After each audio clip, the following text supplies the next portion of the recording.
I guess we're live. This stream is sponsored by a very fat little bird I saw at my window this morning.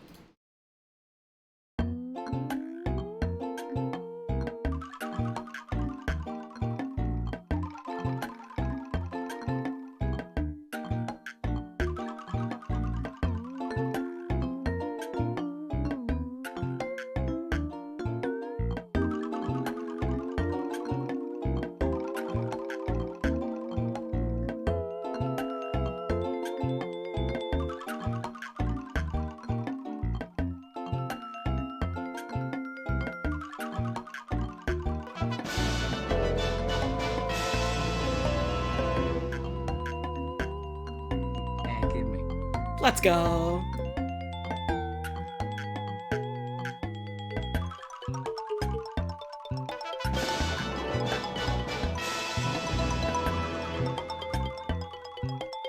Superegg. Superegg.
So this is basically going to be like a Superegg stream.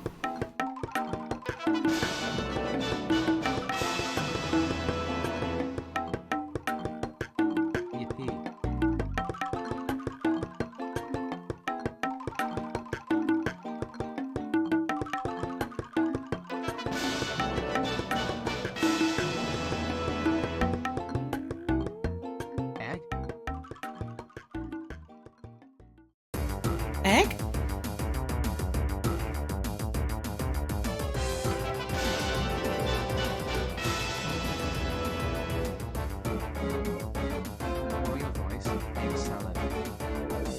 Oh yeah, I can do that real quick. Hang on.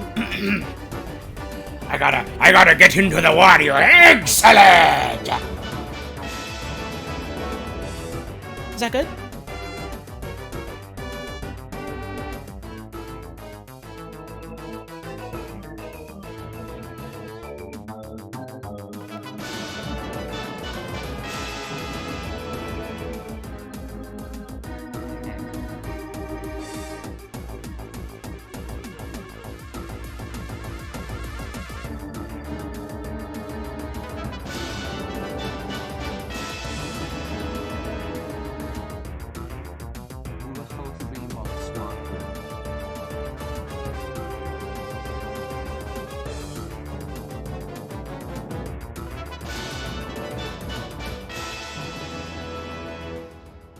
Hey, sorry to interrupt all the nice resub messages. Someone in chat just said you can Wario run in Cyberpunk. What does that mean? Explain.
it's about to be known.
Superegg. In geometry, a superegg is a solid of revolution, which in itself is a solid figure obtained by rotating a plane figure around some straight line, which may not intersect in the generatrix. Obtained by rotating an elongated superellipse with exponent greater than 2 around its longest axis. It is a special case of superellipsoid. In mathematics, a superellipsoid, or superellipsoid, is a solid whose horizontal sections are superellipses, or Lemay curves, with the same squareness parameter. I always forget what this letter here is. It's certainly not an E, it's one of them Greek letters. And whose vertical sections throughout, if any mathematicians know, epsilon, thank you. Epsilon 2, and whose vertical sections through the center are superellipses with the squareness parameter epsilon 1. Unlike an elongated ellipsoid, an elongated superegg can stand upright on a flat surface, or on top of another superegg. This is due to its curvature being 0 at the tips. The shape was popularized. I love the idea of a shape being popularized. Like, oh man, dude, triangles are all the rage lately, or like, have you heard, man? Betty's been getting really into circles lately. The shape was popularized by Danish poet and scientist Piet Hein. Or Hein. I apologize, I don't really know how to pronounce a lot of Danish. You can correct me on that as well. 1905 to 1996. Supereggs of various materials, including brass, were sold as novelties or executive toys in the 1960s. An office toy, also known as an executive toy or a desk toy, is a novelty item typically placed on the desk of a corporate executive or other office worker. They have no work-related function, but are often intended to provide decoration or pleasure, relieve stress, or inspire creativity. So they're STEM toys for neurotypicals that feel like they're above having toys or whatever. Here is another Superegg. It's in 3D. But I press the 3D button and it don't do nothing. Okay, well, I trust that it's 3D. Mathematical description. The superegg is a superellipsoid, whose horizontal cross-sections are circles. It is defined by the inequality, and if any mathematicians know better than me, you can feel free to correct me, but I think the vertical lines means the absolute value of. So the absolute value of the square root of x squared plus y squared over capital R, all of the absolute value of that to the power of p, plus the absolute value of z over h to the power of p, is less than or equal to 1, where capital R is the horizontal radius at the equator, the widest part, and lowercase h is 1/2 of the height. The exponent p determines the degree of flattening at the tips and equator. Heinz' choice was p equals 2.5, the same one he used for the Sergel's Torg roundabout. Sorry, I had a little bit of a drink before we started, and I am a little bit hiccupy. Thank you for the resubs and stuff. I'll shout them out in a second. The same one he used for the Sergel's Torg roundabout, and capital R over lowercase h equals 3/4. Sergel's Torg, or Sergel's Square, is a major public square in Stockholm, Sweden, constructed in the 1960s and named after 18th century sculptor Johann Tobias Sergel, whose workshop was once located north of the square. They got a big damn pole in it. They got a big damn thing. You can look at a damn thing.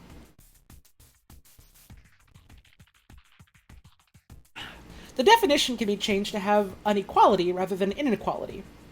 This changes the Superegg to being a surface of revolution rather than a solid. Volume. The volume of a superegg can be defined via squigonometry! A generalization of trigonometry to squircles. It is related to the gamma function. V equals 4 pi h r squared over 3p. I'm not sure what that symbol is. If anyone knows, you can tell me. Is it just an upside down L? The gamma function. Okay. So then gamma 1 over p, gamma 2 over p, all of that gamma 3 over all of that over gamma 3 over p. See also Egg of Columbus. Squigonometry is a generalization of trigonometry to squircles. A squircle is a shape intermediate between a square and a circle. If you didn't know. There are at least 2 definitions of squircle in use, the most common of which is based on the superellipse. I say we crack that fat egg and make some squiggy breakfast. Oh, that egg already been damn cracked. It's all over the damn Wikipedia. It's made a fucking mess all over the mathematician's office. You're gonna have to lick that shit off the floor or, like, start cooking it with a flamethrower. The word squircle is a portmanteau of the words square and circle. Squircles have been applied in design and optics.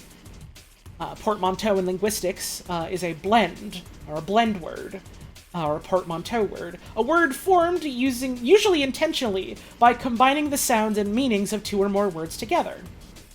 English examples include smog, combined by blending smoke and fog, as well as motel, from motor and hotel. The component word fragments within blends are called splinters.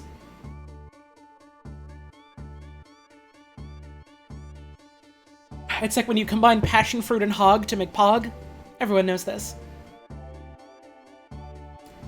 Superellipse-based squircle.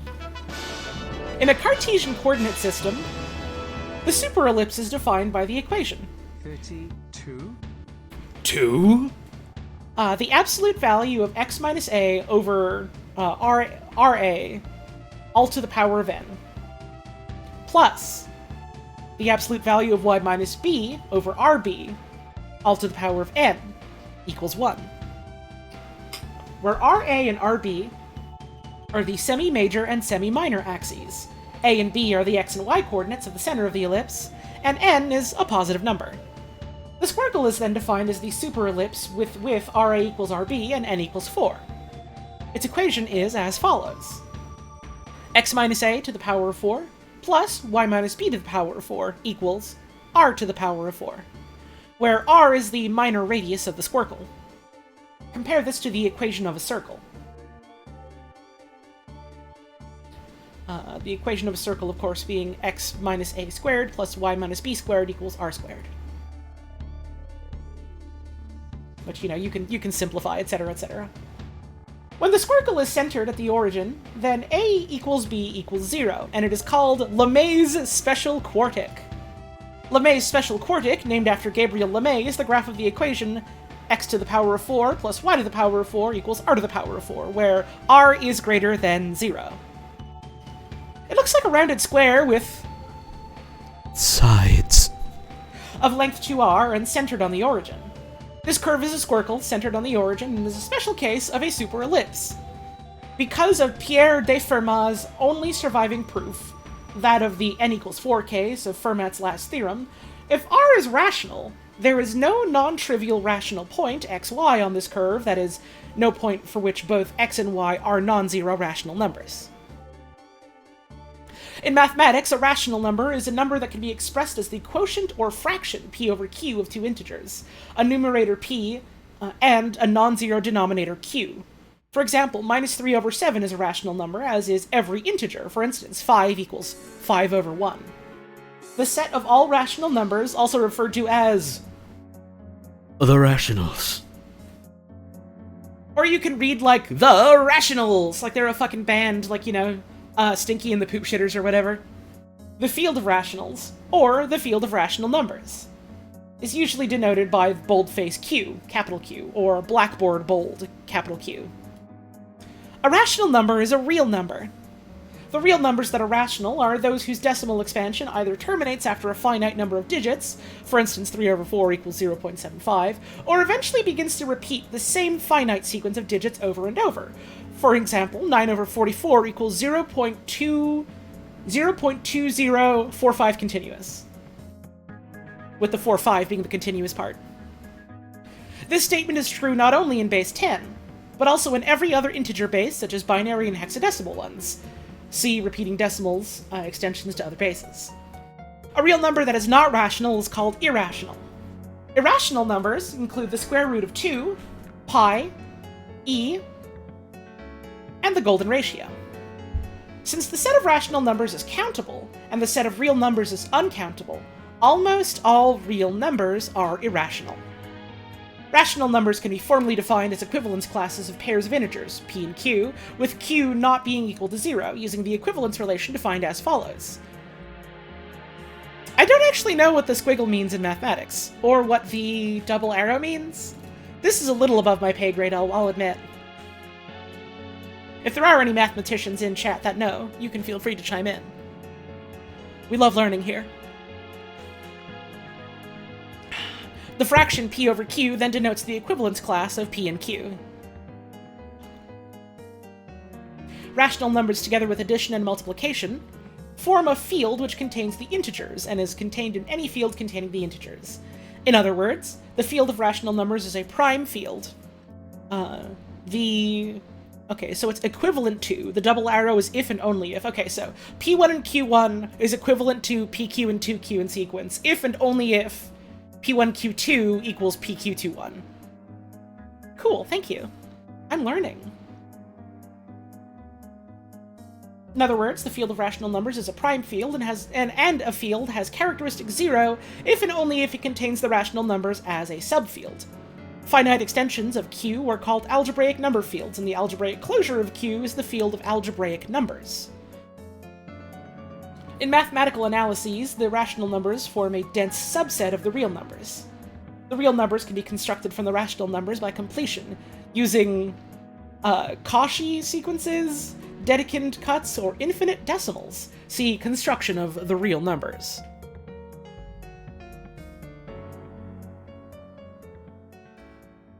The area inside the squircle can be expressed in terms of the gamma function, gamma, as area equals 4r squared times the gamma of 1 plus a quarter, all of that to the power of 2, over the gamma of 1 plus 2 quarters, equals 8r squared times the gamma of 5 over 4, all to the power of 2, divided by the square root of pi, equals... Now you can't trick me, that's just a butthole. That's just straight up a butt cheeks coming out of a horizontal line. This mathematical equation is straight up pooping on us. Now what symbol is that, actually? What is that, actually? Is that the P norm? The lemniscate? The lemniscate constant. Oh, I guess it does just say that below, doesn't it? I didn't read that far yet. You're reading ahead. You're cheating. I'm just kidding. You're not cheating. The lemniscate times square root of 2 times r squared is approximately equal to 3.708149 r squared. Where r is the minor radius of the squircle, and this funny butthole is the lemniscate constant. In mathematics, the lemniscate constant, butthole, is a transcendental mathematical constant that is the ratio of the perimeter of Bernoulli's You can't fucking trick me, they're talking about Bernoulli hole in here! Come on now, I can't show that on stream! It all comes back to Bernoulli hole. Bernoulli's lemniscate to its diameter, analogous to the definition of pi for the circle. Equivalently, the perimeter of the lemniscate, x squared plus y squared, all to the power of 2, equals x squared minus y squared, is 2 butthole.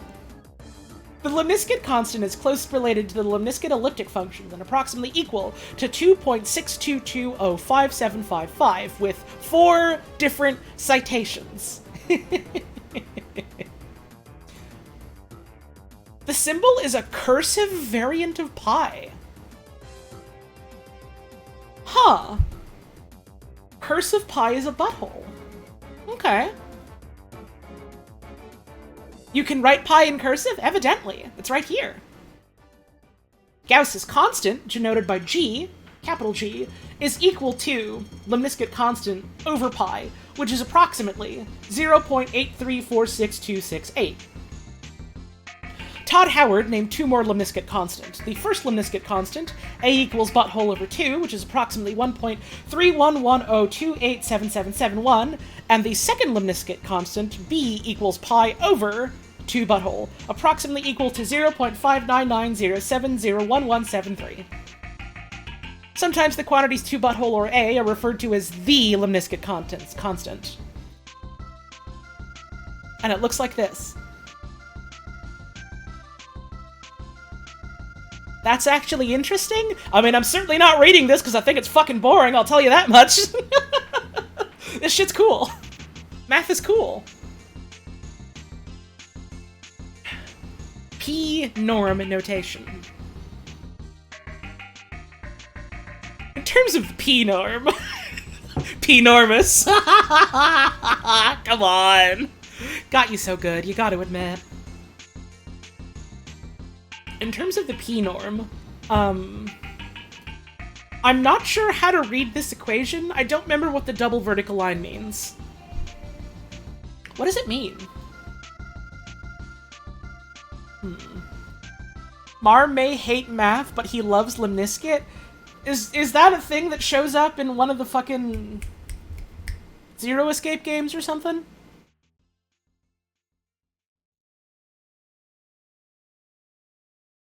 It means absolute value. Is it just absolute value again, but different? It shows up in AI the Somnium files. Huh. Yeah, that seems like a thing that would happen, given how those are made by the same director. And he likes putting shit like that in those games. They're not Discord spoiler tags. This is math, this is not IRC. It's an extension of the concept of absolute value. Okay. Do I just, like, say it out loud as, absolute value, or is it something else? Thank you to the people in chat that know math for teaching me math stuff today.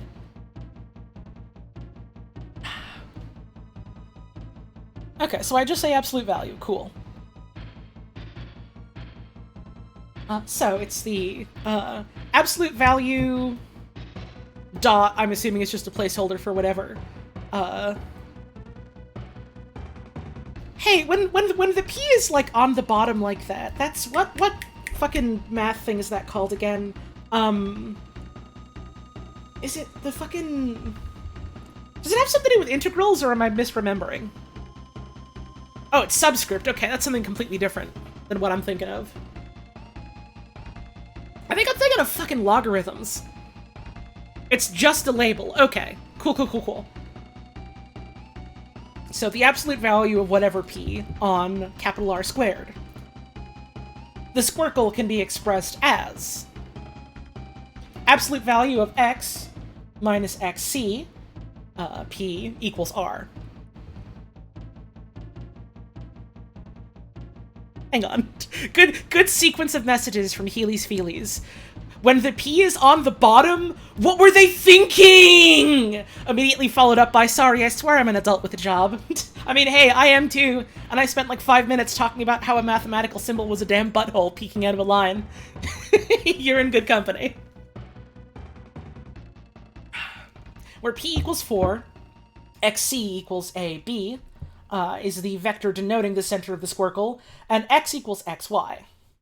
Effectively, this is still a circle of points at a distance r from the center, but distance is defined differently.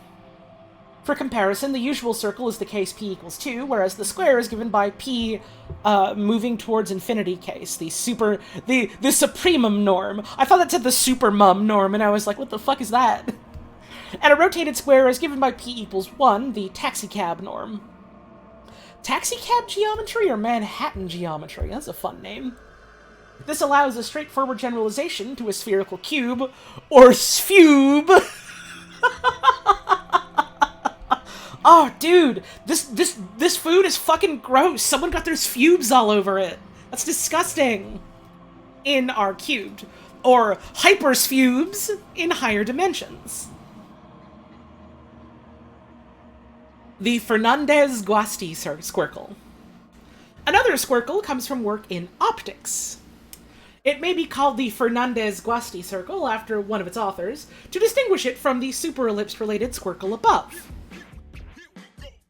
I cannot listen to the DK rap while I try and read this. My brain will shut off. Okay. This kind of squircle, centered at the origin, can be defined by the equation x squared plus y squared minus s squared over r squared times x squared times y squared equals r squared. Where r is the minor radius of the squircle, s is the squareness parameter, and x and y are in the interval minus r to r. If s equals 0, the equation is a circle. If s equals 1, this is a square. This equation allows a smooth parameterization of the transition from a circle to a square, without involving infinity. Similar shapes. A shape similar to a squircle, called a rounded square, may be generated by separating 4 quarters of a circle and connecting their loose ends with straight lines, or by separating the 4 sides of a square and connecting them with quarter circles. Such a shape is very similar, but not identical to the squircle. Although constructing a rounded square may be conceptually and physically simpler, the squircle has a simpler equation and can be generalized much more easily. One consequence of this is that the squircle and other superellipses can be scaled up or down quite easily. This is useful where, for example, one wishes to create nested squircles.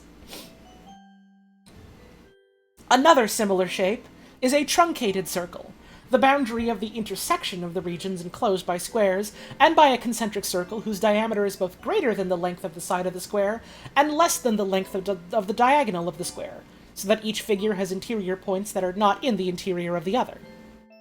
Such shapes lack the tangent continuity possessed by both superellipses and rounded squares. A rounded cube can be defined in terms of superellipsoids. A squircle in blue compared with a rounded square in red. It's different. It's literally different. I don't know what to tell you. It's literally different. And like they're nesting. What animal would you be if you lived on Donkey Kong Island? What the fuck does this have to do with the Superegg? Off topic. You're going to jail. You're getting arrested. Here are various forms of a truncated circle.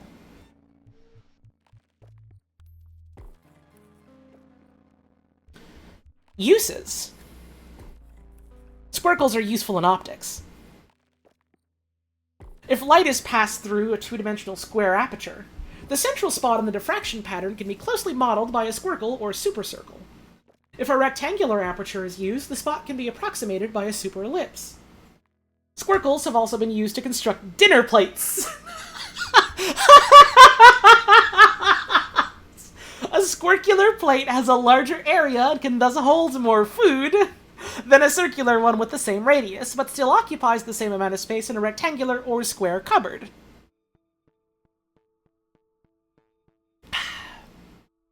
Many Nokia phone models have been designed with a squircle-shaped touchpad button, as was the second-generation Microsoft Zune.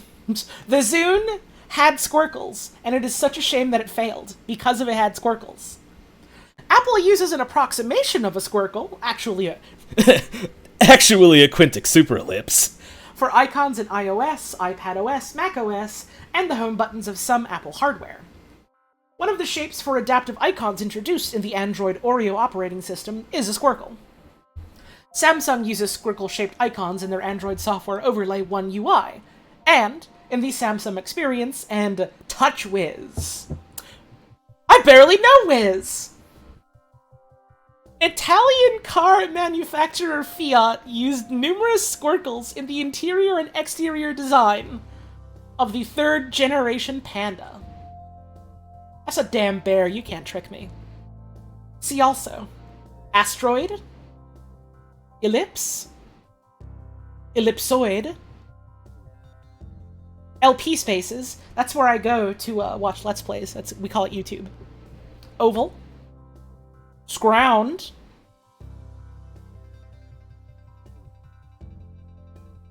it's gone, it's here.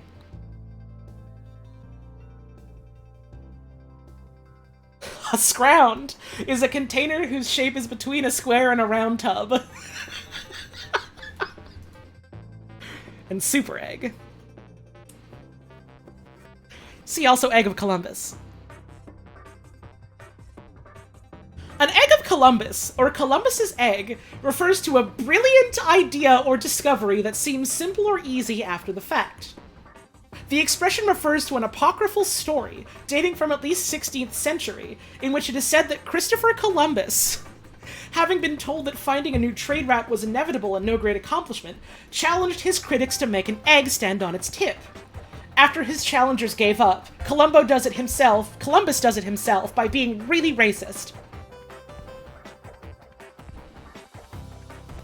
References: Gardner Martin, 1977. Pete Hines' Superellipse, Mathematical Carnival, a new roundup of tantalizers and puzzles from Scientific American, New York, Vintage Press, pp. 240-254, and there's an ISBN here if you want to read it. 2. Pete Hines' Superellipse, from www.mathematicsider.dk in Danish. 3. Weisstein Eric W., Superegg, mathworld.wolfram.com. 4. Robert D. Pudiak, April 2016. Squigonometry, Hyperellipses, and Supereggs. Mathematics Magazine, Volume 89, Number 289, brackets 2, 100 to 101. Doi! Then there's a JSTOR identifier, and then there's an S2CID, Semantic Scholar identifier. This geometry-related article is a stub. You can help Wikipedia by expanding it. Last edited 2 days ago by Jimmel97. Okay. We've had our warm-up. We've had our primer. We all understand the underlying mathematics, right? We understand the numbers. We understand the equations. We understand how it all works. Right? We're all so smart, and the numbers are coursing through our brains, and it all makes so much sense. So now it's time for the exam. Abyss of Dagoth Dev Workshop. New player path improvements. Hi, Tenno. This is one of our many developer workshops for Update 34, Abyss of Dagoth. To see what other changes are coming in this update, check out our other developer workshops here. Abyss of Dagoth Dev Workshop. New player path improvements. There is so much to cover in this developer workshop, so we'll keep this brief. No values are final, and everything outlined is subject to change leading up to the release of Abyss of Dagoth. We've done our best to communicate all planned changes, but the only way to understand their true impact is to play with them once the update is in your hands. What does this have to do with Supereggs? You don't understand. You absolutely do not understand how complex mathematics fit into Warframe. You will. By God, you will. With all that said, get yourself a glass of greedy milk and maybe a snack, as there is much to go over. removal of flawed mods and Mark I weapons from Vor's Prize, early game inbox and Junction adjustments, universal enemy radar, quest improvements, including Wave Rider, Nata, and Vox Solaris, Cetus Wisp, and Necromech acquisition changes. Removal of flawed mods and Mark I weapons from Vor's Prize. So, in Warframe, you can get mods, which are basically just you put them in your frame, and they give you, like, more of a stat. Like, you know, they give you more health, they give you more power, they give you more jumping and running speed, that sort of thing. And, like, from the start of the game, there's been, mods that you get really early on that are just like, hey, this is, like, an example of something you can get later, but it, like, is weaker and doesn't work quite as well, but it's a lot cheaper, so you can slot it in, like, right at the start. And a lot of new players fall for the trap of, oh, so I should just invest a lot in this, right? And then they're like, oh, well, now I have less resources to invest in actual powerful things that I want to invest in. So they're getting rid of them. Flood mods are a special variant of mods that are only accessible via the Vor's Prize quest, and were intended to be an early introduction for players to the modding system. How did we get to Warframe update logs? Warframe is math. Over the years, we have come to understand that these mods have the unintended effect of players investing endo that would be better used in the non-flawed variants. As a result, we are removing the flawed mods from Vor's Prize, and replacing them with the normal variants.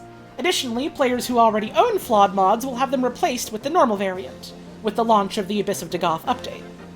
Excluding the April Fool's flawed ammo drum from 2016, of course. Which was, just a funny haha if you played the game during then. The conversion will maintain the mod rank, so a rank 3 flawed vitality will become a rank 3 vitality once the update launches. Any equipped flawed mods will be uninstalled with Dagoth as well, so be sure to check your builds once the update launches if this affects you. Adjusting for increased mod drain. As flawed mods are being removed, we want to ensure that new players can still create their early builds and equip mods onto their equipment. Hello, Goosters06. I hope you're having yourself a wonderful day today. Since normal mods have a higher drain than their flawed variants, we're approaching this problem in two ways. Firstly, we're adding 90,000 bonus affinity to the completion of Vor's Prize, split up across the 6 missions. Each mission will earn new players an additional 15,000 affinity upon first completion only. Secondly, we're reducing the base drain for a few core mods by 2. This will allow these mods to fit into early game builds more easily, but also has the benefit of reducing their overall drain at all ranks. So for people that don't know, talking about, like, drain and things like that. Let's put it this way. So every piece of equipment, every Warframe, etc., has a number of, like, skill points. You have a limited number of slots for your mods, and each individual mod costs a different number of skill points, depending on, like, how leveled up it is and stuff. So it's a matter of, okay, you have, like, the 8 or 9 or whatever slots to work with, and also each one takes away a certain number of, like, your number of points that you can afford. There are ways to circumvent that, there are ways to give yourself more points, there are ways to make certain things cost less, but basically, you have a hard limit of the number of things you can slot in, and you have a hard limit of how much each one costs. Just so you don't, like, you know, give yourself, like, all the fucking 16 cost ones that make you have the power of God or whatever. It's about balance. It's like a Paper Mario badges, but imagine if you could only equip a limited number of Paper Mario badges. Like, if you could only equip, like, 8 badges in Paper Mario, but also each one still cost its own number of badge points. It's like that. I imagine most of my viewers know about Paper Mario. Let's see. Oh yeah, right! Original Paper Mario also had, like, a hard limit on the number of badges, didn't it? Did it? I don't remember now. I know it had a limit on badge points. I don't remember if there was only, like, so many badges you could equip. Happy Extremely Loud Noise Day? Not for me! I'm in Canada! All y'all, good luck with that. Okay. Here are the mods that are being reduced from a drain of 4 to 2 at rank 0. Fast Deflection has a new max rank drain of 7, Redirection has a new max rank drain of 12, Enemy Sense has 7, and Continuity has 7. Mark 1 weapons. So Mark 1 weapons are weird in that they're like weaker versions of pre-existing weapons that they put in the pool for some reason, and I don't really get why. But, I mean, you could just get them for credits instead of using resources. Along the lines of flawed mods, the less powerful Mark I variants of the Bratton, Paris Kunai, and Bow will be removed from the Vor's Prize quest. With Dagoth's release, new players will be presented with the normal variants of these weapons.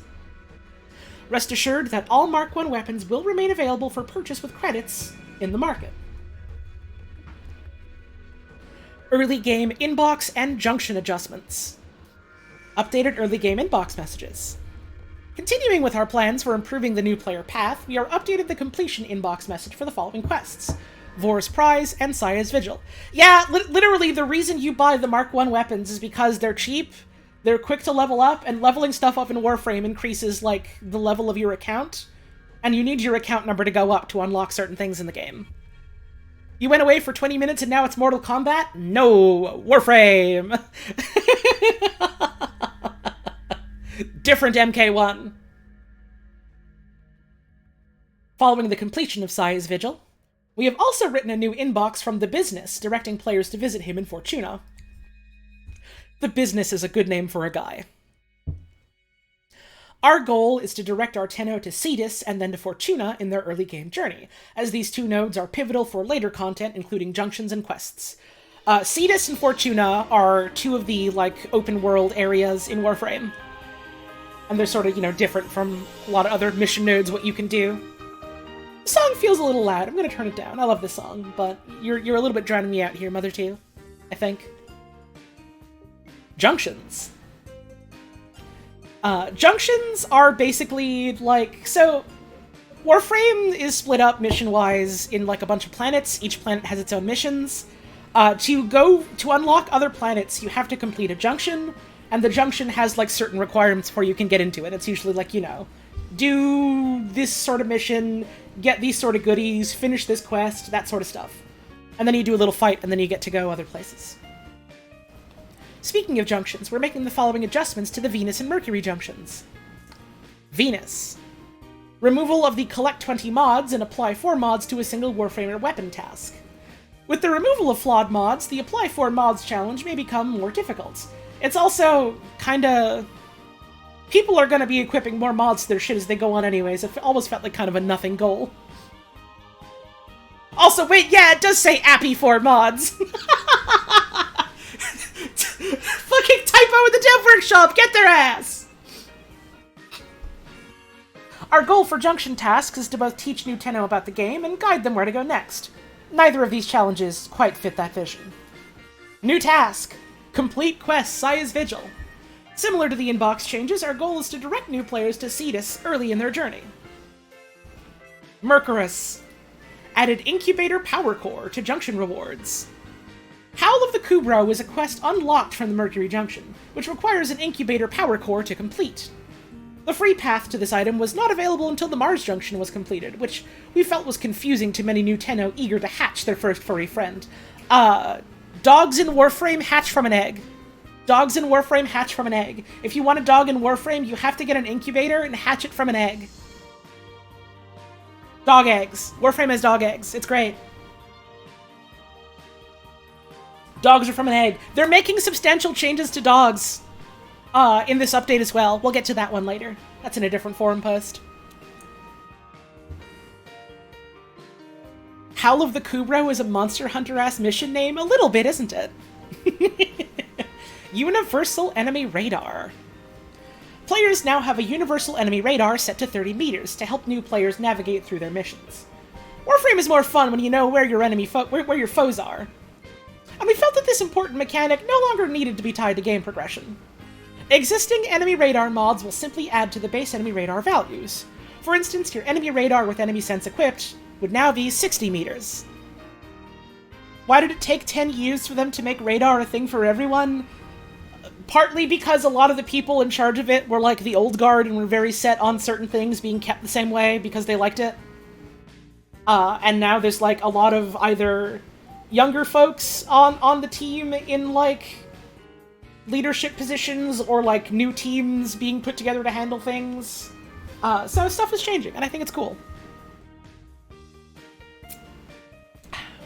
There's quite a lot of moving and shaking happening in Warframe, and how like the game is being updated and balanced and rebalanced and things like that, which I think are all very cool. Dog Egg is kind of like a super egg when you think about it, isn't it?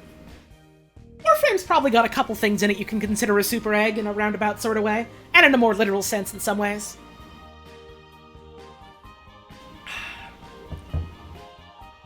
Quest improvements. Wave Rider quest. For those who didn't grow up playing Tony Hawk Pro Skater, or if you're like me, hitting the nasty Nork in Spyro the Dragon. The Wave Rider quest may be a stopping point for you to acquire Ureli. Wave Rider is a quest where you have to do skateboard tricks because you get a skateboard hoverboard. A lot of people really don't like the quest. I thought it was okay when I finally sat down to do it, but it does draw on a little long in some places. Simply put, the gameplay requirements are not what you see in your average Warframe mission, being K-Drive focused. While we love adding variety to our game, accessibility and enjoyment is also an important factor, especially since this is the free path to earning Ureli. That's a very fair point. With that in mind, we are making the following changes to the Wave Rider quest. We're reducing the number of challenges per page from 5 to 3. You don't play Warframe, but you do play Tony Hawk, so now they got your attention. So, in the... I think it's, what, the Venus open world? Wherever Fortuna is. Fortuna. You can get a hoverboard. The hoverboard is cute and fun, and you can use it in the open worlds to hoverboard around, and you can do tricks, and you can shoot your pistol while you're on it. It's cute, it's fun. And they made an entire Warframe whose gimmick is she summons a living hoverboard, and it helps keep her alive. And she does cool skate tricks on it. And she's also like a mermaid magical girl. And it's awesome. Good for her. Reducing the number of challenges per page from 5 to 3, resulting in a whopping reduction of overall quest requirements from 25 to 15 challenges. A lot of people don't like Ureli, or say they don't like Ureli, and then they play her and they realize what they mean is they don't really like trying to play on a skateboard in the, like, normal missions that aren't designed around you having a skateboard, which is fair. I like trying to do skateboard nonsense in those missions.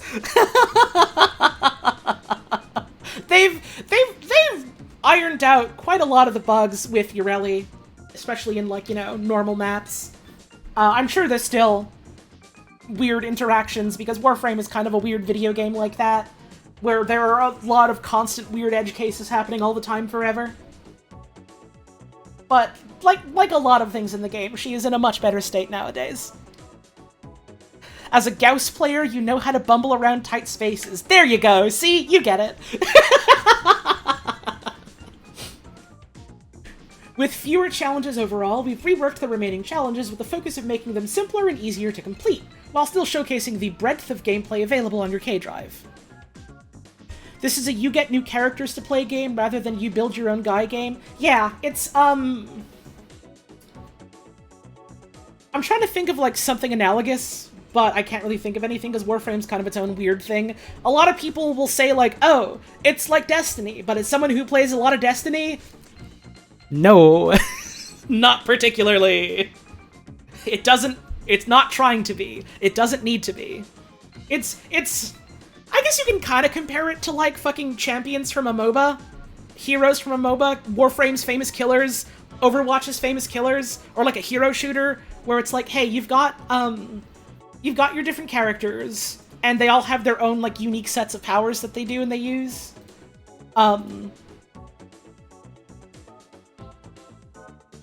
But you're, like, doing, like, a third-person shooter, looter shooter type of game with them. This is Grendel's. Hang on. I'm trying to save Grendel's. Hang on, where am I? No, not this one yet. Okay. I'm putting Grendel's on screen somewhere, because I want to have Grendel's on screen. What is this? Oh, this is Evil Puppy with a Dark Soul. I don't need that no more. I can change that to, Grendel's. That's too big. Grendel's, you're too big right now.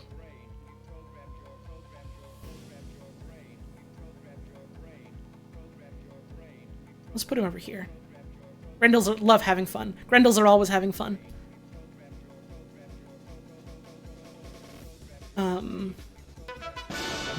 Is that a good size? Let's go with that. Noise time. Thanks for the sub. What noise? The song isn't that noisy, it's kind of quiet. Anyways, Grendels are laughing and playing. And we love Grendels. US emergency alert? All you fucking United States Americans need to stop assuming your experiences are universal. You bitch. Talk about what's going on in Canada instead. Right now. Right fucking now. Start. Go. Begin. Or you're banned. Start. Go. Go. Go. Hurry up! Here's what's happening in Canada. Warframe updates. Grendel. It's Grendel's. First time chat saying, racism? Unfortunately true.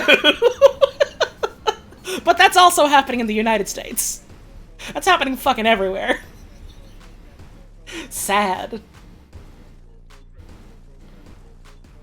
Weather in Canada, according to Google, 25°C. There is a fucking heat wave here for like a couple of days on the East Coast, and I'm so goddamn mad. Because there was, like, beautiful warm weather the whole time I was in California, and I was like, oh, this was great. This was awesome. I'm so excited to get home and enjoy cool autumn weather. And I get home, and I enjoy one day of that, and then the heat hits. And, like, it's gonna be hot until, like, fucking Friday, Saturday, and then it becomes autumnal weather again. But, man, I had to fucking set up my air conditioner again. Fuck, dude! I couldn't fucking work yesterday. I was just sitting in my damn room like, oh my god, it's so hot, I can't focus, I can't do anything. Warframe is Montreal game? No, it is, Ontario. Anyways, it was too fucking hot to do anything, and I was like, what do I goddamn do? And eventually got my AC, like, set up and working again, and I was like, alright, well, let's see how fucking hot it was. And I realized very quickly why it was, like, too hot to even think mode for me, because the little digital thermometer on it said it was 30 degrees Celsius in my room. Not good. You can do the conversions for that if you want, but it's fucking warm for an inside of a place with no ventilation. Because my room is built like a damn oven.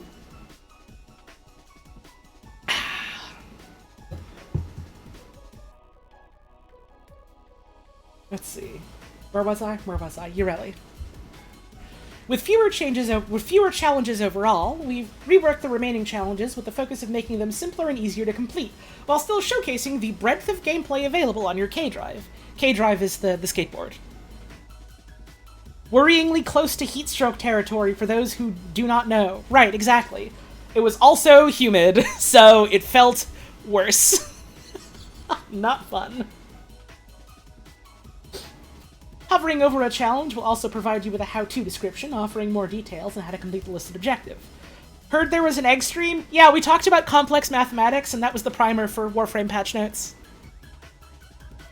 The 6th page in the comic will now be hidden until the 5th page of challenges are complete. We don't want players thinking there are even more tasks to finish, when in reality, the final page is full of lore. Below is a look at the quest challenges coming with Dagoth. Please keep in mind that this is all still subject to change leading up to release. While many are familiar, we have reduced difficulty where we could and outright replaced challenges where we felt appropriate. Page 1. Kill 5 enemies with a secondary weapon while riding your skateboard. Do 5 copters. Complete a race. Page 2. Get 5 headshot kills with your pistol while riding on your skateboard. Do 5 nose planker or tail planker tricks. Obtain 5 seconds of airtime on your skateboard. Page 3. 5 frontside rollouts, 5 backside rollouts. Perform 3 × 10 combos. I think something they've done with these is they've kind of made them... Because one thing I noticed that, like, I think a lot of people didn't like about the original quest that I was just kind of like, oh, whatever, it gets me new toys to play with, was you had to do a little bit of grinding to get, like, the different mods for your skateboard that let you do, like, longer tricks and, like, be in the air for longer and stuff like that. Which I think people either didn't realize or didn't want to do, which, different strokes for different folks, I guess. So it sounds like they're making it a lot less dependent on getting the mods for that, which is fine. But this is completely unrelated to what they're talking about here. I'm still so fucking mad that you can't put the skateboard mods on the skateboard Warframe, whose whole thing is she summons the jellyfish skateboard. I want to put the fucking goofy mods on it that let me, like, emit a trail of flames and stuff. They wouldn't scale super high. They wouldn't be super extremely effective in, like, an actual mission. I don't care. It would be funny. It would be awesome. It would be cool. I want to mod Marilena. I want to give her goofy shit like that. I think it would be neat on Ureli, like, because you're already so limited in terms of, like, well, if you're using your skateboard, you only have your pistol. So why not let me tweak up the board a little bit? Maybe someday. Maybe someday. Page 4. 5 kills landing with your skateboard. This works if you simply land on enemies or kill them with slam shockwaves. We are also buffing slam shockwave radial damage. Thank fucking God. From 5 to 100. Direct impacts still deal 1,000 damage, but now missed maneuvers will do as much damage as a bullet jump. It's now easier to do this fucking thing if you miss when you're trying to crush their head directly with your board. Complete 2 different K-Drive races. This challenge is a rework of earn X points in a K-Drive race challenges, which were impossible to do for certain K-Drive races. Yeah, that's fair.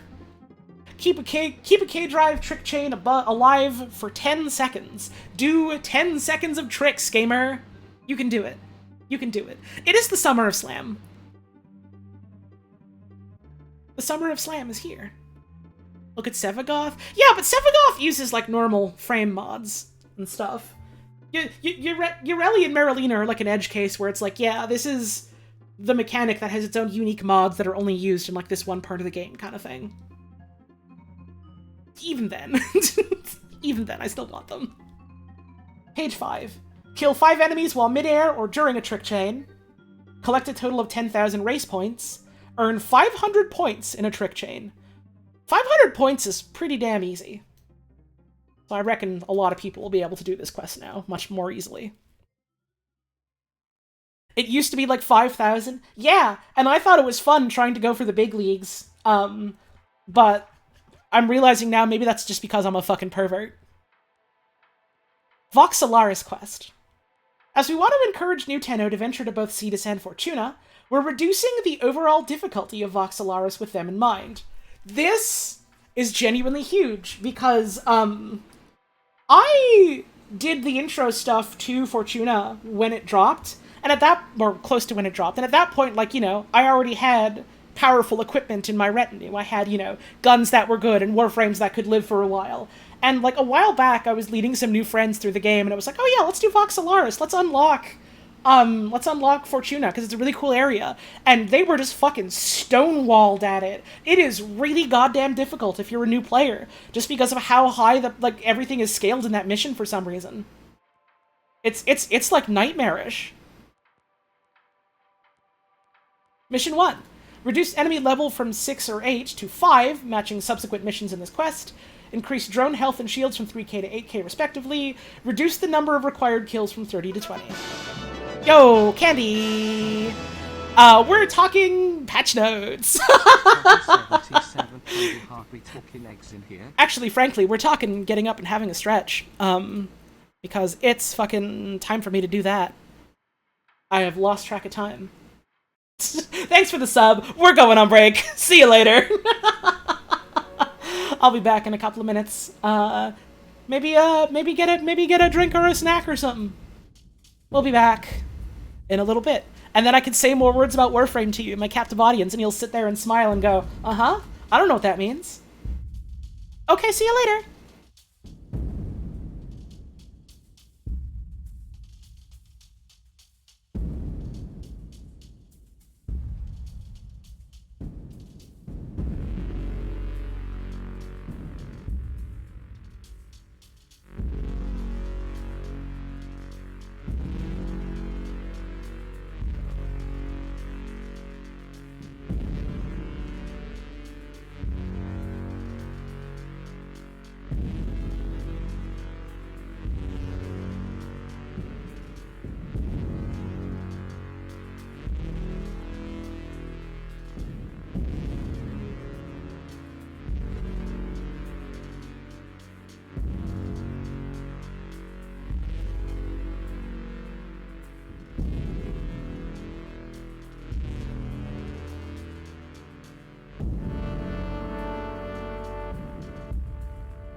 Where is she?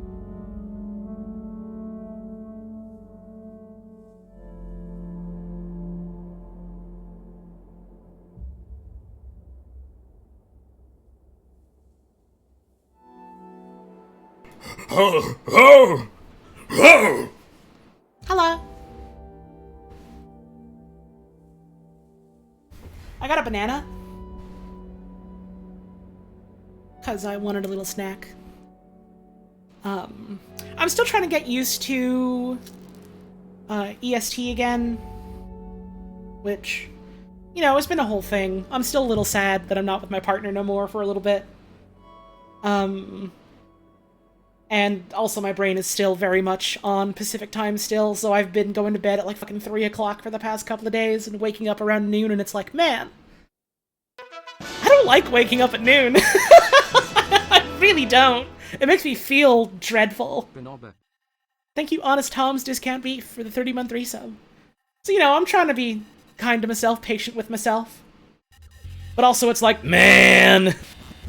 Man!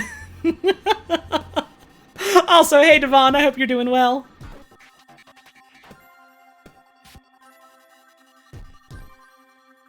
I feel like the jet lag wasn't this bad last time I went and visited Puz. This time my brain just decided, nah, fuck it. I did enjoy my time out west. I literally booked a whole fucking month, and even that was like, oh, this isn't enough time. It's never enough time until it's all the time, you know? But we make the most out of the time we have, and I had a wonderful time. So I'm happy. I'm sorry, I'm putting more banana in my damn mouth. Bit Trip music so nostalgic. God, yeah. It makes me smile and it makes me move my feet. I was about to say something. What was I about to say? Oh yeah, they put out a fucking, like, new version, remake thing, whatever, of the original Bit Trip Runner. And it includes, like, a bunch of new levels, and it includes, like, a fucking level editor, and I was just like, damn, what? I feel like that came out of left field. I never saw anyone, like, talk about that or, like, hype that up or nothing. That's cool. I'm into that. Fucking love me some Bit Trip. Runner, I feel like, is the one game that people especially jived with. I like the whole series. I'm still sad that, the final game in the original series, Flux, is just, like, delisted on Steam and probably busted forever because there were, like, serious tech issues with it. Where you just straight up couldn't beat, like, the first level or something like that. It's less that it got an update, Candy, and more than they just put out, like, a new version of it. I'm sad about it, too, because I think Flux is honestly my favorite of them. It's this really cool, like, revisiting and inversion of, like, the mechanics of the first one. Egg? Egg? I do also like Core. Core is good. I like all of them, frankly. I think I'm the least hot on Fate. Fate is fine. Fate is fun, but I think it's mechanically the least interesting to me. They're all good. I like them. Check out the damn Bit Trip games. There's like... I want to say there's like a collection or something you can get of all of them on like consoles and stuff. Worth a look. They're fun rhythm games. They're fun rhythm games. They're fun rhythm action games. I'm still eating a banana.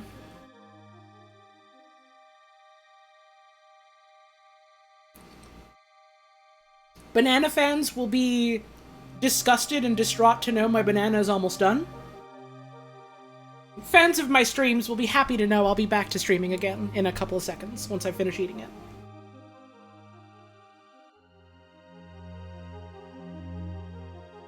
So, who's to say if this is bad or good?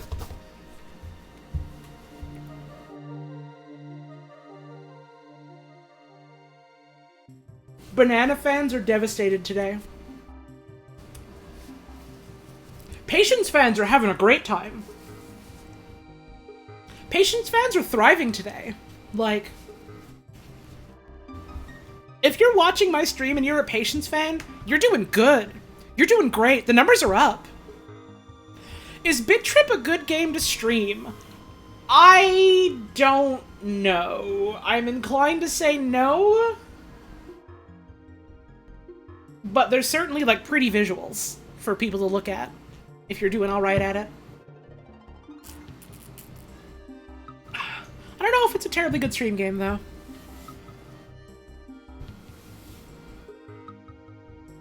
It's also a little hard to talk over, yeah.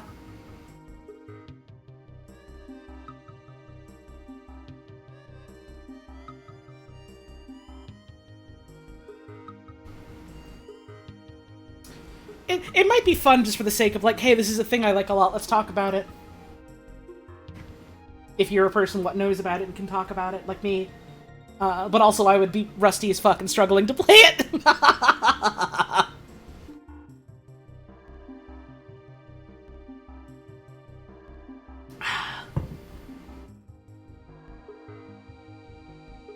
Oh, I was fucking... Not to fucking fluff myself up on my own damn stream, but I was fucking phenomenal at Runner. I fucking loved Runner. I got close to 100% in Runner, and got 100% in Runner 2, and forgot they made a Runner 3, so I never bought it. To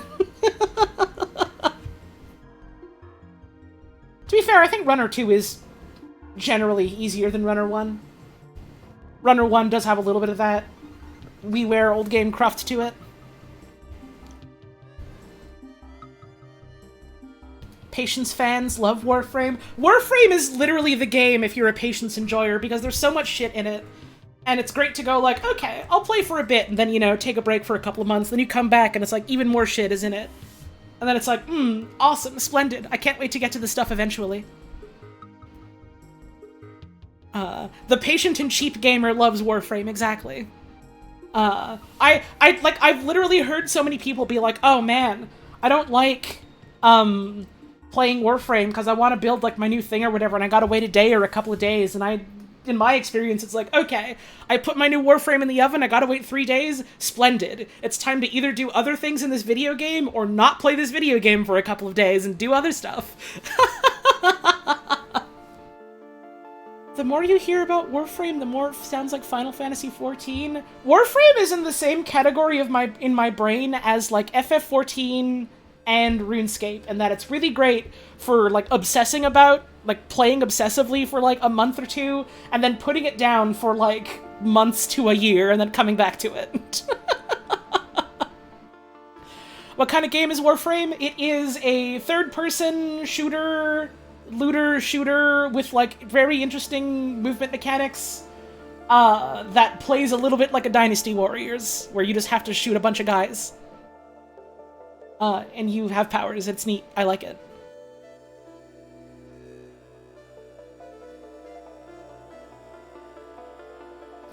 I drink water. It's got very cool art direction. It's got very cool audio, visual direction in general. It's got very fun quest design and writing. It can be a little bit overwhelming because there's a whole lot in it and it's been running for 10 years. So sometimes you gotta look up a wiki or ask a friend about stuff. But I like that there's always a ton of stuff for me to go, oh, I kind of want to do this today.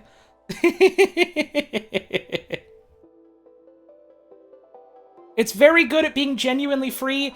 Yeah, all of the, like, cash shop things are either just for the sake of skipping, like, the grind and the wait for something, or if something is building, you can spend money to, like, build it instantly. Or you can buy cosmetics. Some of the cosmetics are, like, user-generated stuff, and instead of paying funny money, you pay real money through, like, the Steam Workshop, and then the people who made it, like, actually get a significant cut of the money that you pay. Which is cool. It's, like, I think it's, genuinely one of the, like, more, like, I say one of the more, but frankly, I think it's, like, very, very, like, ethically designed in terms of, like, not trying to fucking fleece the player out of their money. Also, yeah, you can use the premium currency to just trade with other players. So, like, you can straight up get it by just grinding out things that other people want and trading with them, and then you have a couple of funny bucks to, like, buy a hat or whatever, you know? They also do like going, hey, you haven't played in a while. Here's a discount code if you want to buy some of it yourself, which is funny.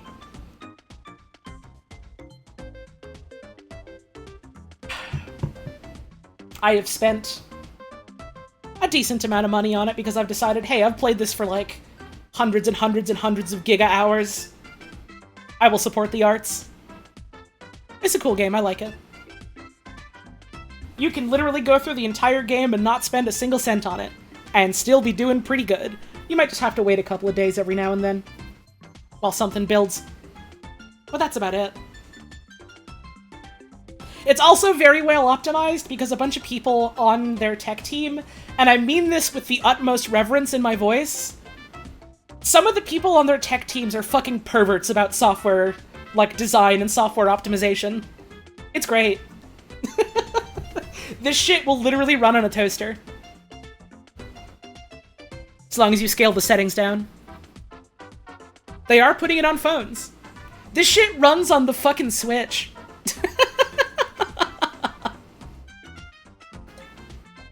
It used to be that every dev was a toaster pervert. Yep. Literally, whenever you, like, install a fucking update, it tells you, like, hey, do you want to take, like, 10-20 minutes for us to fucking optimize the install for you, to free up extra disk space and improve loading times? Which I very rarely see a video game do, which is like, hey, that's cool.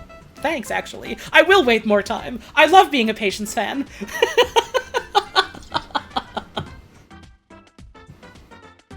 You walk in and hear Toaster Pervert? Welcome. We're reading Warframe developer blog stuff. Dev workshops, that's what they call it.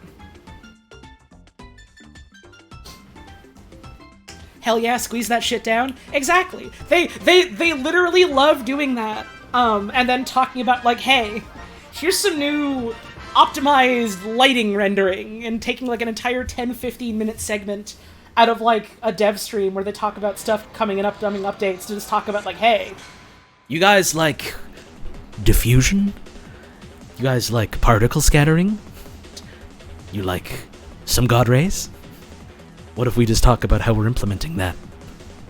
it's fun. It's fun.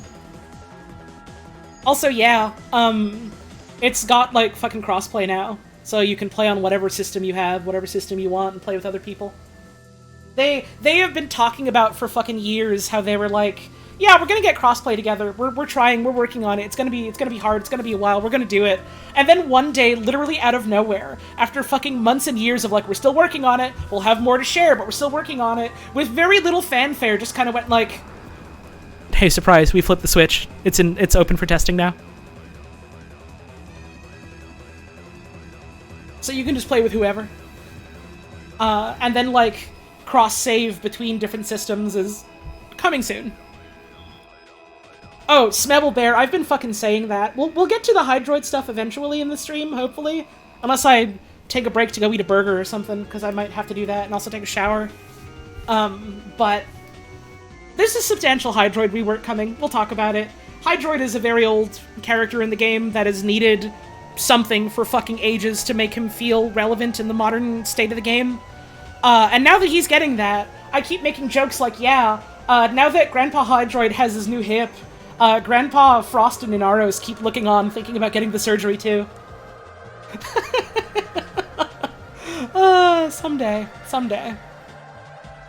Why does Inaros need a rework? None of his powers scale terribly well in the modern state of the video game.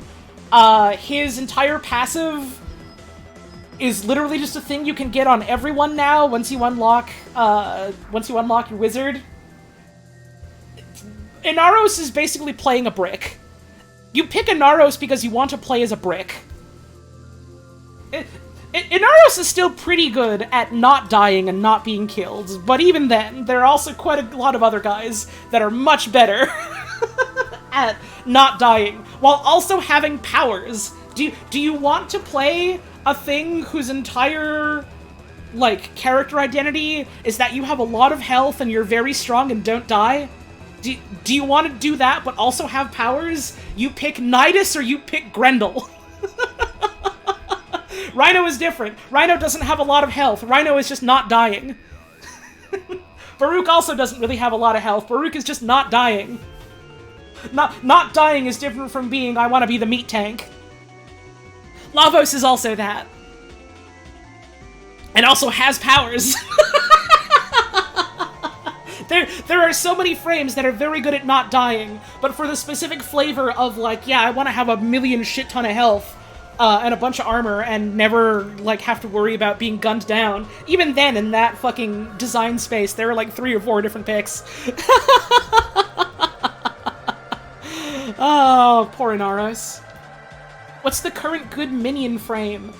Minions, in general, aren't necessarily super great in frame game, just because, like, they are actively trying to design against you having a build that just plays the game for you. So nothing really in that regard, but there are quite a few dudes that can summon little guys and help them out and stuff, and also they're, like, substantially reworking, how normal companions and stuff work, and we'll get to that eventually, but, nothing really quite in that niche, which makes me sad because I like that niche, but also they've talked about why, and I get it, so respect. I drink water. Okay, so they're making changes to Vox Solaris.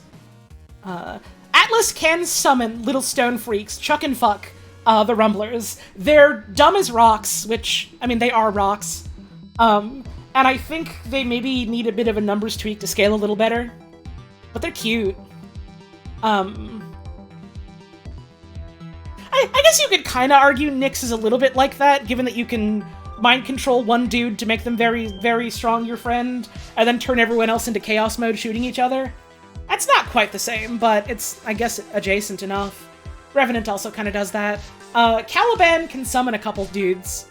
Necros can also summon some dudes. So I guess, like, those are your best options in that regard, but even then you'll still have to, like, fight alongside them and press your buttons a bunch. Nidus does summon a ton of little gross buddies, little buggies.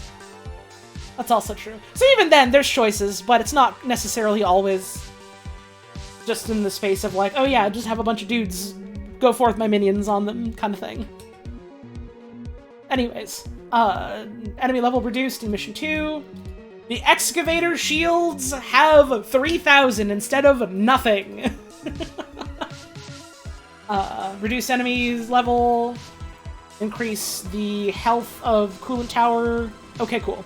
So, the objective has more health, and the enemies are scaled back a little bit, so that it's not just a matter of, oh, if you can't instantly nuke an entire room, you're fucked. Okay, good. Nata. This quest is such an important stepping stone on your Tenno's journey, so we're not planning on making sweeping changes. However, we have a few QOL tweaks to address quest initiation. Reduce the MR requirement for 3 to 2. Meaning Oculists will now spawn in Uranus! See a doctor! Fuck! Once you are MR2.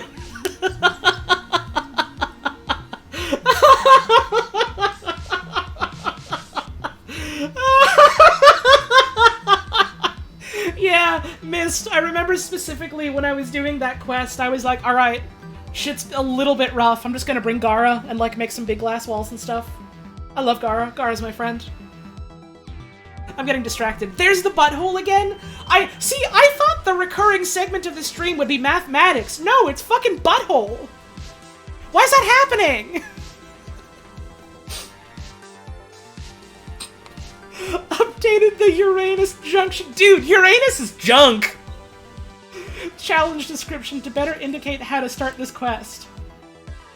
Unlock this quest via a special event in Grenier missions on Uranus. They need to stop doing missions there. They need to stop doing missions there. These events only trigger if you are Mastery Rank 2 or above. Warframe's a bit of a butthole game sometimes. I'll be honest, I think Warframe is a bit more of a pussy game. It's a bit more of a vagina game. Like, you've got Citrine. But also you've got Wukong energy pussy, so it's equality.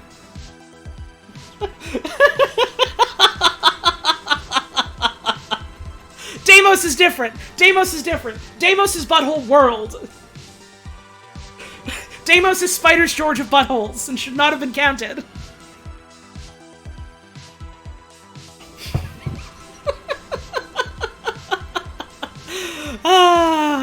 This is an awesome joke for anyone who plays Warframe, and for anyone who doesn't, you're just sitting here like, what are they talking about? I don't get it. I do really want to pin the message just going, I get it. So I'm gonna do it.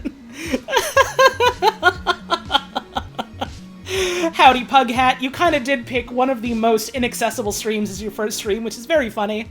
But hey, welcome. I hope you enjoy listening to me talking about something you probably don't know about. The official update text for Citrine contained the word gemussy. It sure did. They literally, right from frame 1, were talking about her geode vagina. And, like, good for her, I suppose. So, Nata is, like, a very important story quest for basically starting off the entire storyline as it is. So, it's a good one. It's the start of some good ones. So it's cool they're making it easier to start.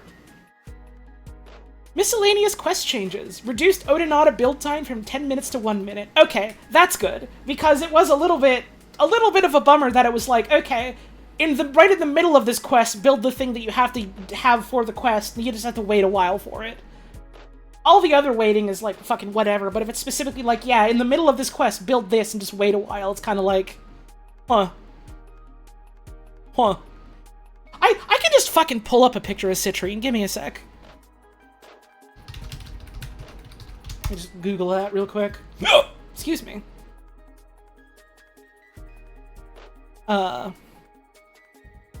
This is Citrine.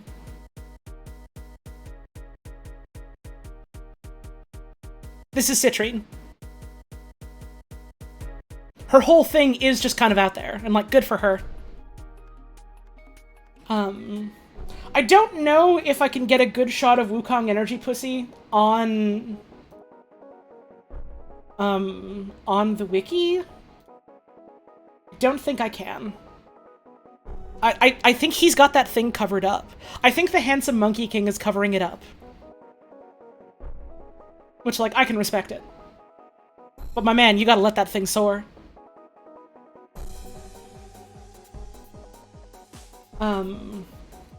Where was I? Right. Here we go. The Limbo Theorem. Reduce Limbo blueprint craft time from 12 hours to 1 minute.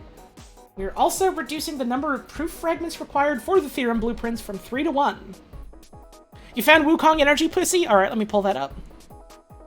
Awesome, awesome.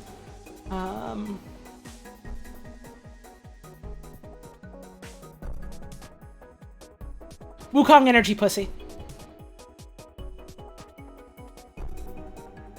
He's got it. It's equality.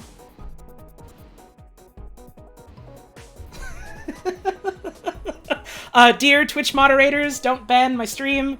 This isn't actual nudity. We're talking about funny holes that we saw on mechs and making crass jokes about them. This stream is intended for mature audiences. I have the proper labels for significant profanity or vulgarity. It's all good. It's all above board.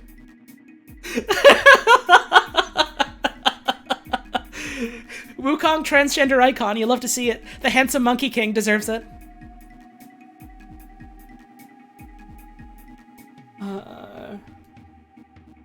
Where was I? I imagine just to that extent someone might think, alright, well where's the woman frame with a big old dangling penis then? But Rhino's right there, I'm just saying.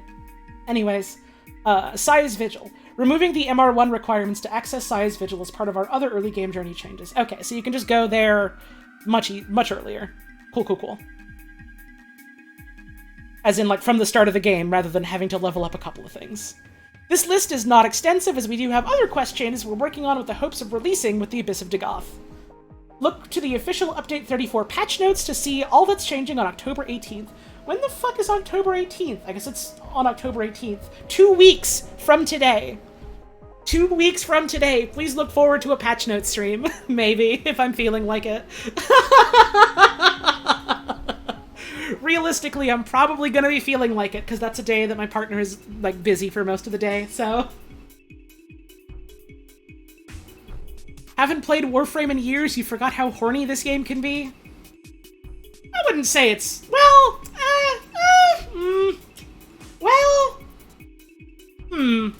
Actually, moving on.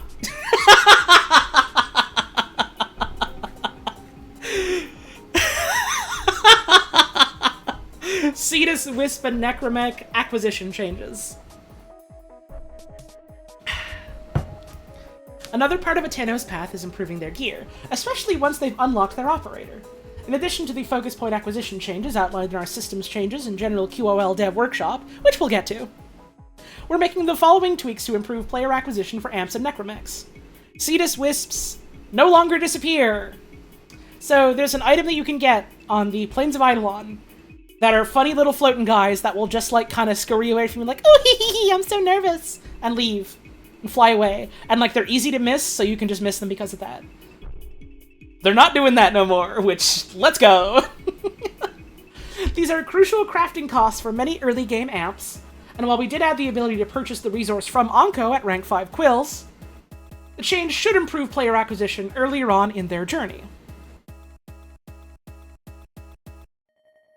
As similar pickups like Scintillant and Toroids were added to the game, this time mechanic for Cetus Wisps felt unnecessarily complicated in contrast. Yeah, they did kind of just make all the other ones not run away from you, so... Warframe has always had HR Geiger energy to it, and that man loved penis vagina. Yeah. Also, there are at least a couple characters that are very much like... very much a horny. There's what's her name that runs the new, like, Prime cycling thing where she's just like, hey man, I'm bisexual. I want a man and a woman to fuck me right now. And it's just like, alright girl, good for you. Can I buy a Warframe and go? I love her, she's great. I mean, Barricatier is a fucking pervert, but he's not overtly horny. He's... if you know, you know, but he's not, like, out here like, Tenno, I'm thinking about prime butthole today, you know? It's different. Yeah, Varzia is very much like, Teshin's your uncle, huh? Well, tell your uncle I think he's a hot piece of ass and I want to climb him like a mountain. And it's just like, alright, lady, I'm gonna go home now and, put another gun in the toaster. I'll see you later.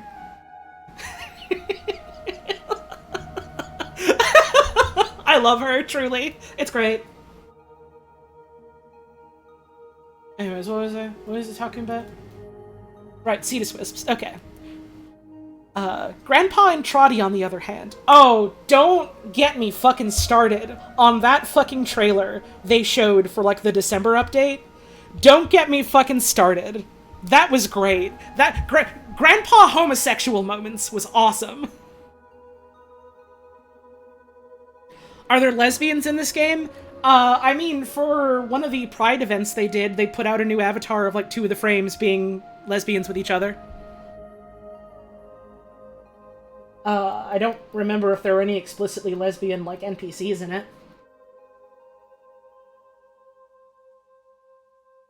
I guess you could argue the Unum was. That's a you can read into it thing. But sometimes it's good to read into it.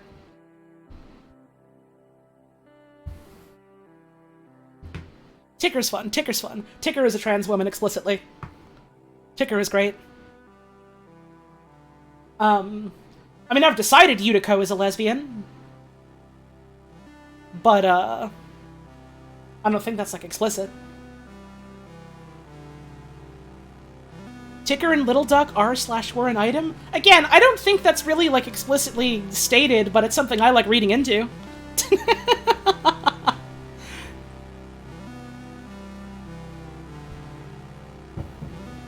Wait, no, I'm thinking of Yutiko. I'm getting names mixed up. I don't think Ticker and Little Duck were a thing. I'm getting names mixed up.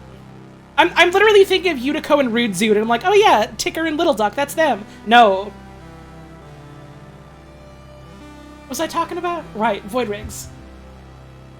Some of the resources required investments in other hub syndicates and Railjack, adding further obstacles. 4 players on their journey to their Necromech. The updated crafting changes are as follows. Okay, so they made your first Void Rig easier to get, because you just need to get bits from the one world they are. If you're asking, what is a Void Rig? So you might think to yourself, oh, Warframe is like a game where you're piloting a mech, right? No! This is the mech. The Necromech is the mech. Your Warframe is just like a power suit, more or less. The Necromech is the mech. It looks like a corn cob. It looks like a corn cob that someone built a 40k robot around. When you said the Toho rates like a 7 out of 10 on being gay, the latest game raises that probably to 8.5 out of 10. Oh yeah, I've heard the latest one is gay as fuck. It's cool.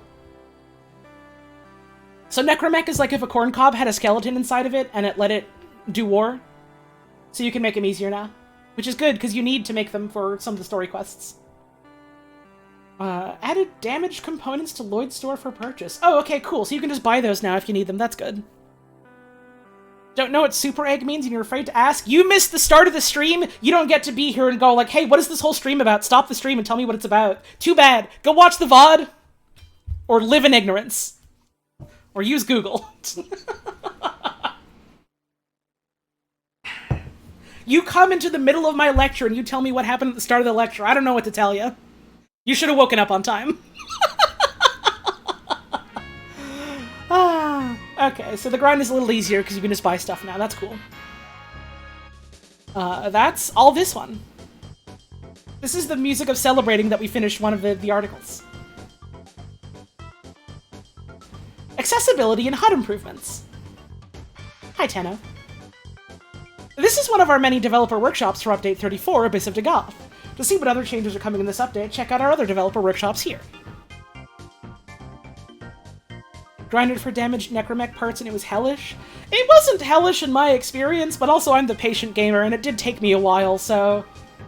Hey, the fact that it's now like a mandatory thing you need for some quests and now it's easier to get is like, that's good. I think that's good. That is a smart thing they are doing. Accessibility plus HUD improvements.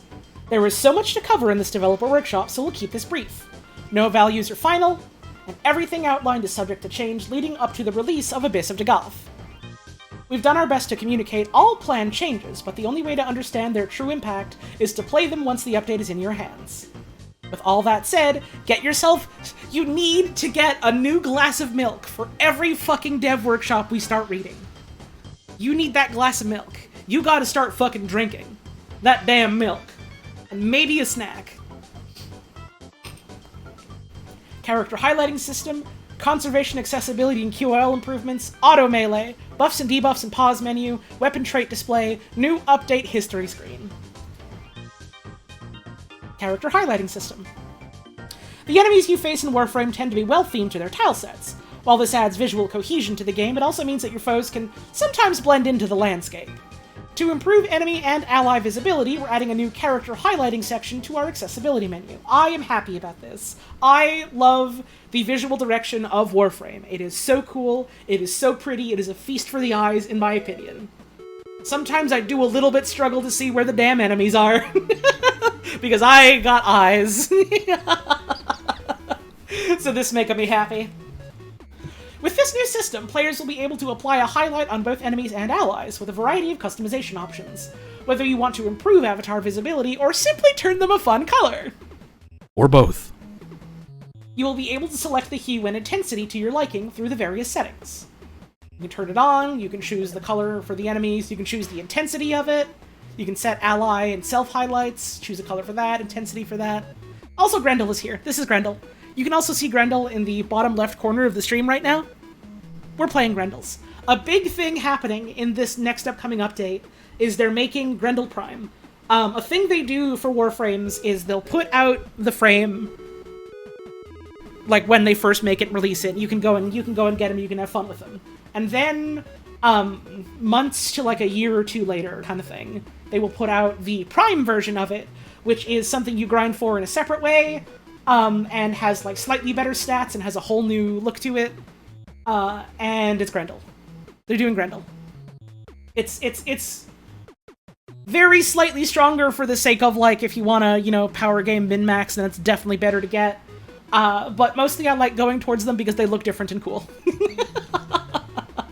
And Grendel's Prime is coming soon. Gauss and Grendel are friends? Oh, you know those two are lovers. You know those two are gay lovers. Grendel is named after the monster from Beowulf. Yep. Grendel is themed after that, and also themed after, like, Oni and sumo wrestlers, and also themed after Kirby, from Kirby. His whole thing is that he goddamn eats you. And turns it into power. You see the funny pattern on his tummy? That's a damn mouth. That's a damn mouth. And he turned into a damn ball, and he roll you over, and then he does a sumo slam when he has you inside of him, and it gives his teammates powers, and then he literally spits people out like a fucking artillery cannon. It's great. It's fun. Grendel is awesome. Grendel is, like, straight up one of my favorite frames to play. In the screenshot above, you can see the full array of settings available to you in our accessibility settings. We talked about all of these. But self-highlight. This will persist anywhere you take your Warframe or Tenno, such as your Orbiter, quests, etc. Anywhere, everywhere. Allies includes squad members, companions and sentinels, specters, etc., etc. So, like, things that are allied to you in a mission. Things that are your friends, your teammates, your minions. Highlighted. Cool. Interacting with the color and intensity options will preview the effect on your Warframe in the menu screen, giving you an idea of what it'll look like in mission. Here is a preview of the gameplay with this system in action. Give it a look. You can make the enemies damn red if you want. They did give Grendel jiggle physics. Grendel is literally, I want to say, the first instance of jiggle physics in Warframe. And, like, listen, I love Warframe, I love the art direction, I love the art design. A lot of the women frames are a little bit like tits and ass, up and out kind of design. Grendel is the first time they implemented jiggle physics on a frame, I think. Which is a little funny. It's Fatboy Fall, get you one. Wish the girls also weren't so skinny. You and me both. There are so many times where, like, a design comes out and it's like, oh, this is really cool. And then, like, we see the final frame in game and it's like, oh, you made her skinny. You made her too tiny. Put some meat on those bones. I'm still fucking sad about Varuna, where, like, in their concept art, she was, like, built like a fucking brick shithouse. And then they thinned her, and I got sad about it. There's a video description if you need a video description. A few key characteristics of note for the system. Friendly enemy units, such as those seen in invasion missions or those affected by Revenant's Thrall or Nyx's mind control, etc., will use ally highlight settings to differentiate them from your true foes. Cool. Character highlight settings are accessible in mission, should you need to make any tweaks on the fly. Also cool. The majority of quest cutscenes will not see character highlights in action, except if self-highlights are applied. Cool. Conservation, accessibility, and QOL improvements. Conservation is a fun minigame you can do, where you can go to the open worlds and find little animals roaming around, and you shoot them with a tranquilizer gun to save them from, like, poachers and stuff. It's cute. Conservation has had a long, storied history with quality of life and accessibility changes, but we can confidently say that this is the biggest batch of improvements, yet. Because there's so much to cover, we've broken it down per conservation stage. You should give Warframe a second try. It's literally free, so there's no reason not to if you ever want to. Sounds very MGSV. You do literally Fulton lift the animals out after you tranquilize them, which is great. And then you can get, like, stuffed animal versions of them to decorate the inside of your boat, which is awesome. And also you can buy real-life plushes of them if you want, which I always thought was cute. Icons on the map. The animal's name now appears when hovering over the trail icons in the advanced map. Holding your tranquilizer rifle will now show the icons of the closest trail start points on your minimap. Thank fucking God. It was a fucking mess to try and navigate the minimap. You always had to pull up, like, the full map to see what it was. Or, like, where they were. And it was a whole goddamn thing. And I'm glad they're making it less crusty around these edges. This is a good tune for animals, yeah, you're right. Only one icon will appear per animal to help you better plan your route on foot. Each animal trail icon now uses the animal's silhouette instead of the generic paw print, and is color-coded for quicker visual identification. The hue matches that of their echo lure. Good, good, good! As it is right now in the live game, it's just like, okay, here's the map, you see the map, there are just paw print icons all over it that indicate there's some animal here you can get. With the only way you can tell which one it is just you go right up to it. And now they're... Oh! This slipped out a little earlier than planned. Okay, this is already in the game, never fucking mind. If you play it right now, it's already there. Fucking awesome. Let's go. Players can now select an icon on the advanced map to spawn a special waypoint marker to the trail start point. The marker will persist even after putting your tranq rifle away. Ooh, okay. Hang on, what was that? Oh, it's a fucking Galatine Prime. It's the...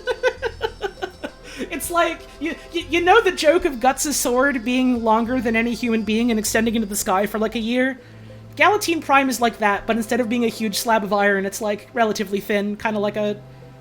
I wouldn't say quite like a normal... This is not a goddamn realistic sword, this is a fucking sci-fi sword. But it is very fucking tall and long, which is funny. Anyways, check this out. Different colored icons for different animal. We sword talking? Yeah, this game's got swords. None of them are realistic. None of them try to be realistic. But there's swords in it. And now you can follow the dang tracks. It's not even a Sephiroth sword. Did you miss game? Oh, illegal beetles. We're not playing a video game today. There's no game on this stream at all. We're reading. There are quite a lot of melee weapons. Of various sorts and types in Warframe. There's so goddamn many. There is a very, in-depth melee system. Historical plaza? No. I don't even think the space melee weapons are plausible. You get swords made out of meat.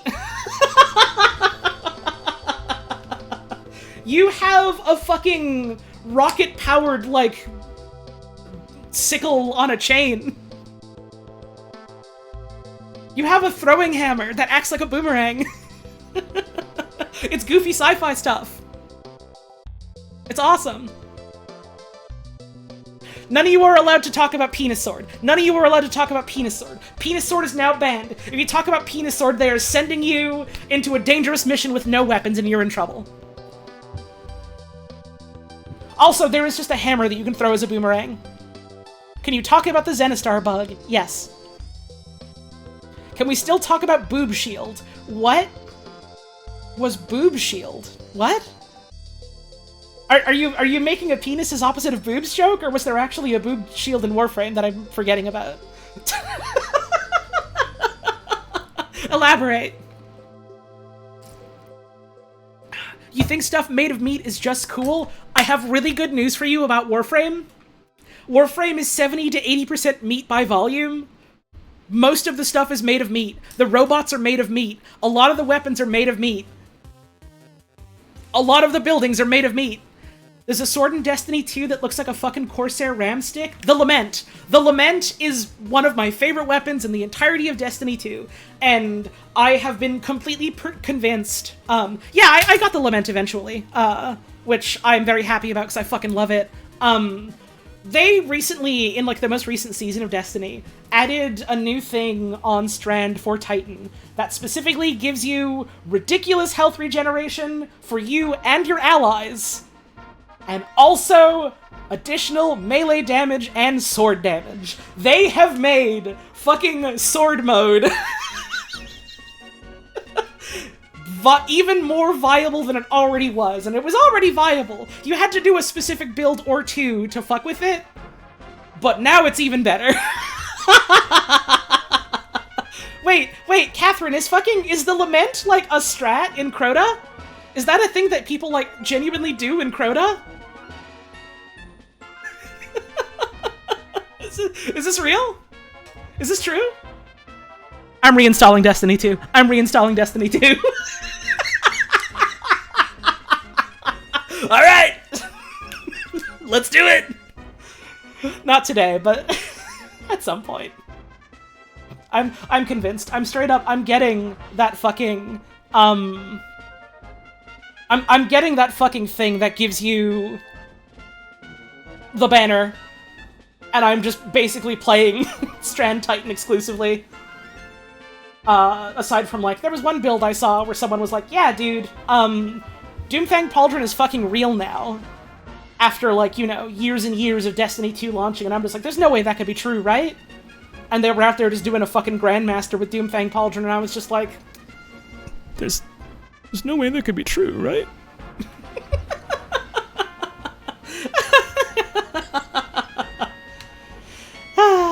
Anyways. Trail start points. It all starts with scat. Once again, the recurring theme of this stream is butthole. Unfortunately, many trail start points can blend into the landscape and otherwise will be difficult to find. They sure fucking are. I literally have to, like, pull out my fucking scanner item to try and scan the poop on the ground, because that makes it glow. We've made the following changes with this in mind. Trail start points will now be highlighted with a diamond marker with the trank rifle equipped. Yes! Holding the trank rifle will show these markers as 20 meters away, while aiming down the scope will reveal them from up to 50 meters away. The diamond marker functionality already existed with echo lures, but you're extending it to trank rifles as well. It fucking did? What? What? I didn't goddamn know that. Alright, well, now you can do it with the trank rifle too, that's cool. That's neat. I like that. Trail start points will now glow similar to footprints when viewed through the trank rifle scope. And then you gotta follow the tracks. Updated our footprint shader to improve animal footprint visibility and address issues of them disappearing below rocky terrain. They sure did fucking do that. They sure did fucking do that. Did Warframe make it any easier to get the cats? Not that I remember, no, not really. You still gotta try and scan them in the derelicts and stuff, if I remember right. But yeah, it's nice that it turns out you can just see the poops easier, and also that footprints don't just fucking disappear on me sometimes. Once interacting with the trail start point, a yellow area highlight will appear in your minimap over the last section of the tracks you found. Additionally, we have added diamond markers at key checkpoints in the footprint path that appear when looking down the trank rifle scope. Fucking awesome! Fucking awesome! So many times I've, like, lost track of where the fucking trail was, and then it's just kind of like, oh well, I guess I'm not getting that critter. Thank you, thank you. Awesome. I owe you my life. I'm gonna literally get so many animals and save them now. Locate and tranquilize. Adjusted the audio and visual cues from the trank rifle to play more or less frequently depending on how far away the animal is. Right, because it was like, it made like little kind of like beeping sounds at you, right? I think? Something like that? I don't quite remember, but that's neat. Ally character highlights will apply to conservation targets as an extra way to distinguish them from the landscape, should you wish to use that system. That's neat. Personally, I kind of like the challenge of them being harder to see, but it's still good that that's an option for people that need it. Added a flashing paw icon that points you to the direction of the animal when looking down the scope. With the successful use of the echo lure, the replying animal call already comes from the direction that they spawn in. Right, it's like a positional audio thing, but even then sometimes I have trouble like distinguishing that because of the way my brain works, so hey, a visual clue is good for people like me, and people what don't hear so good, or don't hear at all. So that's cool. The ladies in the left-hand corner are lovely. Oh no, that's Grendel's. That's Grendel's, that's not ladies, that's Grendel's. Grendel's is a big boy. It's big boy. It's big boy autumn. Get you one. Get you three. They're right there at the bottom of the screen. This functionality also applies to free roaming wildlife you find on the landscape, no lure required. Check it out.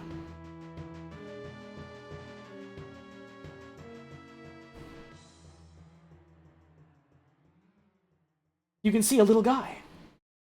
There he is. Auto melee. This one I'm excited about, as someone that likes not exacerbating a repetitive strain injury. Adding an auto melee button has been a frequently requested topic over the years as a way to mitigate repeated button presses.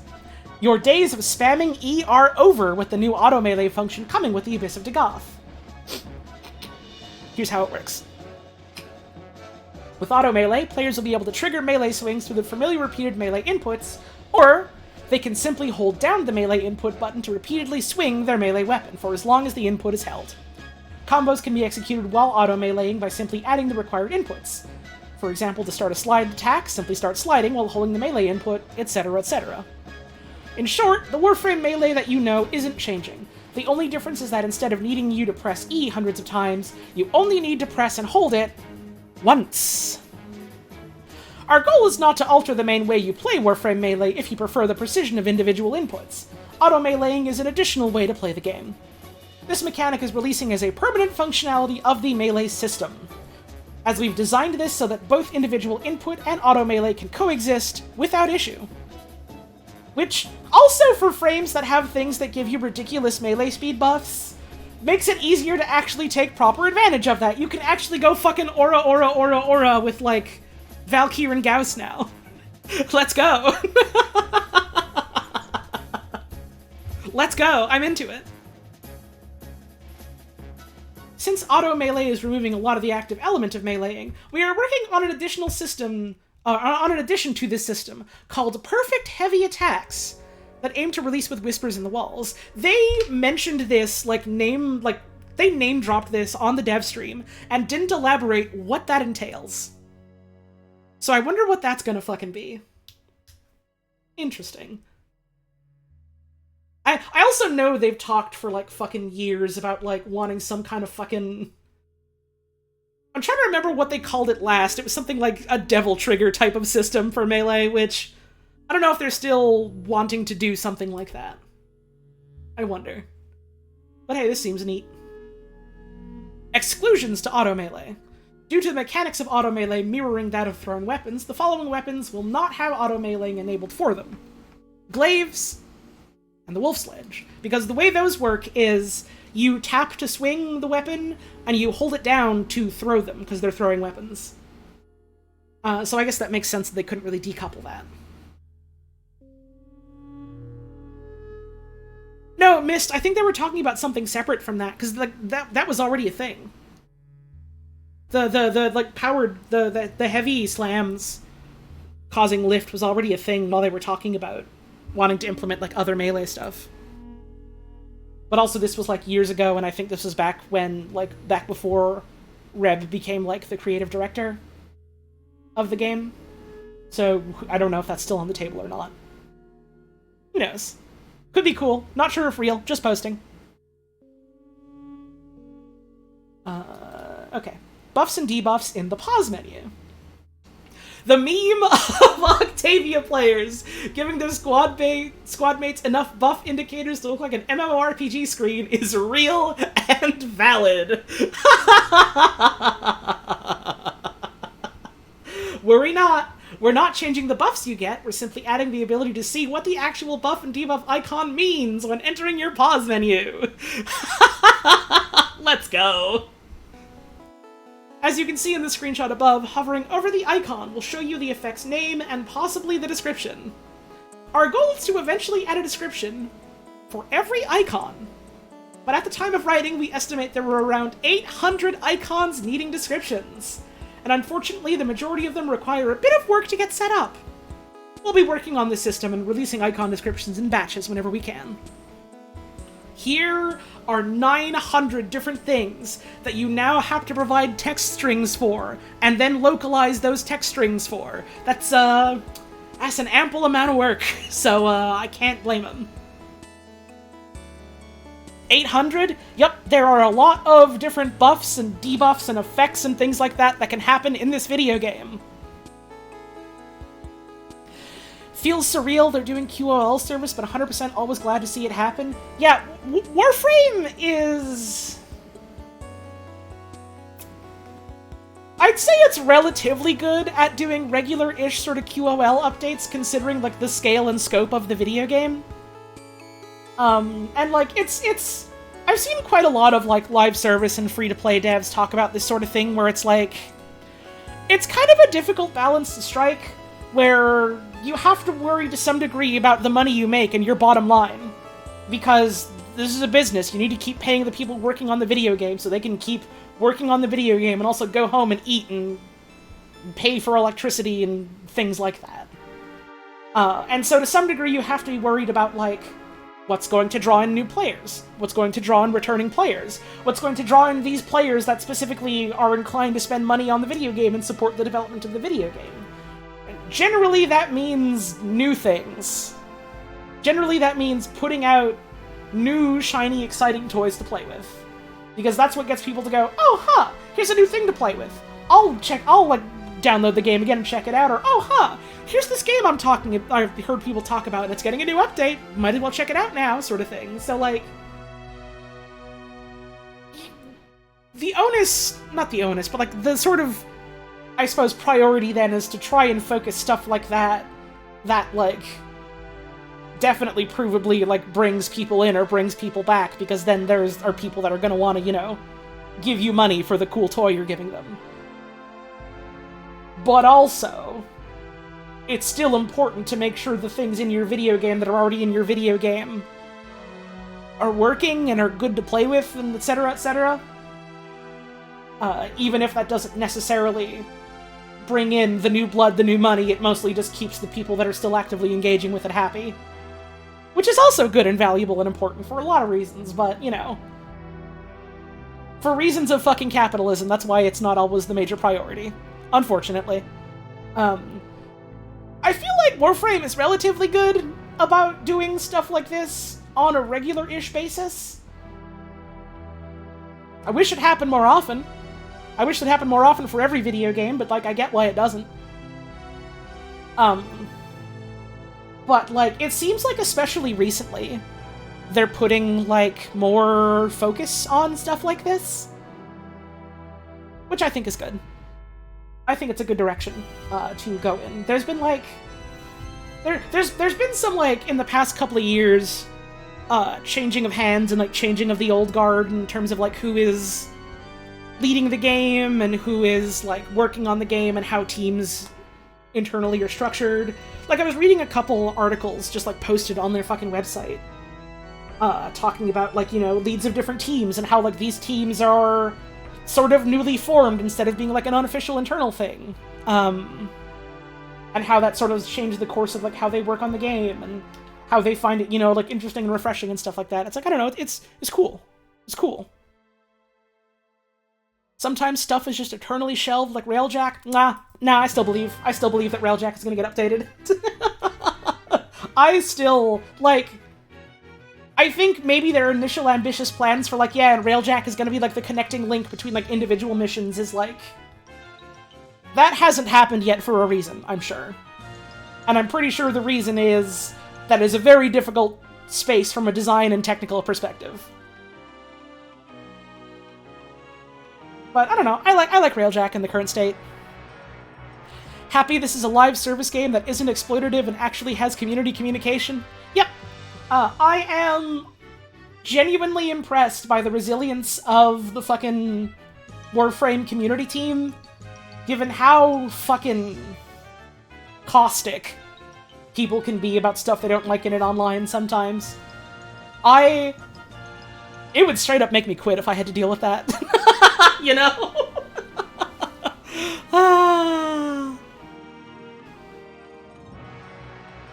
But yeah, again, Warframe is really good if you're the patient gamer. I'm sitting here thinking, like, yeah, I think Railjack in its current state is pretty cool. I think it has potential for them to do more interesting stuff with it eventually in the future. I can wait. I'm happy to wait. I think, good username, by the way, Infested Slime 01. Of course you're talking about the Infested. Maybe I'm remembering wrong, but I'm pretty sure they did actually mention, like, the fact that they were working on, like, some kind of Infested Lich-related thing. For not the near future, but eventually. I think. Maybe I'm misremembering that? Are they ever going to bring back Plague Star? They do that, like, every now and then. I think. Sentient Liches. Is that what they said? Okay. They said something along the lines of, like, yeah, there's going to be a new system. Along the lines of the other Liches that we got. So, there'll be something. There'll be something. Mentioned Infested Liches are in the works in the last Q&A. Okay, so it was Infested ones. Cool. Okay, so... eventually. There'll be more eventually. Patience fans be like, not yet. It's... I don't know. I've spent enough time with Warframe that I'm, like... I'm willing to chew away at, like, the stuff that I have at face value, and then be patient about the potential of it, because it's got cool potential. Cool stuff is coming eventually. I can wait. I got other stuff I can do. I got books I can read. I can go outside. I can see a bird. I ain't mind waiting. I think that's part of why I jive with Warframe so well. It's the game for the patient gamer. Speaking of the patient gamer, I don't know how to segue this. I gotta go on break. I'm gonna get more water. Get up and have a stretch yourself. Maybe get yourself another drink. Maybe get a snack if you got a hungy. And please wait patiently for my return. Maybe wait away from your computer so you don't have to watch advertisements, but I'll be right back.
Okay, we're back. I've got a little blanket wrapped around me, because, you know, it's hot as fuck here today, but I got my air conditioner running in my room, so the room is cold, which means I want to have a little blanket wrapped around me. I'm so fucking excited for, like, Friday and Saturday, because those are the days that the cool autumn weather starts, and I can open my fucking windows and just have a blanket wrapped around me when I'm doing computer stuff and office stuff and working stuff. That's the good shit. That's the good shit. Autumn and winter and, like, early to mid-spring are the best parts of the year, because that's when I can actually use my fucking blankets and not feel like I'm a awful fucking sweating pig. It's great. It's quite cool. I hope y'all are doing well. I hope y'all are enjoying the stream today. I suppose the subject matter of the stream is maybe a little a little inaccessible unless you know about Warframe or want to learn about Warframe. But I mean, I reckon some folks just like the reading streams because they like the sound of me reading stuff. So I hope you're getting a kick out of it all the same, no matter what. Full wizard mode, robes all day. Let's go. You had breakfast? Let's go. I woke up at noon-ish today, so I had breakfast lunch, by which I mean I had 3 pieces of toast instead of just 1 or 2. Thank you, Doot Snack, for the 40 months. Huh? Huh? Thank you very much. I play Warframe. Let me check. I gotta boot up Steam to check what my hours are, but yeah, let me check Steam really quick. I've got a little bit. I've got a little bit of hours in Warframe. I've played it a little bit. You know, I've played just a tiny bit, just a squeeze of Warframe. Steam is booting up any second now. You know, just I've played a bit of Warframe in my time. You know, 1,382.4 hours. So you know, I played just a little bit. Just a squeeze.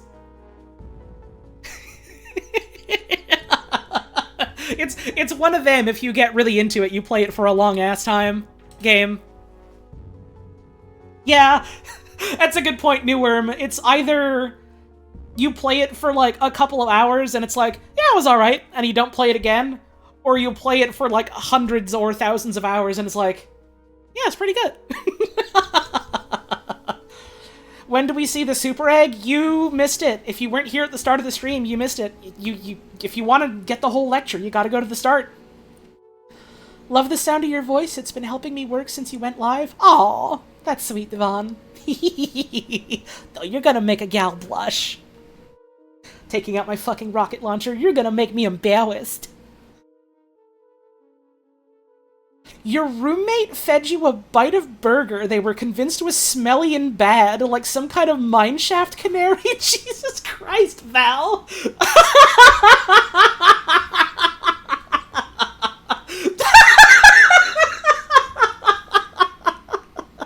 Oh my god!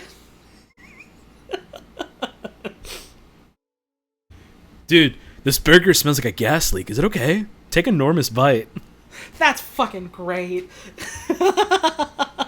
Roommate is not good at cooking and very anxious. Ah, I get it. My partner's like that. Well, that's uncharitable to say.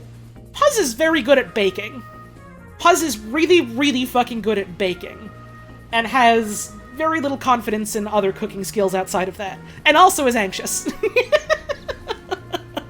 But also, she don't eat meat, so she doesn't have to worry about spoiled meat. Which, you know, does make life easier in some regards. Just gotta worry about, like, produce going bad, etc. All the other ways food can spoil, just not the meat. But, you know, the other food spoiling can also kill you, so maybe it's not so bad as I thought.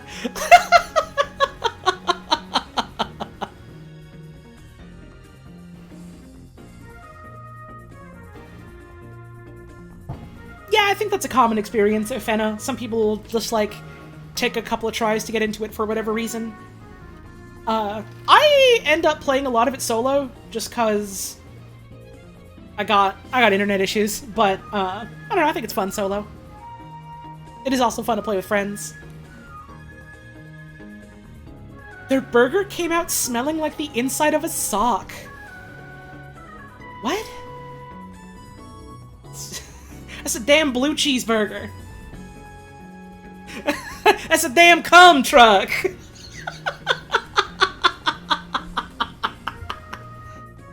Yeah, if you play Warframe specifically in solo, you can just pause. You can pause and take a break. That's part of why my hours are so big, is because sometimes I'll be in the middle of a solo mission and just go, I want to go for a walk, or I gotta eat dinner, or I gotta take a shower, and just like pause it for a fucking hour and come back later. Oh my god! Come! I'm glad people enjoy Kurt Angle Cum Truck as much as I do. I drink more water now. How about we get back to the thing that I'm doing on stream instead of talking about Kurt Angle? How about that? How about that? Words for penis or whatnot. Good message. I got to pin that. I have to pin that. It's the fucking or whatnot that's killing me. Like, You know, synonym for penis. You get the picture.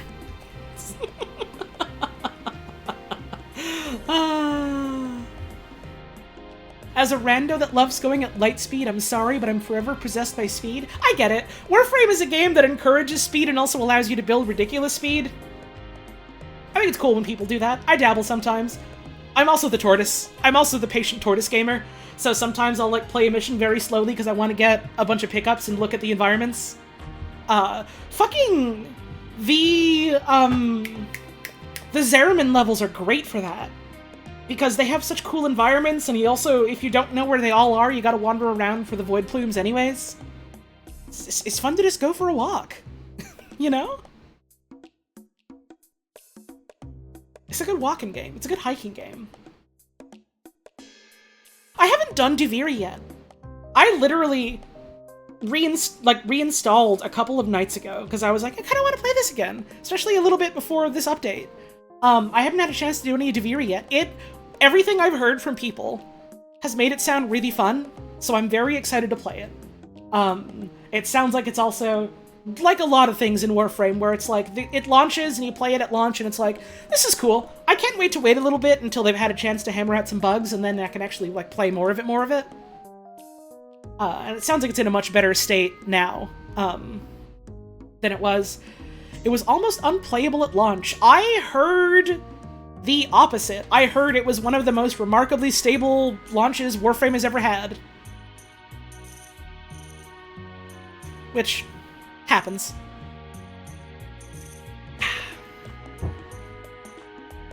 It was middling bug-wise. Yeah, and that's remarkably stable compared to a lot of big Warframe launches, unfortunately. That's, again, kind of an unfortunate thing about how they do the game and how they put stuff out, but they also have a very good track record of eventually fixing stuff, so I'm okay, again, being the patient gamer. I play a little bit, I go, this is neat. I'll wait like a couple weeks to a month or so, then play more. Always loved go fast and break things games. It's Warframe is very good for that, both in the sense of pushing the systems to their limits until they break, and also blowing up a lot of like destructibles in the environment and getting goodies from it. Oh no, the fucking Oro worms were like kind of fucked in a bunch of ways, but like even in spite of all the issues I heard, and some of the issues were very rough, I still heard a lot of people who have played a lot of Warframe say that this was a very smooth update and launch. Which is cool to see them getting better in that regard. Haven't played Warframe since the pandemic, switched to Linux and whined overworks one core so your computer gets very hot. Oh no. I had a friend who was like a Linux Warframe gamer. She doesn't really play anymore. Because she like did a shit ton of it and then got burnt out. So she's taken a break until she wants to again. She never really had any tech issues with it. I wonder if she did something different, or if something with wine changed since she last played or something. Who knows? Question mark. Warframe also makes my computer hot, but that's because my computer is getting a little old, and I like running it on higher settings because I'm a damn masochist. Anyways. Weapon trait display. What you're reading up on? Warframe update stuff that's coming soon. I tricked people, I read a bunch of math stuff, and now we're talking about the math video game. Weapons with specific traits or passives will now display that information in the upgrade arsenal screen of the respective weapon. Let's go. Let's fucking go. You no longer have to pull up the wiki to see what the unique thing the weapon does is. It's just there. It's just there. That's awesome. Genuinely huge. Genuinely huge. It is a little bit funny that this is like, wow, this seems like such a basic feature. And yet at the same time, people playing the video game are like, dude, this is massive. This changes everything. It's awesome.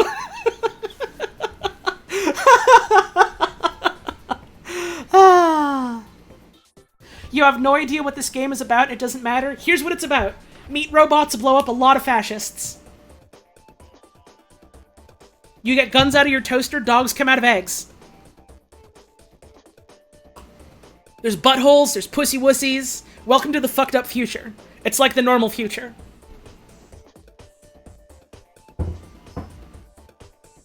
You can get a cat. You can get a meat cat, which is different from a normal cat. Grendels are playing. I said meat robots, M-E-A-T. They're made of flesh. They're all made of meat. It's meat all the way down. There's also robot dogs, and meat dogs, and normal dogs. Doesn't explain anything, but it sounds dope. Let me put it this way. You know Dynasty Warriors? You know Dynasty Warriors where you, like, fight a bunch of thousands of dudes and beat them all up? This is Dynasty Warriors, but also you have a gun.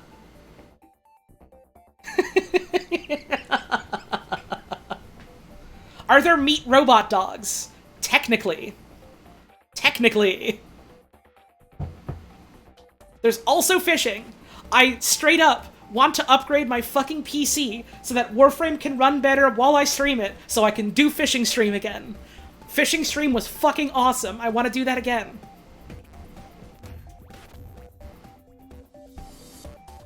Anyways, these traits were often hidden in weapon descriptions or otherwise required players to learn about them via outside sources. Now you can directly see any special traits a weapon has and incorporate that knowledge into your builds. Can you join in on the next fishing stream like you did last time? I mean, I'll probably just let people drop in and drop out if I do another one again. A thumper will appear. A fucking thumper will appear. You know it. That's how fishing goes. So this is what the new Blade and Whip that's coming out with Dagoth does. You get kills or assists, and it gives you guaranteed status, and also more follow-through. Follow-through is when you swing your melee weapon, it does, it does like a cleave.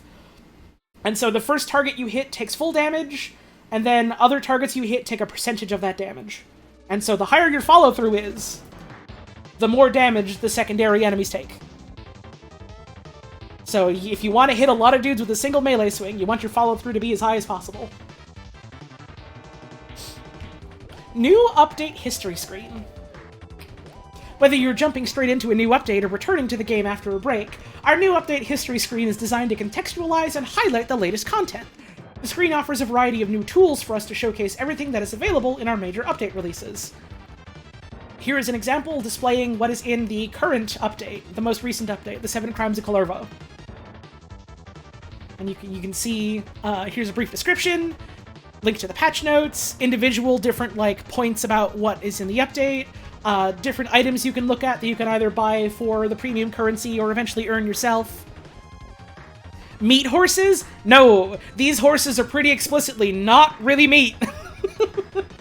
They're, we don't have time to get into what they are. We have other articles to read.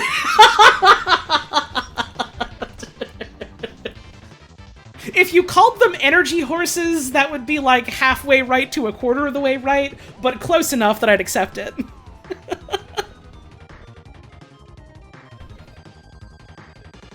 Yeah, that's neat.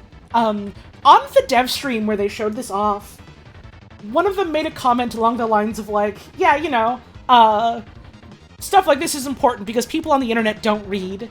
And it made me so sad because I was sitting here like, but I read? And then I remembered that's because I'm a fucking pervert. So...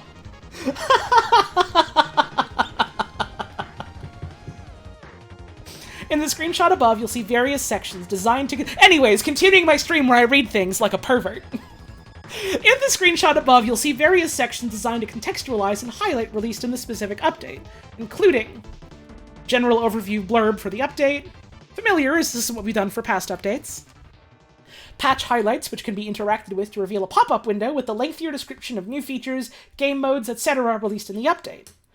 Direct link to the update notes on our website. Are you looking forward to 2 weeks from today, when the update drops and I straight up do a stream of the actual patch notes and we go through the nitty-gritty of it one by one, every single individual point, and we talk about all the things and I talk about what I think about it and how I think it'll play out? Are you excited for that? Are you excited for that? All 20 people that like know about Warframe stuff and enjoy listening to reading streams are hyped for that. Everyone else is like either no or, well, it'll be good to listen to Holly's voice. I'm okay with that. Sometimes a stream isn't for you. Sometimes it does end up being for you, and that's okay. But sometimes the stream is for me. This isn't the patch notes. No, the update drops in 2 weeks. This is them discussing, like, what some of the in-progress changes are going to be. And, the, you know, how they might change before the update drops, and so people can give feedback and stuff. Straight up here to listen and do your little things, that's kind of what these streams are for. Unless you're a fucking pervert like me, in which case you drop everything. You sit your white ass down and listen. Maybe you're not white, I don't know. You sit your gay ass down and... Maybe you're not gay either, how do I know?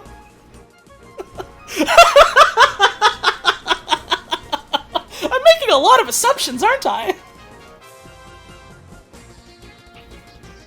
You sit your something ass down and listen. You sit your ass down. There we go. Hang on, I gotta allow that message and pin it. You sit your pervert ass down and listen.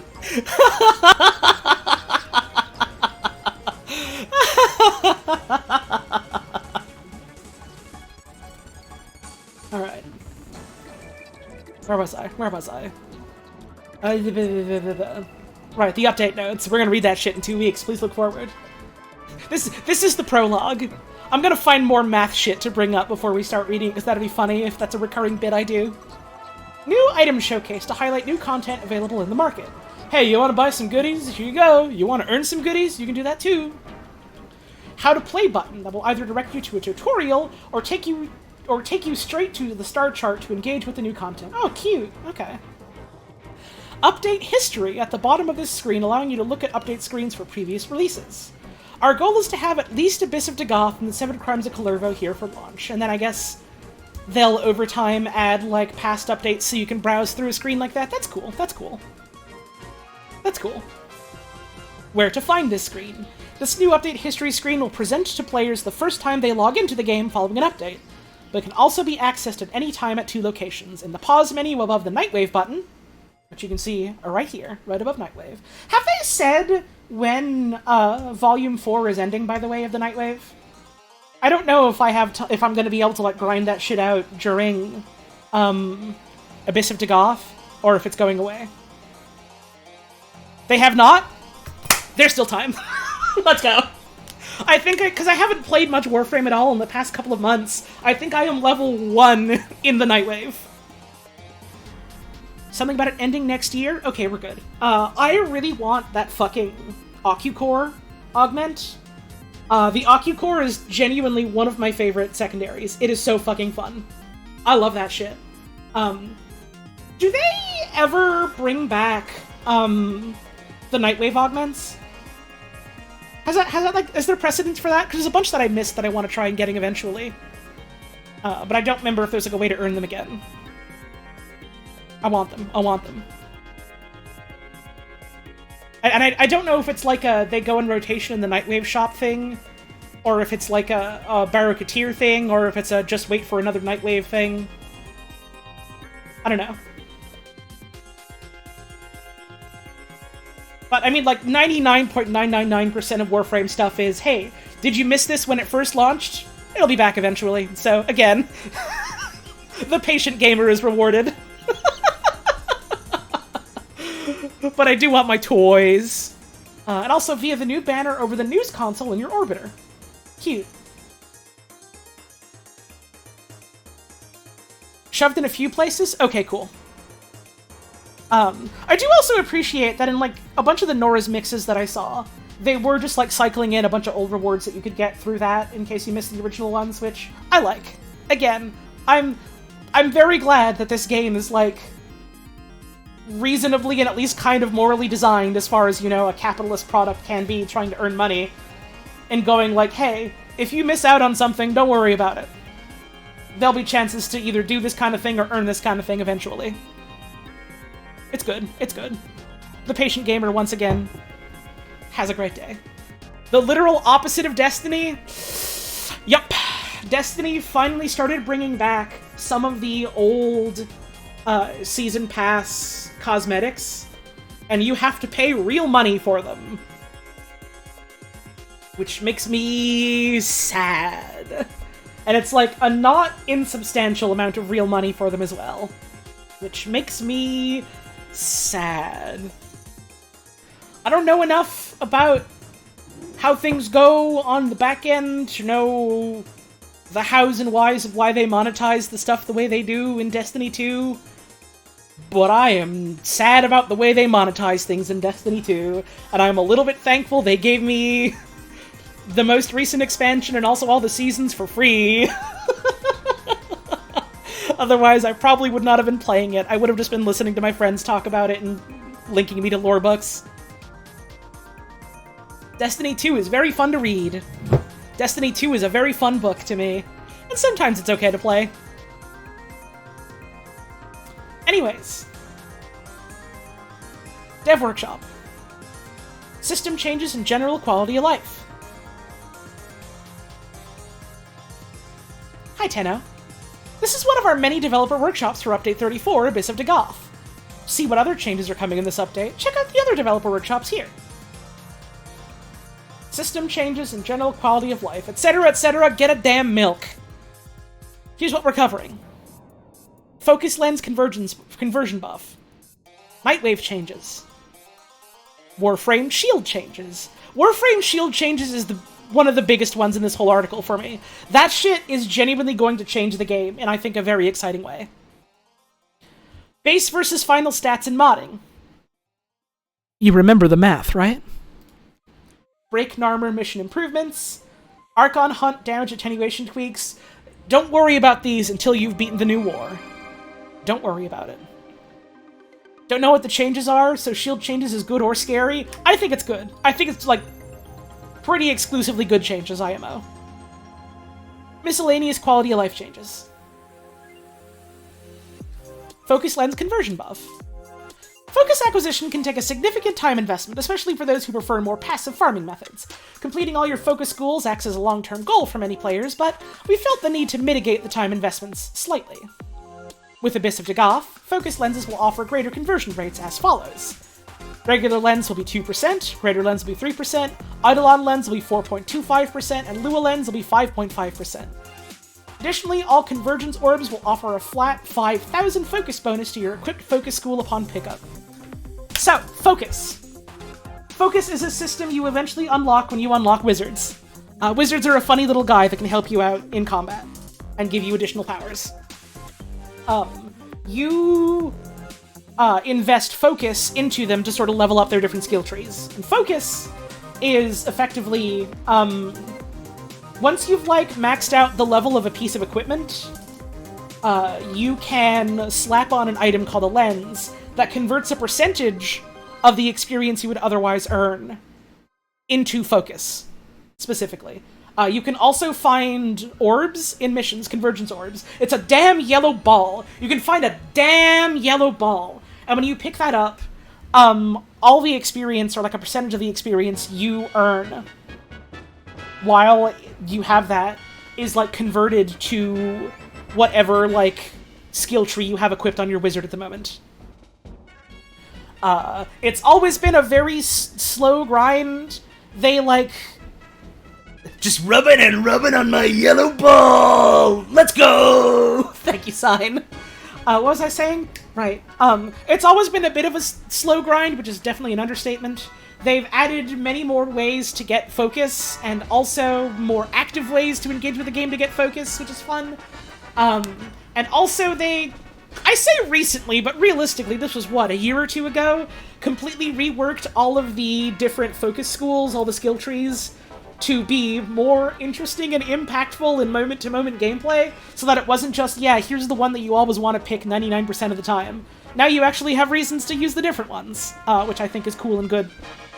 And so, making it faster so you can get more of the toys to play with is good, because then you can experiment more with, like, all of your different abilities that can help you out in different ways, and help you make builds that feel more effective because you have different things that cover up weak points or things that really, really enhance what you're already very good at doing. So it's cool, it's cool. I think that shit cool. Now that you can get more of it faster. Well, that's good. I always really liked, I always forget what it's called. I want to say Naramon, the one that's like the support-focused one, when they changed it, because it was like, not Naramon, I think Naramon is the melee one. Whatever the focus, the one that's focused on, like, support is. I always get the names mixed up. Is it Unairu? I thought Unairu was the tank one. Anyways. Because, like, they made it so, like, yeah, you can, like, you know, heal your teammates, and you can dash through your teammates and yourself to make yourself invincible for a bit. And, like, that's fun. I think that's fun on stuff like Hildren, where your hit points is your energy. So you want to try and, you know, manage that and make yourself not lose that as much as you can. But also, the other ability they gave to the support class is you shoot a fucking suck bomb that sucks all the enemies together into a little clump for you. And that's fun on Hildren, because one of your main abilities is you get a fucking rocket launcher. You get a fucking Samus arm cannon, and you can use your charge attack to shoot a bunch of dudes at once. So that's fun. And there's plenty of tools that you can use to otherwise group up enemies together, but it's fun to have a way to do that like, isn't gear dependent or isn't dependent on, like, putting a specific ability on your Warframe. So I like fucking with it. I like fucking with it. It's real to me. Nightwave changes. I'm gonna turn the song down a little bit because there's lyrics and I'm talking. I love the song, though. I love this song. Man, I wish they were making Nightcore. Warframe needs Nightcore. Warframe needs Nightcore. At the most recent convention they did, where they announced, like, the big new stuff coming in the future, they showed, like, an upcoming update for in 2024.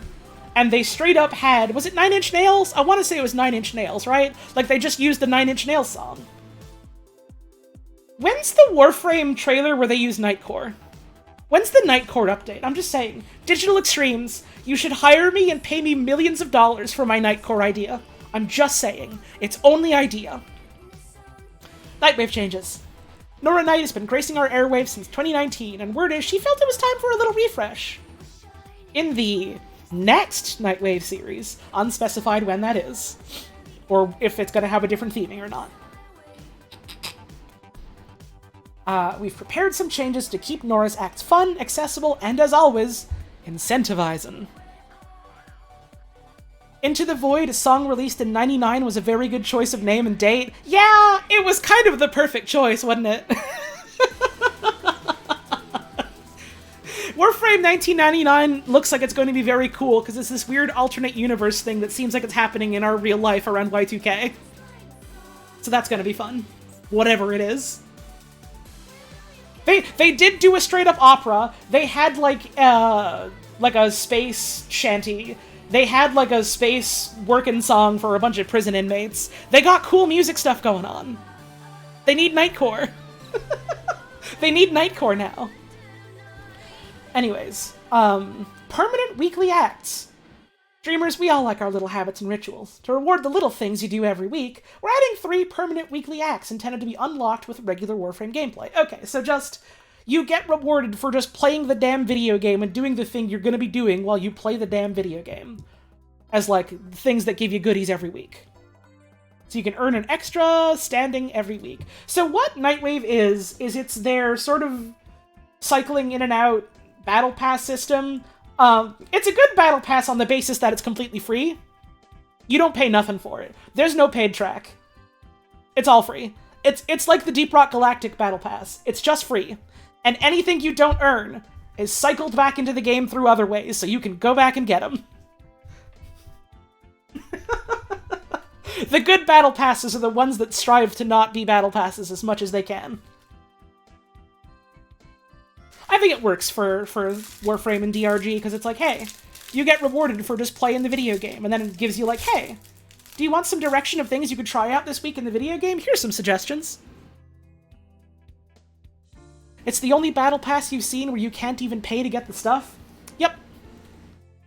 Less battle pass and more deterministic prize machine. Right, yeah, here's a list of goals you can do every week. By the way, if you don't do all the goals in a given week, once you finish the goals for a different week, all the ones you didn't do immediately get cycled in, and you can still do them.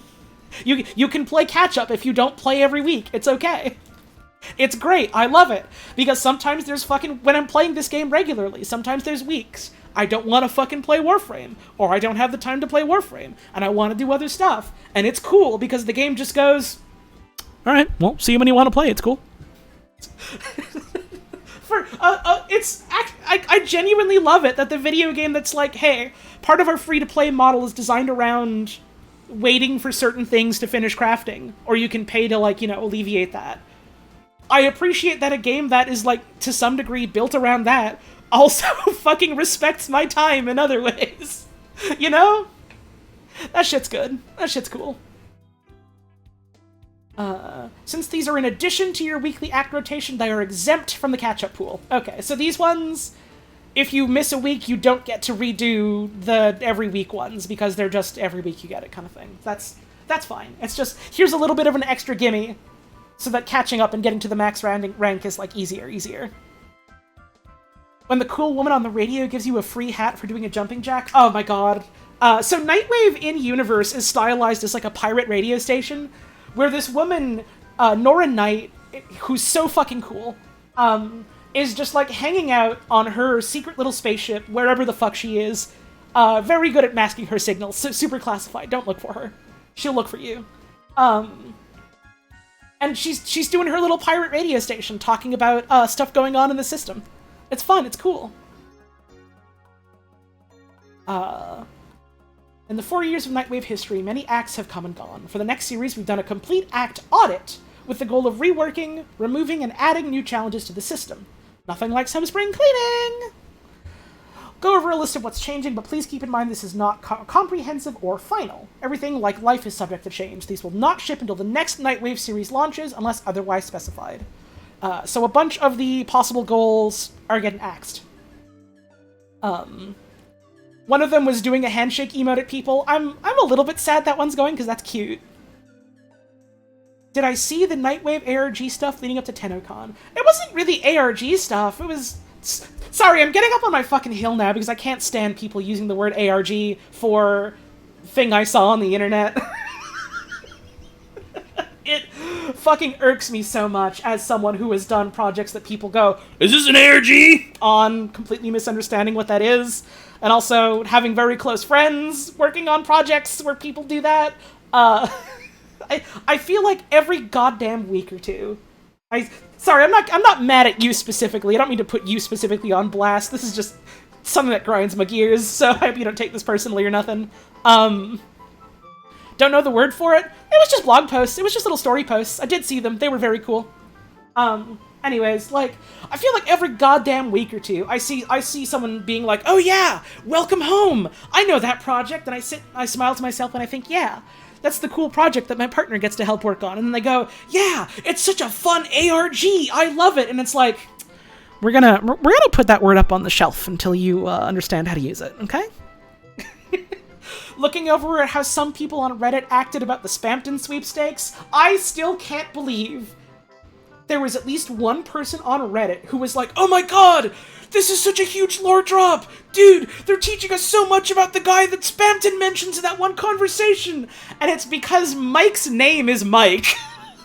It's like, no, dude, this is a real-ass person's name in the credits! No!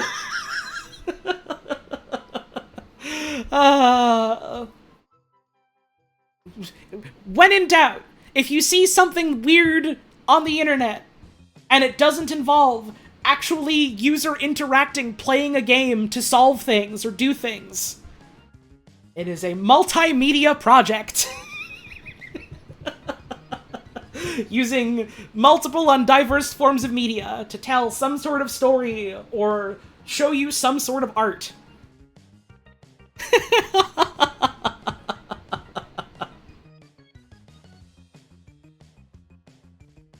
Anyways, no more handshakes. Installing an... I'm sad about no more handshakes. Handshakes is fun. Install an augment mod on your Warframe. Yeah, this was kind of a nothing one. That's fine. Because sometimes it'd be like, okay, well I have my builds I like on my Warframe, so it's time to just unequip and re-equip a mod to get my 1,000 goodie points or whatever. Kill 10 enemies with ground slams. Ground slam damage does not scale super well in higher end content, so this was just, okay, run a fucking level 3 mission and jump at some goons. Pick up 8 rare mods. Huh. I thought this one was fine. Just because it was like, it's a thing you do eventually as you play. Kill 1 Silver Grove Spectre. I'm sad about that. I liked going out of my way to hunt them down. That's fun. And then you still get like some of the mods that you're missing out of it if you're missing some of them. I wonder why they're taking that out. I mean, I know to some degree you gotta like go out of your way to craft the things that you need to go after them, but I don't know, I liked that one. Kill a Kuva Thrall or Hound. Yeah, this is one that's like a system you gotta go out of your way for to interact with, and like if you have certain conditions already met, you can't, or something like that, so... I get that. I get that.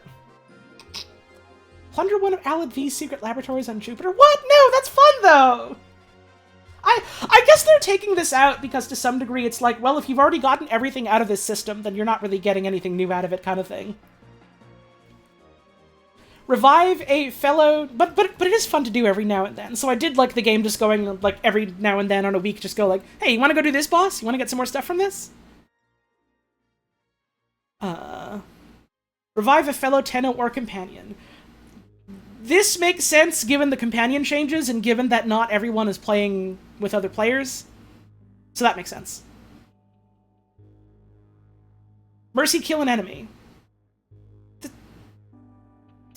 Why? I love doing the fucking Parazon finishers. I love fucking stabbing them. That's great. That's great. It always makes me so sad when I see people playing and not engaging with it, because it's like, no, but what about your cool animation? What? Do your cool animation. do your cool animation. Find and pilot a fallen necromech. That's fair. The fallen necromechs feel like Bobo garbage and they're hard to find, IMO. Clear a personal Lich, Kuva Lich influenced node. Yeah, okay, sure.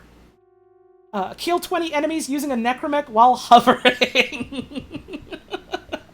Yeah, this one was always a little goofy. This one was always a little goofy. So sure, whatever. Reworked acts. These changes keep the core intent of the act in place, but make it easier for players to complete them. Since these are all being changed from daily to weekly, they must wait until the next series before we can implement them. Ancient Obelisk. Activate 3 Requiem Obelisks on Deimos. It is now weekly. Hacker. 10 consoles. Now weekly. Kleptomaniac. 30 lockers. Now weekly. Collect 4,000 resources. Now weekly. Yeah, it's fine. Bump them up ever so slightly and make them more rewarding. Sure. It's cool. It's a little inconsistent to get the finisher to open. I find it's relatively easy to do just on, like, a fucking Eximus. Like you bust up their Overguard, and they're basically already in, like, range of a finisher.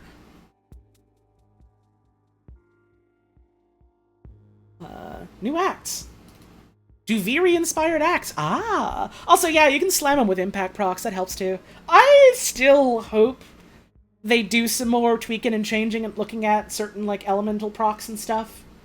Because I feel like there's a world where you can, like, use cold procs to actually, like, stun enemies. And, I don't know, completely out there bonkers idea, but the idea of, like, blast procs or impact procs turning enemies into, like, fucking pinballs you can knock into other enemies.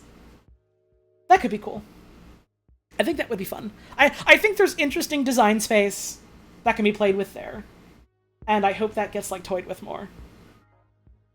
They tried that, but viral is still king. I don't think there's any world in which, like, viral isn't the best generalist status effect, unless they, like, with the exception of places where viral just doesn't work, like some enemies are immune to it. Unless they, like, take a fucking hammer to it. I think it's always just going to be, like, one of the best generalist ones, and that's fine. But also, I think you can still make the other ones more situationally interesting and useful, you know? And, like, that shit's fun. People will play in that design space. I do that. Anyways, Duviri-inspired acts. Complete a game of Komi in Duviri. It does not say win a game of Komi. It just says complete one. You do not need to beat the damn rabbit. You just have to play against him. Take your loss like a champ. Rescue an animal in Duviri. The fucking Ryback the wrestler. Feed the fish. And visit a Krithis in Duviri. Weekly. Fly your horse. Your horse can fly, by the way. Horses fly. For 1,000 meters. Play 2 different songs on your damn Shawzin. Defeat a worm. Get 10 decrees. Get 100 resources. Kill 50 Dax enemies. And then elite weeklies. Do 3 puzzles. Do a steel path worm. Evolve an Incarnon 5 times in mission. That's easy. And do an arbitration. These are my favorite Superegg facts. Everyone is loving this about Supereggs. Thank you for the tip, I appreciate it. Revised acts coming with Abyss of Dagoth. While everything listed above is coming for the next Nightwave series, the following acts are getting changes that we felt reasonable to apply to the current series. Hey, thank you for the resub. I haven't been shouting them out during stream, and I'll give them a shout out eventually, but thank you for the subs and stuff, I appreciate it. We took 2 different approaches in these revisions. A, to reduce the grind required to complete some acts, and B, to expand the ways in which players can complete them. Once Update 34 launches on November 18th, expect to see these changes from Nora Knight. This game's changed so much since you played last. That's live service games. That's how it goes. They add on more and more stuff. It is the nature of the beast. That's how it do. Accelerator, 10 enemies while sliding. Conservationist, 3 perfect animal captures. Earth Bounty Hunter, 3 bounties on the plains. Earth Fisher, 3 rare fish. So they're kind of having a lot of these, which is, yeah, I get it. Make those a little quicker to do.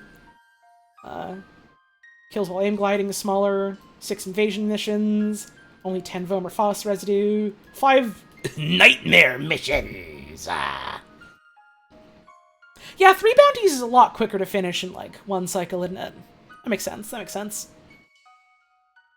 Warframe is like Path of Exile, and that I only want to play it for a few months every year, and there's a bunch of new toys when you come back. Yeah, it's very similar to that as well. Path of Exile also free to play. I don't like that it has cosmetic loot box shit in it, but I like the base game of Path of Exile, at least, if I just don't look at the cash shop.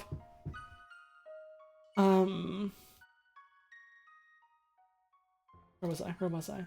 Yeah, so a bunch of stuff is you can do them a little less, and they'll get done.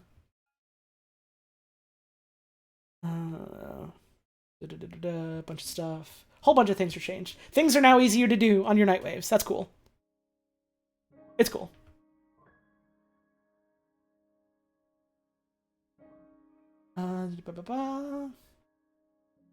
Let's see. Oh, here's some ones that are different. Retrieve the Ayatan statue for Maru in Maru's Bazaar. Okay, so instead of save all your fucking Ayatans until you get this mission on a week, it's just do the fucking weekly mission. That's so much better, actually. That's such a good change. I'm very happy about that change. thank you, Spocky Grokey. I'm having a great day today, personally. It's damn hot, and I still need to take a shower, but other than that, I'm doing pretty good. Thank you. Complete 3 different K-Drive races in the Orb Vallis on Venus or in the Cambion Drift on Deimos. Okay, so you can do them on either map. Cool, cool, cool. Kill 20 enemies while riding a K-Drive, Kaith, Velocipod, or Marilina. Okay, ride on something. It don't gotta be your skateboard no more. You can also use skateboard frame. Cool. Find 5 medallions. You don't have to be the one to pick them up. Other players can do it. Decorate your orbiter or your apartment. Okay, cool. Find 6 caches across any sabotage mission. Okay, so it used to be sabotage missions would have, like, hidden caches that you could get. And they were, like, a little hard to find and had, like, an audio cue to find them. And, like, there were so many times I would do a run where I would only be able to find fucking 2 of them. And I would be miserable. And I would have to do it again. This is now just find fucking 6 hidden ones. It doesn't have to be all 3 of them in one go. Pick up 15,000 credits. Mission credit awards will now count. Good. That's kind of the main chunk of how you get credits, is finishing a mission, so...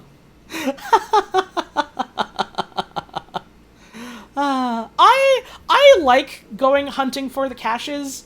It's slow. If you don't enjoy being the slow gamer like I do, I can see that being fucking miserable. And also, it's fucking miserable when you can only find 2 of them, and then you're like, oh, I gotta do this again. Introductory Nightwave screen. I read that right. It took me a second. The first time you log in with a Nightwave available, a pop-up screen will appear highlighting various series rewards, a brief description, and a button to visit the Nightwave menu. We're adding this to increase visibility of Nightwave for new players who may be unfamiliar with Nora, and as a reminder when a new Nightwave has dropped. Cool. Okay, that's fun. That's fun.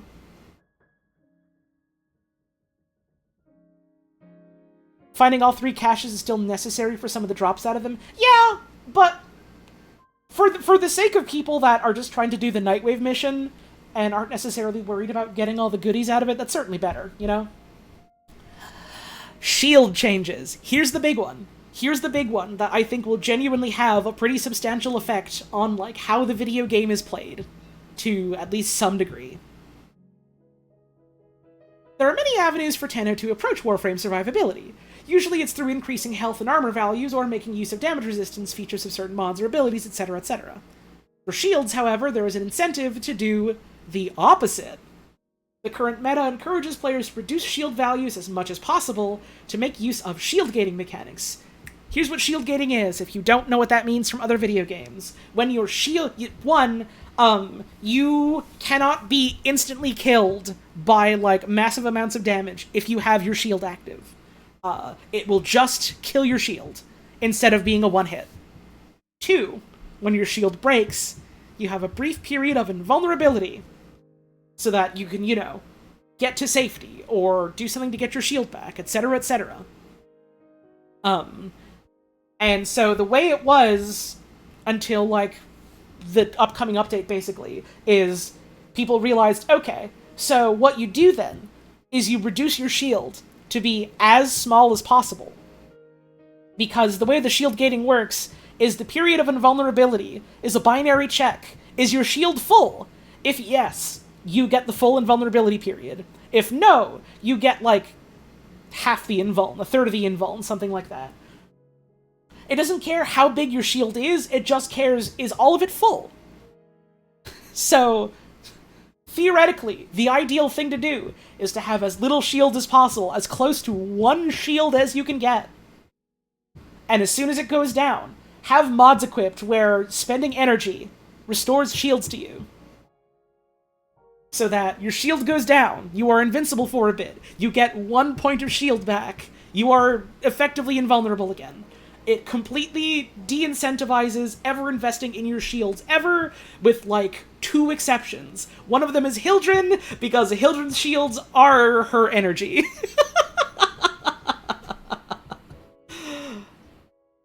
As developers, we're stuck in a strange position. On one hand, we see player ingenuity and creative ways of engaging with mechanics, but on the other hand, we see proof that shields are not offering the same value to players as other survivability tools, to the point where you are rewarded for having the lowest shield stat possible. We want to change this so Tenno are incentivized to increase their shield stat instead of reducing it. To do so, we're approaching this challenge in 2 key ways. Firstly, we're buffing Tenno shields overall. Previously, shields offered a 25% resistance to all damage types. You couldn't, add armor on top of that. There were, other skills and abilities and, mods that would add some mention of damage resistance. But other than that, it was just a flat 25% damage resistance. Now, 50%. Half damage. So that's already pretty good as far as, your effective HP being influenced by, having a shield on you. We're also buffing a few shield-specific mods with recharge rate in mind. Fast Deflection added minus 45% shield recharge delay. So your shields will start recharging quicker, and the recharge is faster. Fortitude increases the shield recharge value from 80% to 100%, also increases the chance to resist knockdown from 20% to 40%. Vigilante Vigor added a 30% shield recharge delay. These mod buffs feed directly into the other half of our approach, wherein they are reworking how shield gate works. It was added to the game back in 2020 with update 27.2 as a way to prevent one-shots, especially at higher level content. We feel this mechanic accomplished that goal, but the implementation of it had an unintended side effect. Players are rewarded for having the smallest shield stat and fastest shield recharge stat to make use of the full shield break mechanic. As mentioned above, our intention is to offer players more benefits for having larger shield values, so shield gating is getting a rework. The core mechanic is staying. When you lose all shields, you gain a period of invulnerability. What is changing is how this period of invuln scales with the amount of shields that you have. The changes outlined below are being made with that vision in mind. Part 1. Shield gate duration will scale with the amount of shields you had upon shield break. Previously, full shields upon a break offered a 1.3 second window of invulnerability. Once people figured out shield gating, quick thinking, and other mono-shield mods became less useful, yeah, they, kind of just fell off completely and were like, this has little to no application anymore, which makes me kind of sad. I wonder... I don't believe this is really going to make quick thinking really come back in any sort of substantial way. But, now it's an option for frames that have, some shields and are casting a bunch to try and get shields back. You can have quick thinking as, a bit of a buffer on top of that. So, that's interesting, I think. I think that helps. We'll see. Now, depending on your modded values, this window could be anywhere from 0.33 seconds, that is the minimum invuln duration, to 2.5 seconds, capped at 1150 shields. To receive the original 1.3 second shield gate, players need now around 325 shields upon shield break. 325 shields is real easy.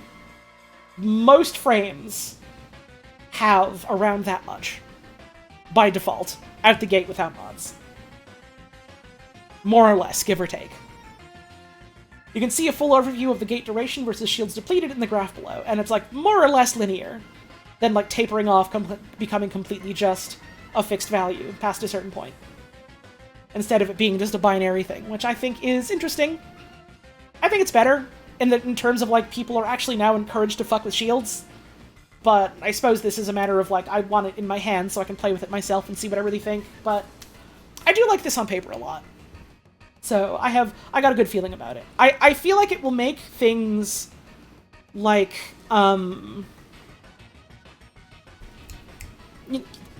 frames like fucking Banshee and Mirage, which I struggle so much to play. Because I don't get how you're meant to fucking stay alive with them, other than, putting on a Decaying Dragon Key and doing the shield gate there. But, I don't know. I think, this will be interesting in terms of, now frames like that can, invest more in shields and invest more in the fucking... the one aura mod and, the other set of mods where, casting does give you shields back, because you're casting a lot with them. They're the damn squishy wizard frames. You're getting a lot of your, shields back if you're doing a lot of spells, which you want to do. And then, like, on top of that, maybe, like, if you have consistent energy regeneration, then you can also slap on quick thinking. And then, like, yeah, now you have a pretty substantial way of keeping yourself alive by hitting your buttons and playing the game actively.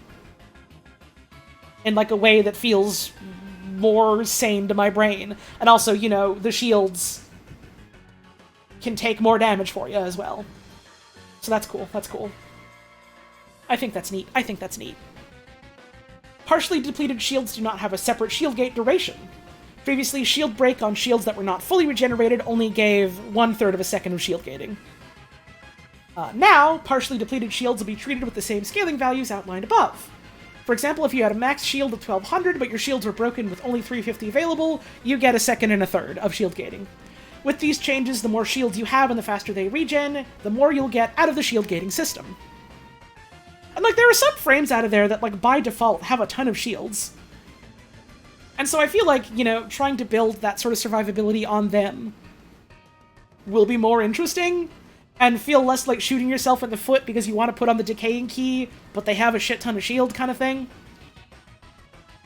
Like, Hildren already kind of had something like that built in as her passive, and they're also buffing it in this. But, like, stuff like Harrow, stuff like Mag, stuff like Frost, you know? Who, like, either have ways of getting a ton of overshield, or just have, like, a big shield by default. That's good for them, I think. Frost needs more, but hey, they're giving him something. And, like, someone mentioned on, like, I don't remember if it was Twitter or a blog post or a forum post or something, like, hey, doesn't this mean that Grendel's gonna have, like, very little shield gate now because he only got, like, 50 shield? And it's like, yeah. But, like, one, that fits with his identity of being a very low shield frame, and two, that man is a fucking brick. He'll be good. He'll be good. He'll be fine. Grendel will be okay. We're playing Grendels out here. It's alright. There we go. And we're adding a new corrupted mod, catalyzing shields. With the changes to shield gating, we still want to offer players different ways to interact with this system without always having to mod for the most shields possible. To accomplish this, we're introducing a new corrupted mod, catalyzing shields. This mod will reduce your maximum shields by 80%, but will also change how shield gating works for your Warframe, with a guaranteed 1.33 seconds of shield gating upon full shield depletion. So, like, if you want to fucking shield gate on Grendel, good news, catalyzing shields. With this mod equipped, shield gating duration will scale from 0.33 to 1 1/3 based on your maximum shield values, regardless of what they are. For instance, if my maximum shields are 100 with catalyzing shield equipped, I would expect the following shield gating durations. If you have 100 shields, you get second and a third. 75, you get a second. It still scales down in the same sort of linear way, but the numbers are much smaller, so it's very similar to what it is right now. Technically, I think this is still better than what the current shield gating is, but you gotta spend a mod slot on it, which I think is... I think is fair enough, because they were like, yeah, we like the emergent gameplay of it, but, like, we're a little kind of iffy on the fact that, like, it's a specific weird old item wheel item that you have to use for it, kind of thing. Since this is a new corrupted mod, it will be obtainable via Orokin Vaults on Deimos. We will run an alert for this Catalyzing Shields mod 1 week following Abyss of Dagoth's release to give players faster access to this mod to test in their builds. Decaying Dragon Keys are being updated to debuff both shields and shield gating. With revised shield gating, we felt it was important to update Decaying Dragon Keys as well. These gear items are currently used to lower the threshold needed for full shield breaks with shield gating, and while we love to see players finding unique interactions between various mechanics, Dragon Keys are intended to increase difficulty when equipped, which is also a fair point. With that intention in mind, Decaying Dragon Keys now cap player shield gates to 0.33 seconds maximum. Because the whole thing with literally all of the other keys is they actively make playing the game harder. Because that's the point, is you're supposed to put on the challenge mode, the weighted training key, so that you can get the goodie at the end of the level, kind of thing. And this is the one that was actually, it's just an upside with how we've changed the game, so I think this is fair. I think there's going to be some grumbling and groaning about it being moved to, like, a mod instead of being an item wheel thing, but I think the reasoning is reasonable enough. Part 5. A few other details to cover. Hildren's passive is being buffed from 3 seconds of shield gating to 3.5 seconds of shield gating. There are many variables that will impact the overall outcome of these shield changes with Abyss of Dagoth, and we'll be keeping a close eye on player feedback once this is in the community's hands. With this update's release, you'll be seeing many changes in your arsenal upgrade screens, both for shield changes listed above, and the following overhaul. Base versus final stats in modding. You remember the math part of the stream, don't you? You have a couple minutes to study. I'm going on break. Think about your Grendels. Think about your Grendel numbers. We'll be back in a couple of minutes. I need some more damn water. My throat's feeling froggy. I'll be back in a bit.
Oh.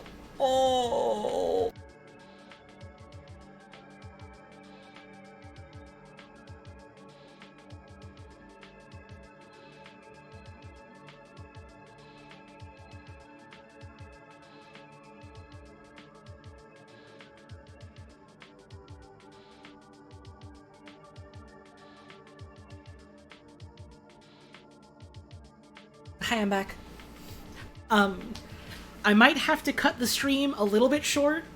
I might just go on an extended break because my folks are out getting dinner, so I gotta go for dinner soon. So I might just like make the Grendels bigger and ask you to watch them while I'm away. Can you watch my sons while I'm eating a burger with no honey mustard? Kind of thing. Yo, thank you, Happy Frog Legs. Mary 33, hope you had fun with your wife. Oh, I had so much fun. I already want to go back. 1 month was not enough, but also 1 month was all I could really spare time-wise. Like, work continues, unfortunately.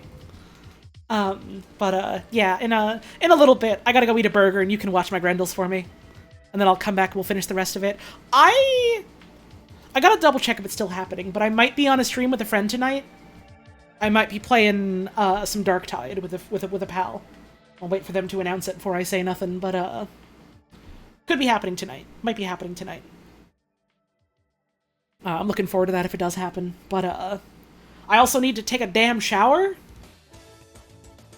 So, after I eat a burger with no honey mustard, I'm gonna get back and finish the last of the reading. And then I gotta axe the fucking stream basically immediately and go shower, because I need to goddamn shower. I was like, oh, I'll shower this morning, and then I woke up at goddamn noon, and it was like, oh, fuck, I have other things I gotta do. Man! And then I was like, I wanted to do this stream. I wanted to do this stream yesterday, but it was too goddamn hot, and I couldn't, like, fucking focus on anything.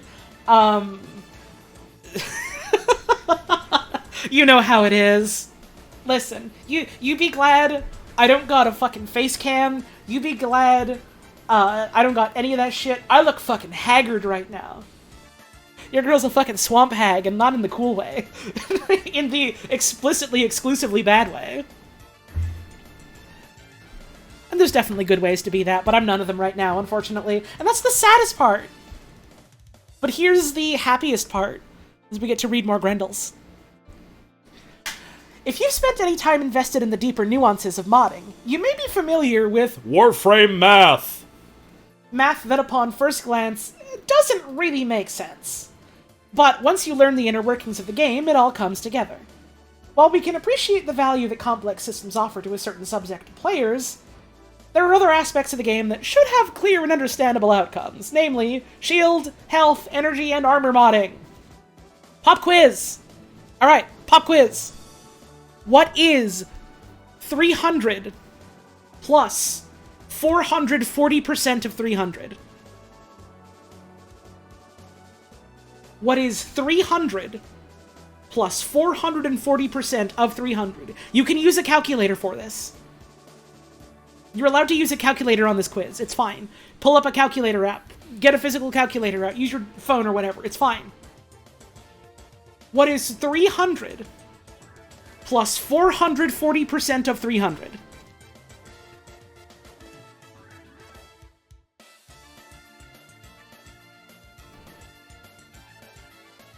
$1620? No. That's the normal human being answer. You're not thinking in Warframe math. The answer is 740. The answer is 740.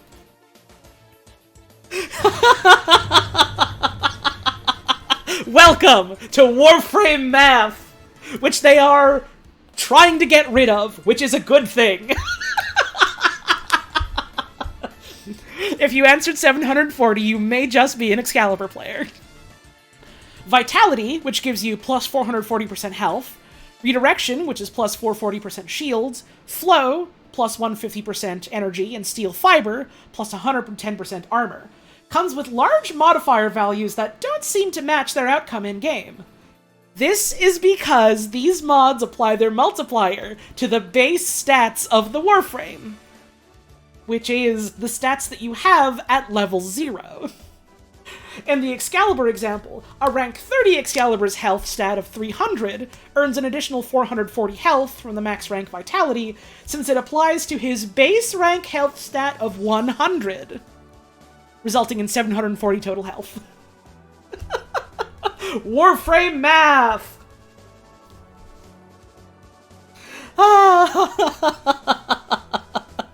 Thank you for the gift sub to Captain Falcon! Someone in chat said Warframe Jr. math, and now I'm just thinking of Pink Grendel Prime Jr. I need Pink Grendel's Prime Jr. more than God. In Abyss of Dagoth, this math can be understood if you play lots of Warframe or Path of Exile only. Oh man, Path of Exile is another really good game to get into if you're a math pervert and want to do fucked up math that doesn't make sense until you look at how the systems work. And now that they're changing this in Warframe, Path of Exile is basically your only option, so check it out. In Abyss of Dagoth, we want to remove this obfuscation by having health, shield, energy, and armor mods apply to the stats of Warframes at their current rank. Continuing our Excalibur example, instead of Vitality always applying to Excalibur's base rank of 100 health, it would apply to his health stat based on his rank, namely the stat you can actually see in your arsenal. If your Excalibur was rank 30, his health stat would be 300, which means Vitality's multiplier would be calculated off of 300. With current health and mod values, additional adjustments are needed to make this revision work while maintaining game balance. By only changing where the multiplier applies, a rank 30 Excalibur would receive an extra 1,320 health from max rank Vitality, resulting in a total health stat of over 1,600. This outcome is a significant buff, which is not the intention of this system change. To remedy this, we are approaching this problem in two ways. Number one, we are reducing the overall multiplier for health, shield, energy, and armor mods. Since these now affect max rank Warframe stats, these mods need to scale differently to maintain the status quo. You wanted all frames to become brick? Oh, don't worry, we're getting to the rest of it. Since these now affect max rank Warframe stats, these mods need to scale differently to maintain the status quo. Additionally, we wanted these new values to be as clear and understandable to all players as possible. Here are a few examples of these value changes. Vitality is now plus 100%, Redirection plus 100%, Steel Fiber plus 100%, Flow plus 100%. They all now just read, this is double your health, shield, armor, energy, whatever. It is adding another one to you. These are not all the mods affected by this change. We share the comprehensive list further down in this workshop. We'll peek at the list later. Doing some quick math, this means that a rank 30 Excalibur with 300 health, with a reworked Vitality at 100% health applied to the final health stat, would receive 300 extra health for a total of 600. That, in contrast, is a nerf, which we also don't want to do. So part 2. We are adjusting Warframe health, shield, energy, and armor values across the board, every single Warframe, to keep the end result of the revised mods as close to the original values as possible. With this change, Excalibur's rank 30 health is now 370. With plus 100% health from a max rank Vitality mod, his resulting health stat would be 740, which matches what it is originally. With this path to the same result, may seem a little complicated, the outcome matches our intention. We want players to be able to look at their health, shield, and armor mods and be able to understand how they affect the stats they see in their arsenal. In addition to everything above, we are also increasing the base stat values for Warframes so that these revised mods offer similar value for lower ranked frames. To do so, we reduce the amount of health, shield, and energy that Warframes earn per rank in half, and transfer the sum of that value to their base stats. So what this means, the stats of every single Warframe at max rank, without any mods, are now very, very slightly buffed by a tiny little bit. By just a little bit. A rank 0 Warframe has higher stats than it previously did, and earns a little bit less per level up. But at max rank, at rank 30, your stats are very, very slightly stronger than they would be right now in the video game. And also the numbers on the mods make fucking sense and scale to your final value. For armor, this is the one stat that does not increase with your Warframe's level, with some exceptions. Armor values across the board have been slightly increased to compensate for the mod changes. We will only be listing base stats for armor changes, unless that Warframe has a different armor stat at max rank. Not to beat a dead horse. But mods will now be applying to the max rank stat instead of the base rank. You may look at these numbers and think nerf or buff depending, but the outcome is that the total modded values are the same, if not a little higher in some cases. Here are a few outliers before we get to the nitty-gritty of it. Lavos, Nidus, Nidus Prime, and Kalervo all have buffs to their armor values as a result of this change. Nidus Prime's armor stat increased from 910 to 1050, with max steel fiber equipped. With all 3 Umble Warframe mods equipped, this buff results in a difference of 1,198 armor in the current game to 1,470 armor in the future. Nidus Prime fans, clap your hands. Also coming to Lavos and Kalervo as well. Garuda and Garuda Prime received buffs to their modded energy pool. Garuda Prime's energy stat has increased from 800 to 896 with max Prime Flow equipped. Garuda fans are eating good. I'm Garuda fans. Well, yeah, I kind of wish it was 869, but we can't have it all. We can't have it all. Most energy stats have received a slight nerf with Prime Flow, resulting in a difference of around -5 to -10 energy max with this mod equipped. That's peanuts. That's fair. That's gonna hurt for, like, a very small amount of frames, and the rest of them aren't really gonna notice. There is a very small subset of frames that are like, oh no, that's a shame, and the rest of them are like, what do you mean 5? What? I wasn't listening. Here's a visual example of the stats. I drink water. I don't actually know too much about Kalervo. I've just heard he's good. Not much about what he does. Some things I remember hearing made me think like, oh damn, this is what I kind of wish Excalibur was. But I also like Excalibur, so. And the numbers are different. See, at max rank, you now have slightly more armor on Excalibur. All the other numbers end up the same, but you have slightly more armor. Warframe stat changes. All of them, and I mean literally all of them, have had stat changes. Literally all of them. Literally all of them.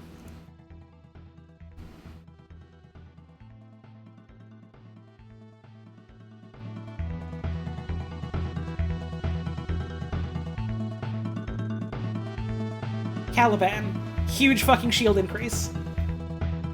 Good for Caliban. Caliban needs something.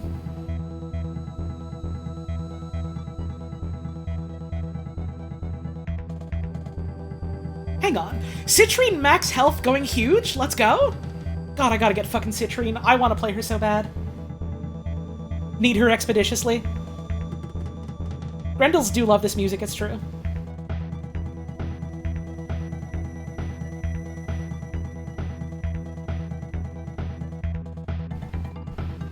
All of them. All of them. Every single one.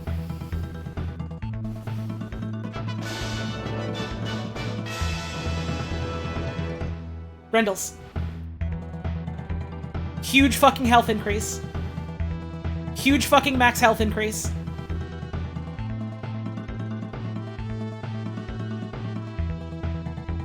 Grendels.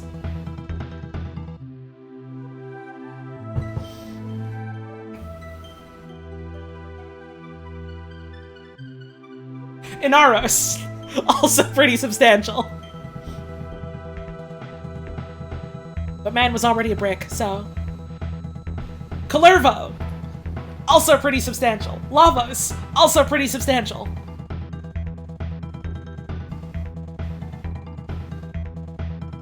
Mag's getting a little bit more max shields, which is nice.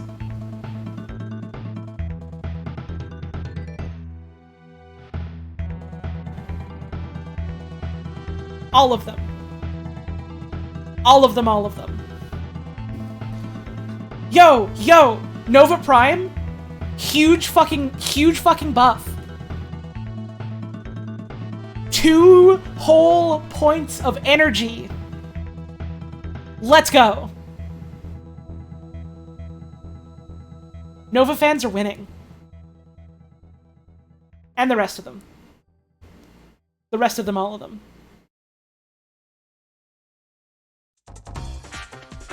This is also good music for this.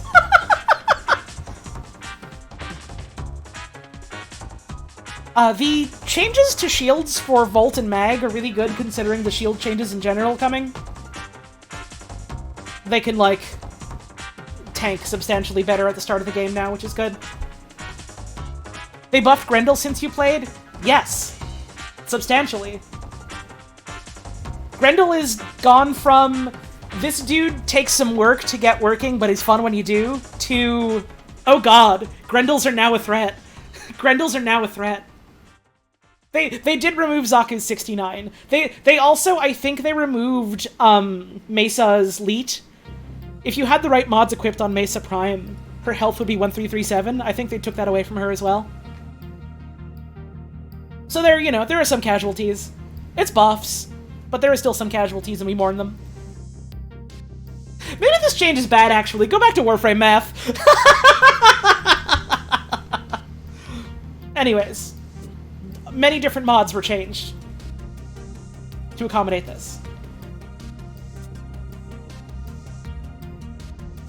The 2 mod set bonus for the Umbral mods is more substantial than it was before. So 2 Umbral builds get a bigger buff. Again, another buff.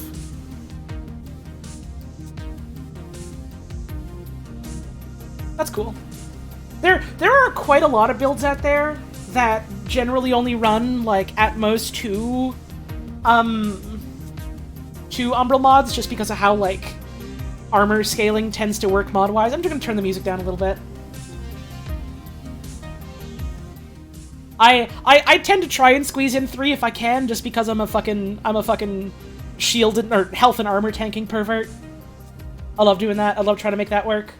But for a lot of people that are trying to min-max in a normal person way instead of being like me, you generally, if you want more health alongside your big power increase, you just run Umbral, whatever the power one is and the health one is. So, hey, good news. Just those 2 is going to be a bigger buff than it was previously. They've also changed Necromech and Arcwing mods. Also, the health stats of Necromechs and Arcwings, like they did for the other ones.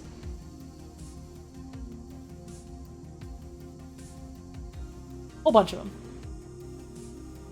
While there may be significant changes to Warframe stats and mod values as part of this overhaul, the end result is that your builds should mostly stay the same. The key difference is they added clarity of what your health, shield, energy, and armor mods do in your upgrade screens. The numbers are more or less the same, in a lot of cases trend slightly higher, in a couple cases trend very slightly lower. Very minor buff for the most part. Largely not that big of a deal, except some cases which are pretty big, substantial. In most cases it's just, oh okay, the math makes sense now. Break and armor mission improvements. Calls missions are a great way to earn an extra Archon shard every week, but there's no denying that playing the same 3 break and armor missions can get repetitive. After looking at community feedback and reflecting on our own experiences after almost a year of this content being available, we've prepared some QOL changes and a few ways to spice up these familiar missions. General quality of life. Call has loot radar and enemy radar. Nice. Call go fast. Call is faster. Nice. Call are in stock. Stock is the currency that you get from doing, these missions and, like, doing side objectives. And I guess now you can also just pick it up in the missions, which is cool. Hey, nice. 5 stock pickups will spawn per mission, offering 2 stock each for a total of 10. Cool. Cool. I haven't fucked much with the call missions, but they're a neat idea. I hope someday they can dedicate the time and resources to adding more. I hope. It would be cool. I get why it's not the highest priority, but I hope. Expanding Call's garrison.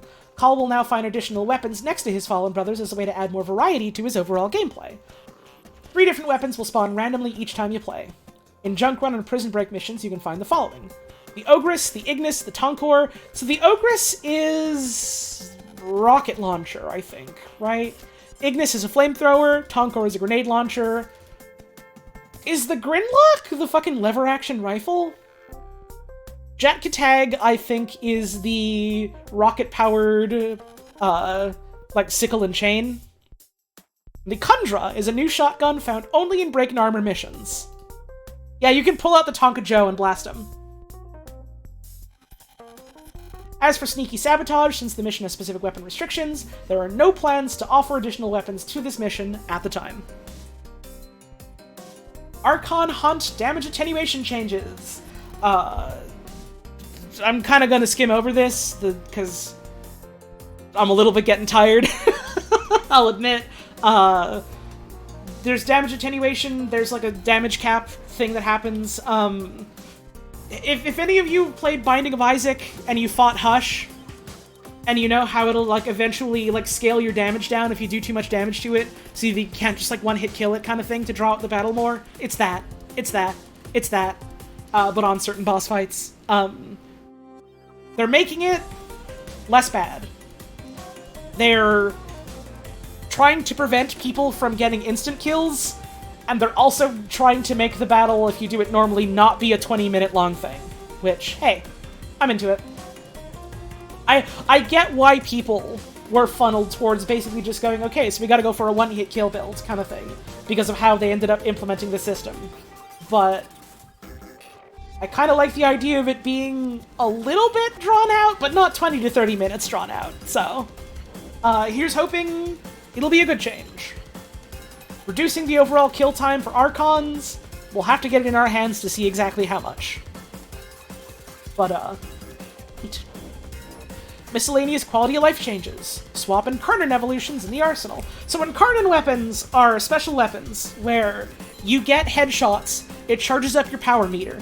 You hit a button, and it turns the weapon into a different weapon. It does a form change, it has a dragon install, and it gets new powers. You also get different perks as you level up the weapon that you can add on to add, like, you know, different unique effects, or to add some, like, stat ups, things like that. Originally you had to go to, like, some specific places to change any of your options whenever you wanted. Now, you can change them in your arsenal. So you don't have to, like, go somewhere else if you want to, you know, change something for a mission, or test something else out. You can just do it from your items menu when you're choosing all your weapons and stuff. It's that easy. Look, Grendel is doing it. Look, Grendel is doing it. Right now, Grendel is doing it. Grendel has changed his abilities right now. It's that easy. Also, yeah, with Duviri, if you play the Duviri hard mode, randomizer mode, you can, like, week by week unlock different, upgrades for, like, older weapons that give them Incarnon stuff, which is cool. Like, the Boar is one of the oldest fucking shotguns in the game, and it's like a big drum-filled auto shotgun type of thing. And if you get the Incarnon for it, it turns it into a fucking 3-shot laser that chains to enemies, and it's fun. I don't have any of them yet, but, I mean, I like the idea of basically all of them, so... I like when a weapon is a trick weapon. I like when a weapon has a form change, so I'm into it. Steel Path Circuit Reward Path. New Riven option. For those who have acquired all the Incarnons via the Steel Path Circuit, speak of the devil, we want to offer you additional rewards for this game mode. With Drifter Opportunity Intrinsics at rank 9, you'll be presented with 3 Veiled Rivens in addition to the weekly Incarnon rotation for your Circuit Reward Path. So Rivens are a special type of mod, for people that don't know, that give you randomized stat boosts and, like, stat negatives for a specific weapon. And the intensity of the stats on the mod scale to how popular and how often used the weapon is. So, like, if a weapon is used a whole lot, it's generally because its power level is very strong. So you don't necessarily see super substantial buffs by slotting in a Riven mod. If you are using a weapon that isn't necessarily used a lot, it can tend to be because it's a little bit lower on the power end of the spectrum, and so a Riven mod can bump up those numbers a lot. It's an interesting system. I haven't fucked with it enough to understand why people say there are some pain points with it, but I trust the fact that people have fucked with it enough to know what those are, you know? It's an interesting idea, though. And there's different ways you can get those, and different ways you can, like, shuffle those into other things and see what goodies you can get. It's neat. Lets you do some funnies? It sure does. It sure does. There are some weapons where, like, without a Riven, they're kind of, you know, on the lower end of things. With the right Riven, though, they kind of become the monster from hell and explode anything you want forever. Hydroid rework. Hydroid rework.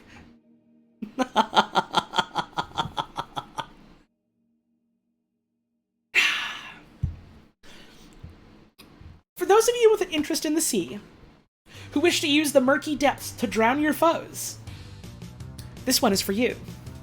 Also, if you like pirates, good news. Hydroid is the pirate Warframe. Hydroid is receiving a rework with the Abyss of Dagoth update on October 18th. This is Hydroid's theme. This developer workshop is focused entirely on what changes Hydroid will be receiving and why we are making these changes.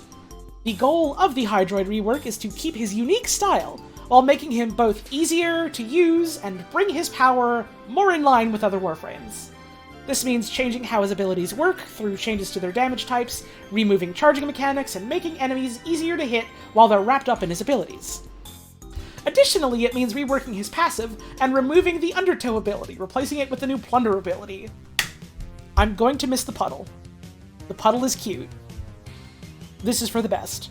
Oh, hang on a sec, I gotta check something real quick.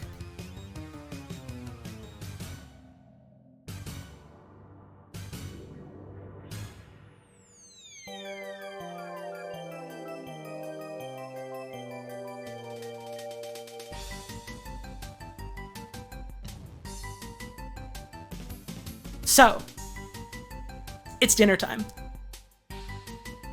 I'm going to get up for, I don't know, 10 to 20 minutes so I can enjoy a nice dinner with my family. Let me just put up some text on screen really quick. Properties.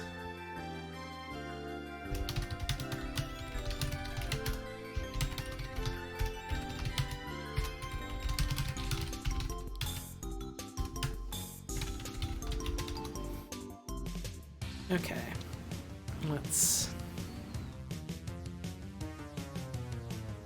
make this bigger.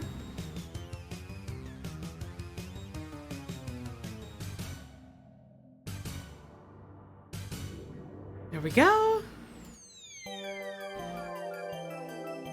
And then, like,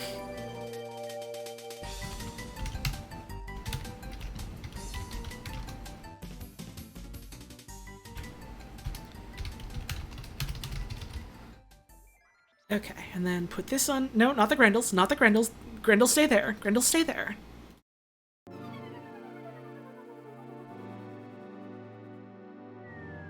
Okay. So, I'm gonna get up. I'm gonna have dinner. I'll leave the music going. Watch my Grendels for me. I'll be back once I've eaten a burger and had a nice dinner with my family. Okay, see you in a bit. I'm gonna hit the ads button really quick, just so that that's, like, all done by the time I get back. So, hey, get up and stretch for, like, 3 minutes and then watch my Grendels for me. Okay, I'll see you soon.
25 moths. Yeah. I haven't been here in a bit, but I hope things are going wonderfully. Huh?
Okay, I'm back. It's a good fucking burger. What? Why'd the music stop? This VLC does that sometimes. I'm sorry, y'all. I was hoping the music would keep playing while I was away. You've just been sitting here in silence with my fucking Grendels for the pet. Chat, where's my Grendels? Chat? Chat, where are my Grendels? Guys? I specifically asked you to watch my Grendels. Where are they? Where are my fucking Grendels? Oh, there they are.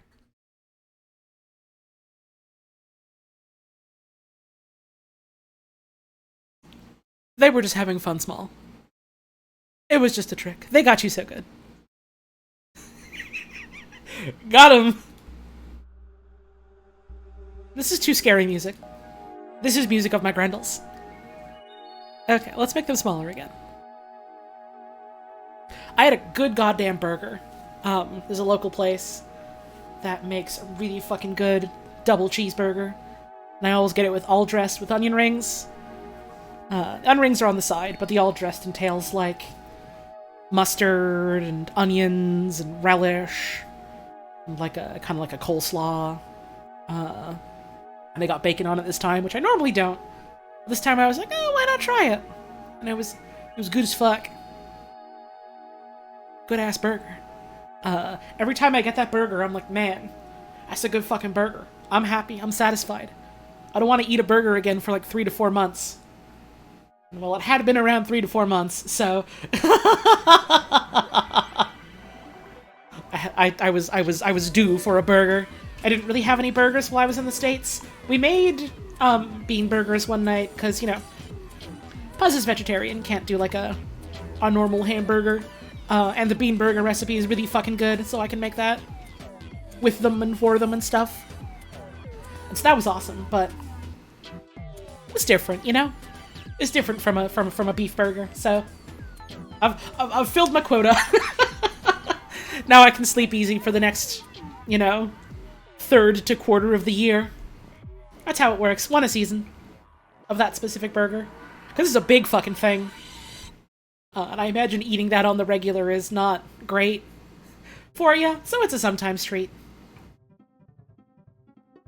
Now we got Treetop Rock.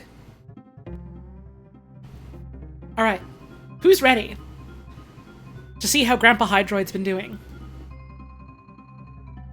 I am. And hey, thank you to the folks that stuck around while I was off eating dinner. I hope you had a good time hanging out, chatting. I hope it was cool.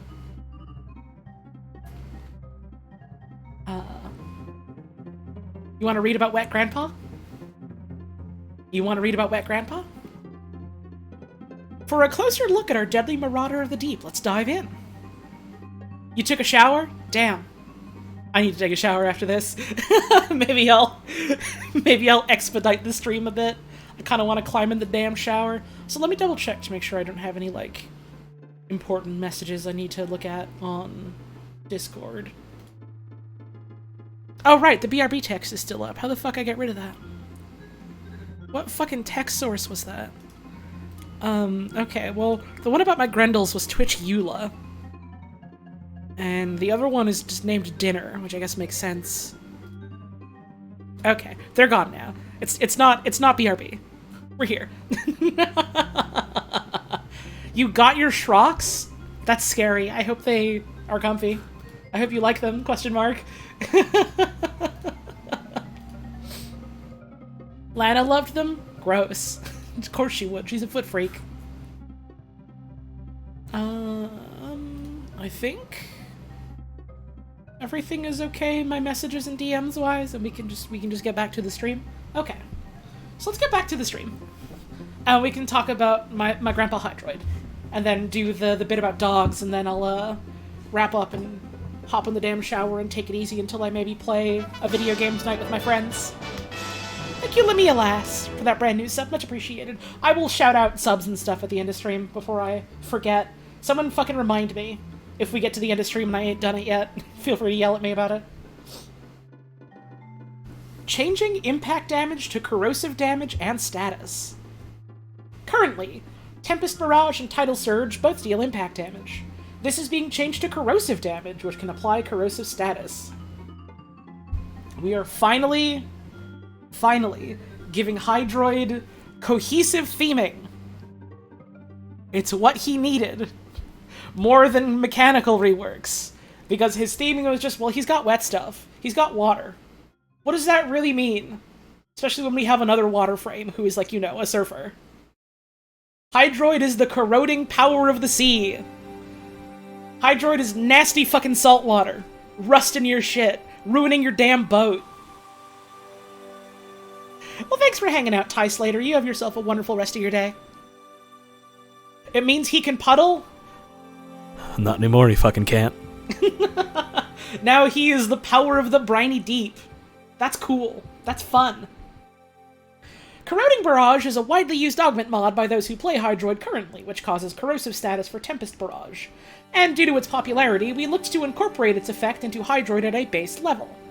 We felt changing impact to corrosive damage in Hydroid's abilities makes them more thematic to the sea, while incorporating Corroding Barrage's current effect in a meaningful way.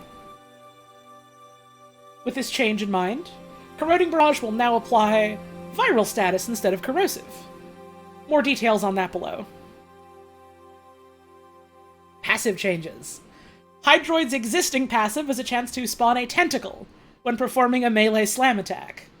We are removing this existing passive entirely to be replaced by an entirely new effect. So the way it worked was, whenever you did a melee slam, there was a 50% chance. There was a 1 in 2 chance that it would make a single tentacle from your 4th ability come up. One single pitiful tentacle, if you sometimes did a slam. It was a cute idea that you either didn't really interact with at all in the moment-to-moment gameplay, or that encouraged you to try and exclusively use as many slams as you could. So it's, gone. It's gonzo. It's done. It's all done. The nature of Hydroid's existing passive pushed players to a very specific playstyle, regular use of melee slam attacks. There you go, they're saying the thing I said. While not- oh man, this is fitting music, isn't it? While not guaranteeing anything useful from an individual slam. We wanted to make the passive feel more reliable and impactful. I'm gonna put this song on loop. Whoop, nope, let me... How do I loop? It's... this button. Is this loop 1? Life could be dream. Life could be dream. Let's see. Is this gonna loop this song now? Yes. Okay, cool. Thank you for the resub. And thank you, Beef Jerker, for the brand new sub. Very good video name. Video name? Very good username. Plague Star later this year? Oh shit, did they just confirm that? Where did they say that? That's cool.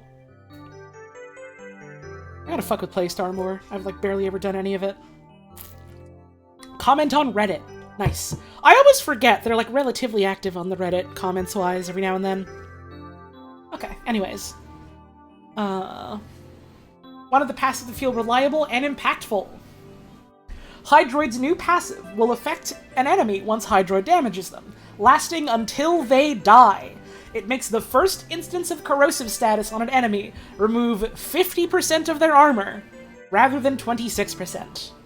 Not only will this make the first corrosive status stronger, but it also means corrosion status can reach 100% armor reduction with full stacks. Hydroid is no longer the wet noodle slapping guy. Hydroid is now the fucking corrodes you and removes all your armor guy.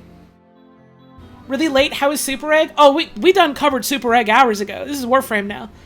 we're done. You gotta go to the start of the lecture if you want that.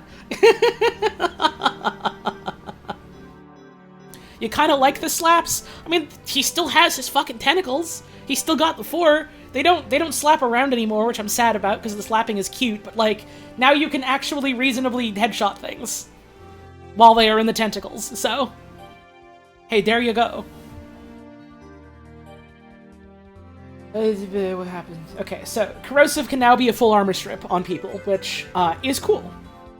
That is Hydroid's thing now, is the I fuck your armor forever now. I get that salty spray on it, and it's damn rusty.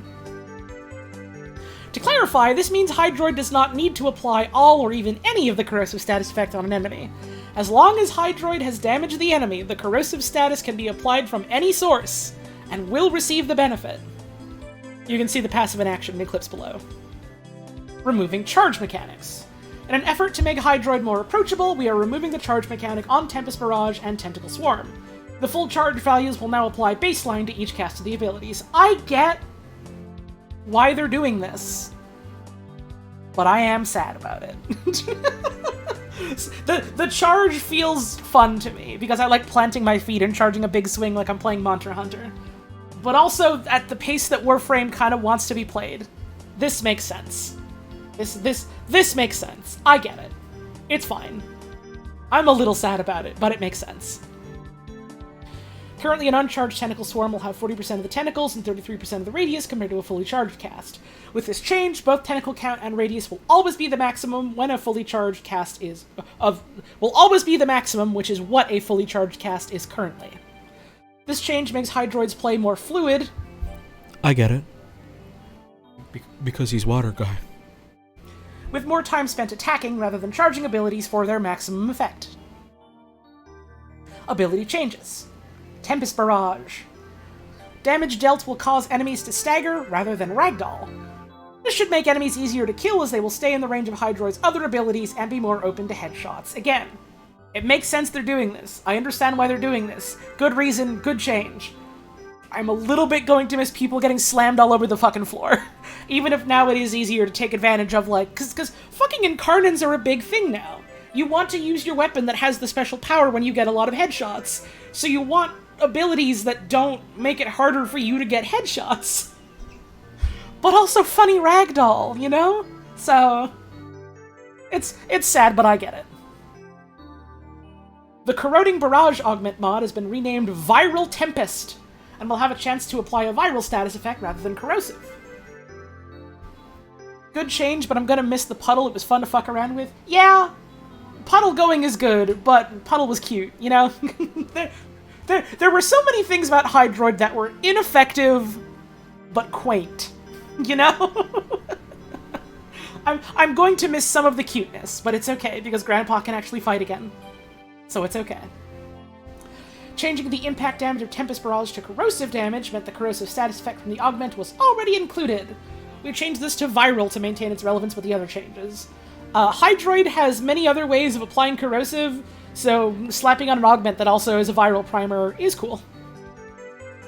That's a neat one. See, the thing about a lot of Hydroid's augments now is that it's like, oh damn, these seem good and compelling now, instead of it just being like, well, you slap on the 4 because it's the one thing that Hydroid can do. These, like... these seem like interesting choices you can make now, which is like, man, fuck! I can play in the space now! What game is this? This is Warframe. We are talking about Warframe. I tricked people by reading math at them, and then we're talking about the math video game. Tempest Barrage will stagger enemies instead of ragdolling them, as you can see here. They get stumbled around by fucking cannonballs blasting them. So you can still blast them in the head. A little easier. Neat. Haven't played Warframe in years. I think Warframe is a very good look at it every now and then type of video game after you take, you know, long breaks from it. A lot of stuff will be different. A lot of stuff will change. But if you're like me and you like playing with new toys, good news. There's always going to be new toys in Warframe. Tidal Surge will allow some steering of the wave for more control over where Hydroid and his enemies end up when the ability is finished. So, Tidal Surge is you get like a big old wave behind you and you like surge forward pretty fast. And it does like nothing in the way of damage. And any enemies caught in it get like flung away from you, which is funny, which is cute. Tidal Surge no longer violently flings carried enemies at the end of the surge. It no longer chucks them everywhere. Was planning on getting back into Warframe, then 6.5 hit in FF14 easily distractible? Nah, I getcha. There is no way in hell I can play, like, multiple MMOs or live games at the same time. Like, I am a one-and-done type of girl. I pick up one, and it's like, okay, I'm gonna play this for a bit. And any other one, I can play it some other time. Which is why I don't really fuck with, like, super FOMO-heavy games, because, like, if they don't want to be there when I'm ready for it, fuck them. They don't get my time or my money.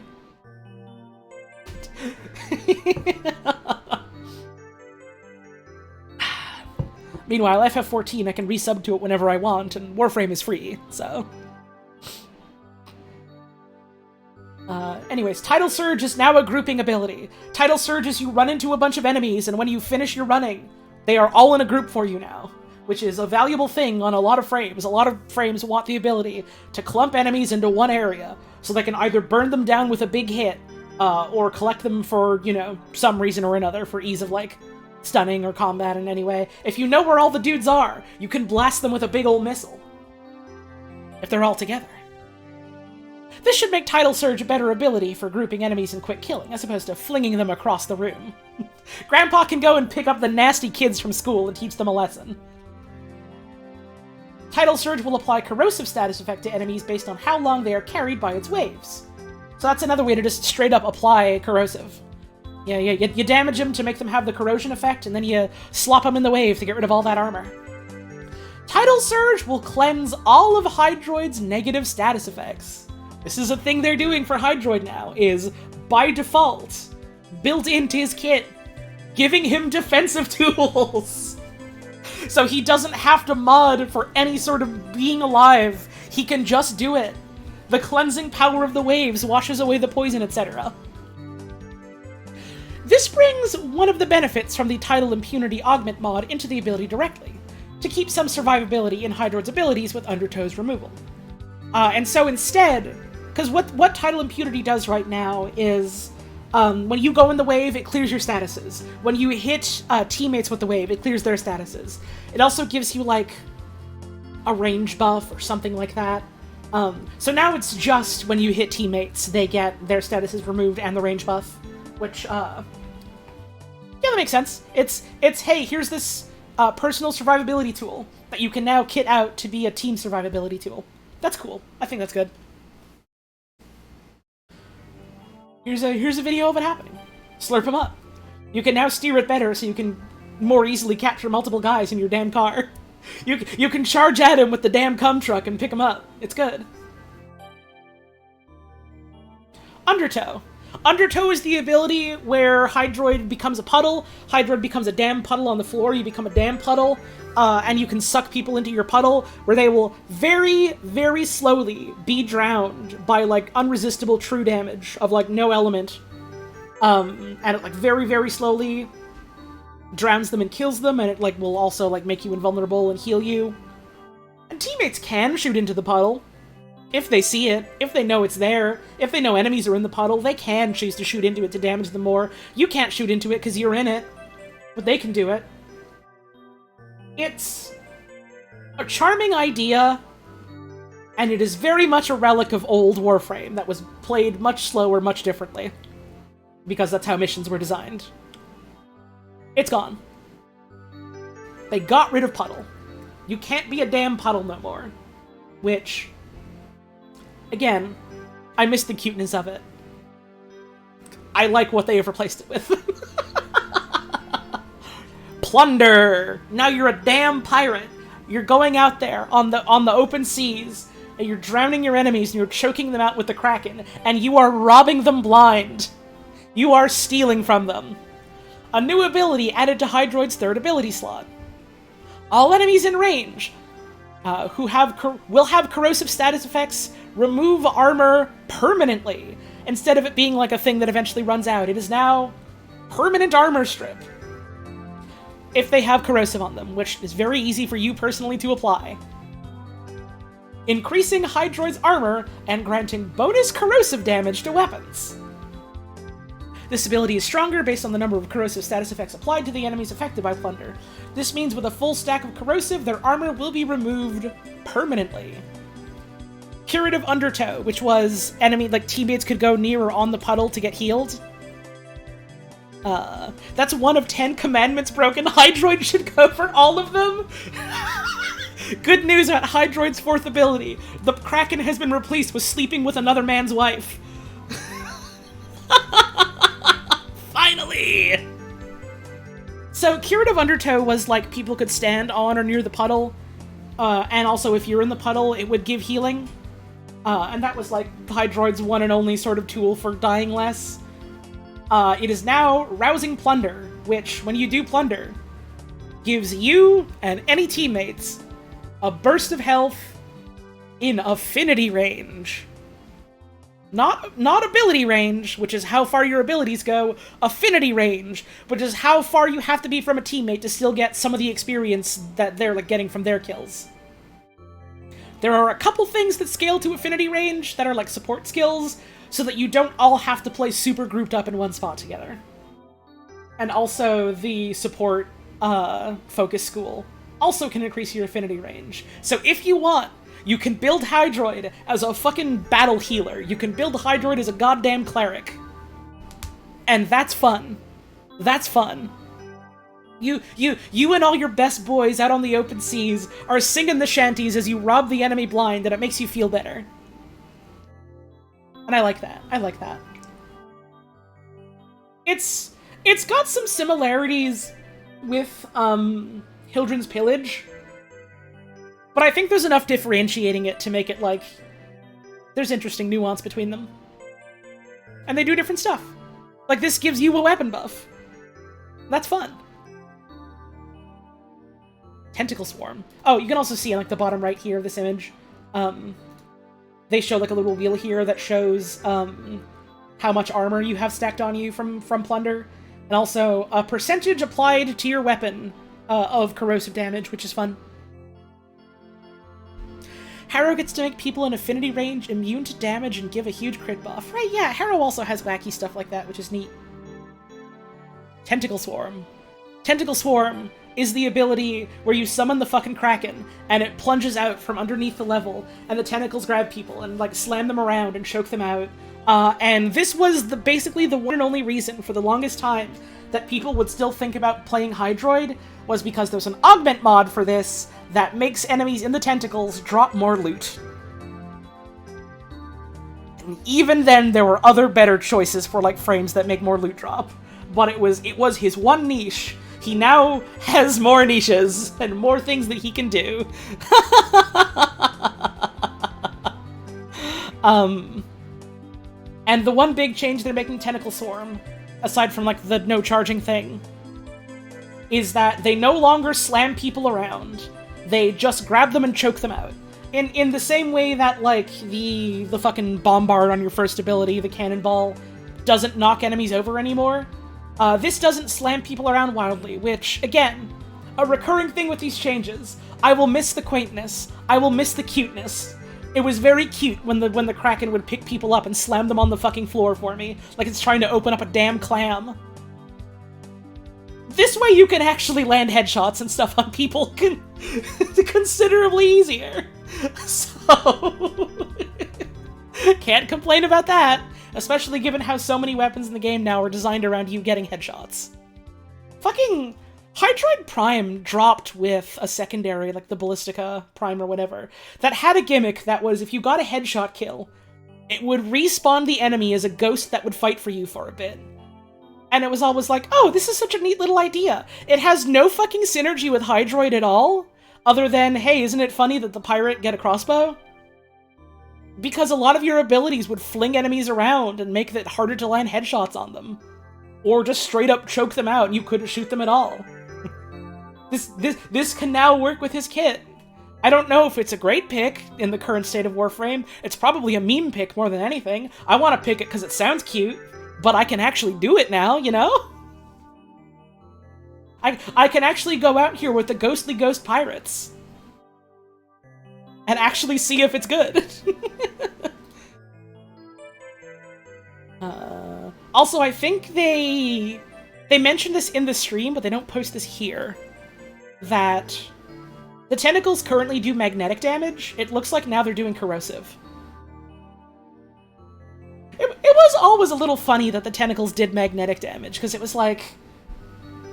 It's a sea critter. Why is it dealing, like, magnetic waves at you? Well, I guess because it's got suction cups and it's sucking you, and magnet is like sucking you.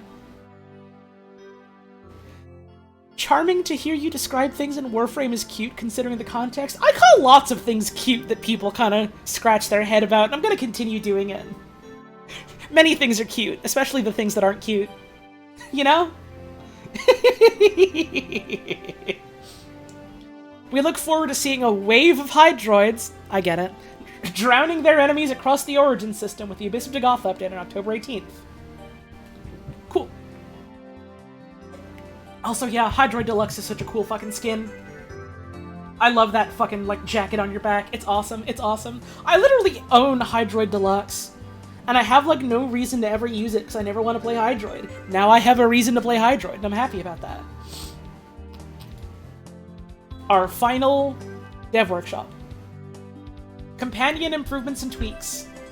This one is huge if you love Dougies and Pupies. If you love Dougies and Pupies and little fucking guys and little fucking robots, you're gonna like this. Cute is something with a lot of thought put into it that is either clever or cool or neat that I think people would otherwise not notice. Cute is cool. Cute is fun. It's neat when there's things that are cute.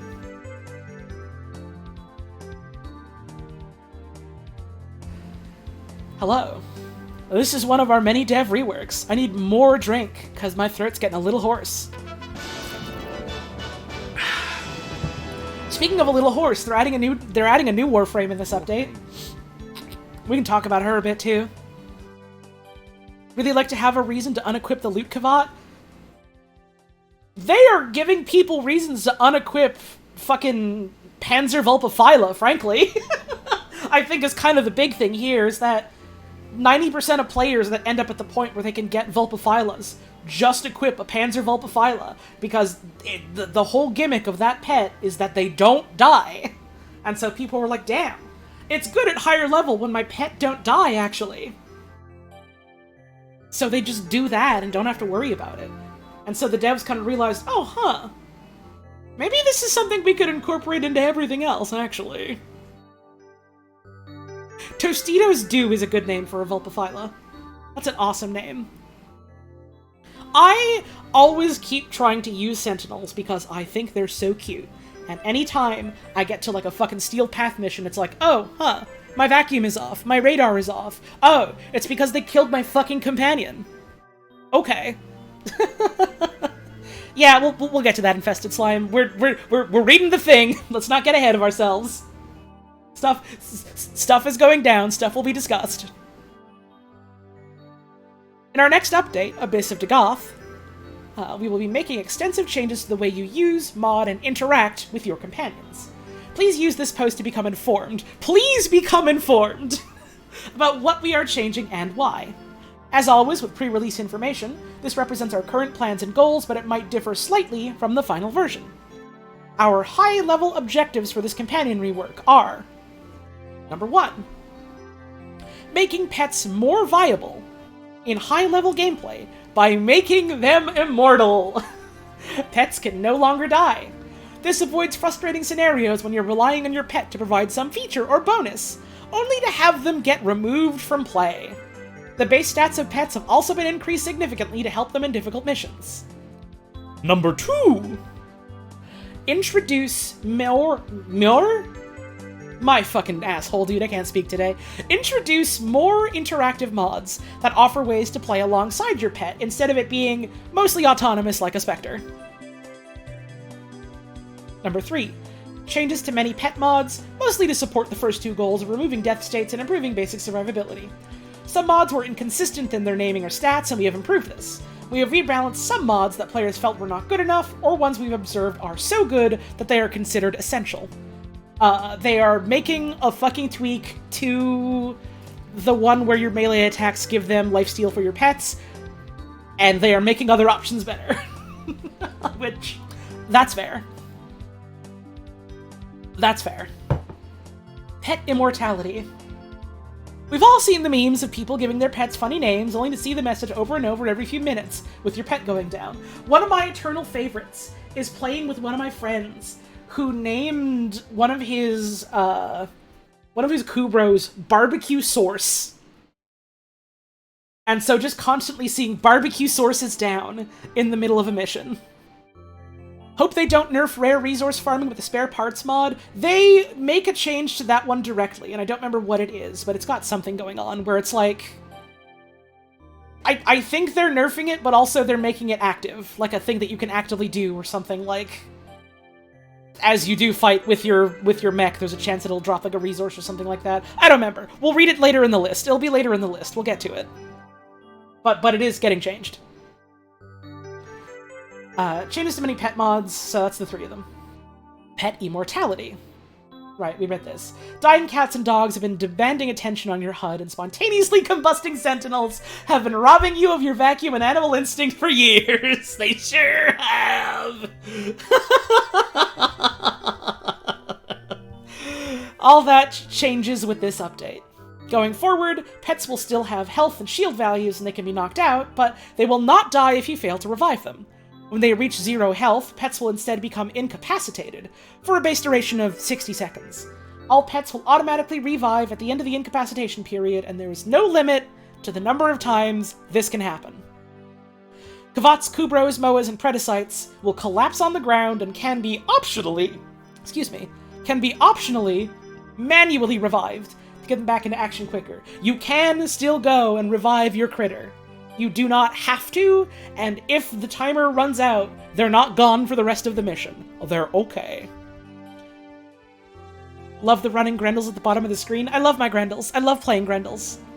Enjoy my Grendels today. I'm also happy about the Hydroid rework. I'm still hoping, now that Papa Hydroid has had his new hip replacement surgery, that Grandpa Frost and Grandpa Anaros are looking on and thinking, maybe we should see our doctor about that too. Worry the vacuum will turn off during it being gone? No, they explicitly said it will not. I don't think they say it in this post, but multiple devs on, like, Twitter and Reddit and stuff have been like, no, when they're knocked out, that shit still works. It's fine. Don't worry. It's good. It's chill.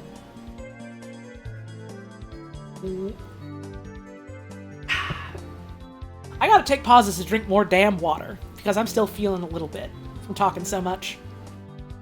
Anyways. So, you can still go and res your critter and your robot bird if they're downed, but also if you're too far away or you're too busy or you don't have a chance to do that without putting yourself in danger, it's all good. Sentinels cannot be manually revived. This does make that Protea augment less useful. I mean, it's still like presumably going to be tweaked to be like a faster res or an instant res, so like, I think there's still value there. If you want to have your guy up so they can use their abilities like as often as possible. We're not listening to Hydroid anymore. I can play another song. There we go. This is the theme of animals living forever. This is the theme of animals living forever. Read that as Superegg stream? Why? Why? It's not what it says. You should get your eyes checked. I don't know what to tell you. Like, what do you want from me here? Sentinels cannot be manually revived, but they will fly alongside you in a damaged state while performing their automatic self-revive. They got repair systems now. They can fix themselves. It's all good. It's all good. Vulpaphilas have their usual tricks instead, where they morph into a sentinel-like state for a short period and then recover. So Vulpaphyla still has the niche of, like, when it's down, it can still, you know, actively use some of its abilities. They still have that niche. Korra's Venari still uses its usual behavior of temporarily disappearing if defeated, but you can override its timeout by spending energy to cast her Venari ability. All animals are now Venari, except when they're not. Several mods have been modified or introduced that also change when, or how, your pets deal with incapacitation. See the section about mods for specifics. Pet Stat changes. 2 broad changes have been made with regard to your pet's base stats to increase their staying power. Carrier not dying will be nice for all those low ammo weapons. Yeah! It'll be nice that, like, some of these things that have, like, more niche uses will actually be able to stick around for those niche uses instead of, like, I don't know, a butterfly sneezes on them and suddenly all your pet mods are gone for the rest of the mission. So that's good. I'm happy about that. Firstly, health, shields, and armor have been refactored across the board. This simple numeric buff was made with the goal of pet survivability increasing by approximately 50%. Pets can eat 50% more damage, hopefully. This also means that the choice of whether to use, for example, Enhanced Vitality or Linked Vitality, will depend on your Warframe choice instead of the Linked mod always being strictly superior. I like that. I like that, personally. It's a thing you can swap out depending on what you're taking with you, instead of just, no, this is always the better one. Ooh, yeah, your rally with Carrier does sound fun. I've never thought to try that. Especially with, like, a weird fucking secondary what don't got a lot of ammo. That sounds fucking fun. I gotta try that now. I want any excuse to play more Ureli in general, because I like Ureli. Additionally, non-sentinel pets now gain their full health and shield values immediately when you acquire them. Historically, health and shield values would increase as your pet ranked up, which you could see as rank bonuses in the upgrade screen. We've removed this behavior and simply given pets what would end up being their rank 30 values at rank 0. Good! Now every time you feed your dog a Forma, every time you feed your dog a delicious gummy puzzle piece, you don't have to, like, take it to daycare so that it won't die again, like harder missions. Still going to try to get a Kavat with 20k HP with the Sandy Boy just for laughs? I mean, that's the point of the Link mods now, is that if you are playing a frame that has a really high value in that stat, you put that one on and give them the juice. If you're out here playing Grendels, you use Link health and your boy is like Grendels now. It's great. It's cool. It's gonna be cool, I mean. Including both the removal of pet rank bonuses and the base increase to stats, here's what the new stats will look like for all pets at rank 0. Okay, so, all the different Kubros, different health values. Damn, that's a hefty amount of health from start. That's a healthy amount. That's pretty yummy. That's pretty yummy. Yeah, okay. That's some good values. That's some good buffs up. You like to see it. You like to see it. Fuck, all of them now have more than 50 armor, which is, hey, yeah. Why was the fucking armor on them so low for all these goddamn years?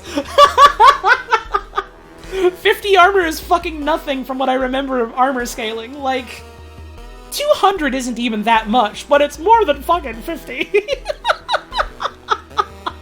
That's good, that's good. Yo, Brady, you're here just in time for MOA stats. All Predicites. 200 armor seems like a very consistent thing on all of these. 200 armor on the Predicites, 200 on the Vulpaphilas. Huge news for MOA enjoyers like me. 350 health, 350 shield, 350 armor. With the base stats, you know, being changed by the specific parts you use and also by gilding and stuff, but that's a pretty good baseline. Yeah, that's a pretty good baseline. That's a nice amount of armor there. You like to see it. You like to see it.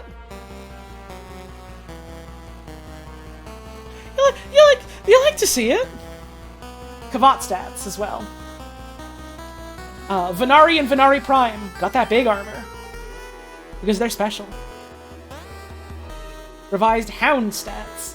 Hounds, maybe we'll see more use now because they have not dying in them no more. And so people will maybe be more inclined to see what their abilities do. I don't even remember what a lot of them do.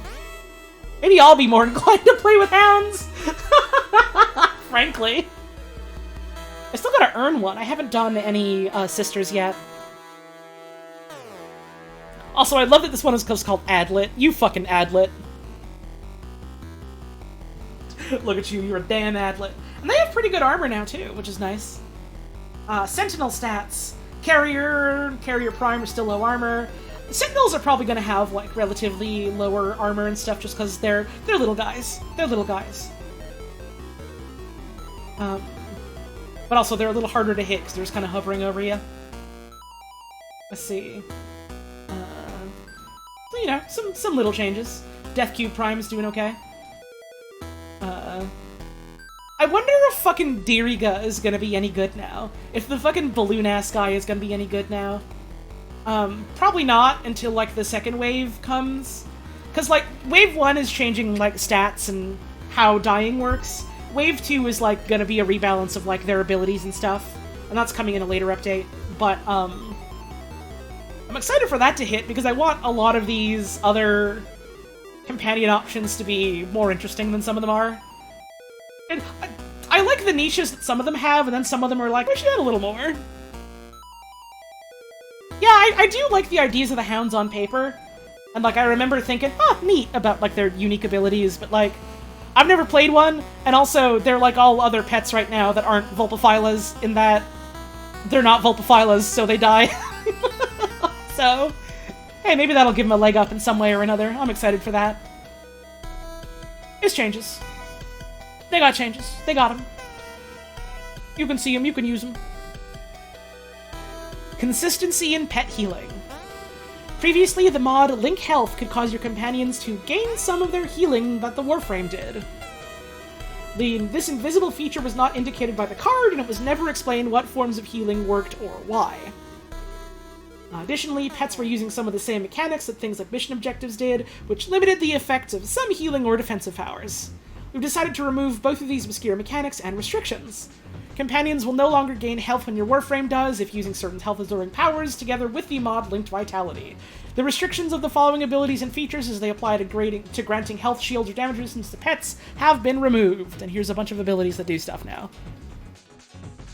Hope they're rebalancing weapons? Not in this update, but I have a feeling they will in the part 2 of the Pets Looking At. Pets Looking At? The Pets rework and tweaks.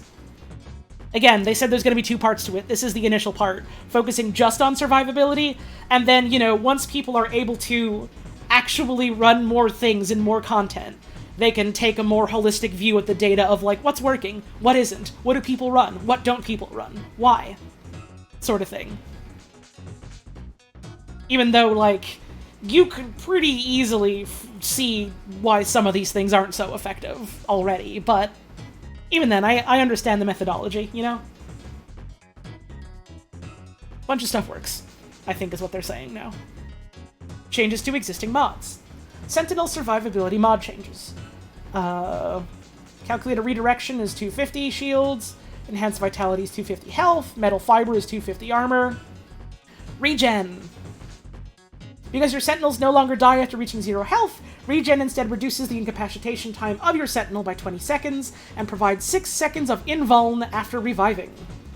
Primed regen provides a greater benefit. It is reduction of 35 seconds. So if you have primed regen, not even looking at like any of the other things they're adding that will improve respawn time, if you have primed regen on, your sentinel is basically only ever dead for like 20 seconds at a time, and then buddy's back. And that's cool. Well, 25 seconds, but you know what I mean. Sacrifice still allows your sentinel to automatically revive you. However, the sentinel now goes into incapacitation instead of being destroyed. Adds 15 seconds to your sentinel's incapacitation time. Okay, so it can still res you in exchange for it's out of the game for a little longer whenever it dies. Repair Kit has been changed from providing your sentinel with 6 health per second to 18 health per second. This changes everything. This changes everything. Link health is now linked to vitality. Changed from max 165% of your Warframe's health shared with companion to max 125%. Okay, so all the link mods are now a benefit of 125% share instead of it being a big whack ton. Oh, wait, no! They're straight up buffing Link shields and linked armor. Link shields and link armor do more now. Link health is weaker. The other two do more now. Okay. Alright, yeah, cool. I'm into it, I'm into it. Give my dog more armor, give my dog a shield. Why not? Medi Pet Kit has been changed from providing your companion with 6 health, blah, blah, blah, 12 health per section, and reducing incapacitation by 15 seconds. Cool. Again, more health in my dog. Accelerated deflection, which was shield recharge, has been changed from being only equipped on sentinels to the robotic category, which means it is now also compatible with hounds and moas. 45% shield recharge delay. Other companion mon changes. Jin's Reawaken has been changed. Reduce Jin's incapacitation by 6 seconds for each energy orb you pick up. Revives with 300% of overshield for each collected orb. Okay, so now it's something special, other than just it comes back. It comes back. It comes back faster if you get goodies, and the more goodies you get, the stronger it is. Neat. I don't remember what else Jin does, but it's something. Pack Leader. There we go.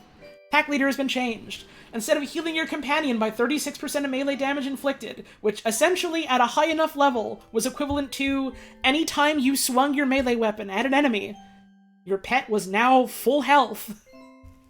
Which is really goddamn funny and kind of felt essential if I wanted to bring a dog with me. It now restores 50 health per melee hit. Excess healing becomes Overguard instead. Ooh, okay. Okay, alright. Give my dog a damn Overguard. Don't mind if I do. That's fun, that's fun. And Prime Pack Leader is 92 health and Overguard capped 1100. Cool, cool, cool. Cool, cool, cool. And the reasoning here is that, yeah, you know, it would just... you had a strong enough melee, it was just a full heal. Attack speed builds are good in the patch. They added auto melee. Yep. Considering that auto melee is coming, and also there are quite a few things that can already buff your attack speed considerably, you're still probably going to be able to heal your pet pretty damn fast. Plus, you know, Overguard helping them avoid a big one-hit blow-em-up kind of thing. That's good. Sentinel, Sanctuary, and Companion Shelter mods have been improved. The globe, while the player's performing a revive, has been increased from 600 to 1800 health. Okay. That's neat, I suppose. That's alright. Self-Destruct has been altered and renamed. Formerly, this would cause Sentinels to cause 600 blast damage and an 18 meter radius on death. This is now renamed to Knockout Blast and causes 600 blast damage and an 18 meter radius on incapacitation. This is cool. This is neat. I really need to go to the bathroom. I'm going to be back in a little bit. Enjoy the music. I'll be back in a sec.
Okay, I'm back.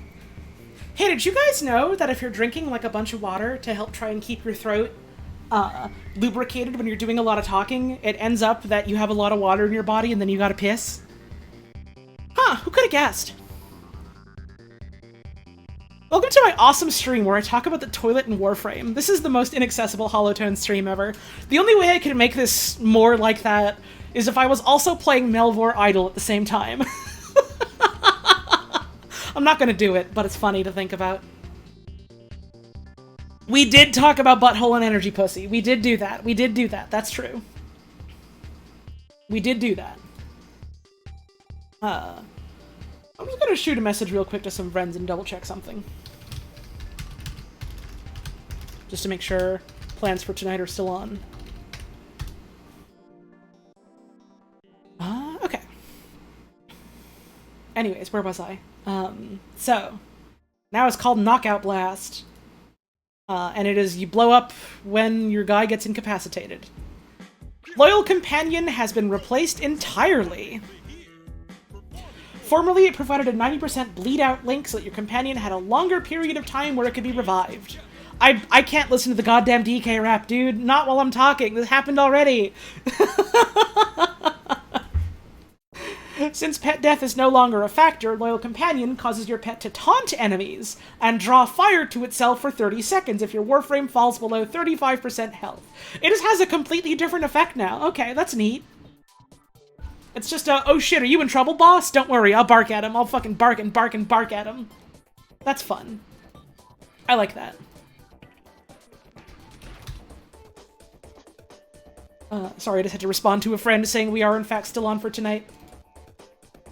Which is exciting. I hope you all look forward to that stream. It won't be on my channel. I'll redirect folks towards where it's happening. I don't know why I'm being cagey about whose stream it is, but I don't ever like being like, yeah, I'm going to announce this other person's stream before they have the chance to announce it. Even if it's not like a big deal, it's just, hey, we're getting a bunch of friends together and playing a game together. I still don't like doing that, you know? It's a personal thing, I suppose. Anyways, Parazon mod, hard reset. Change from instantly reviving your pet if you achieve 3 mercy kills within 40 seconds, to reducing your pet's incapacitation by 10 seconds on each mercy kill.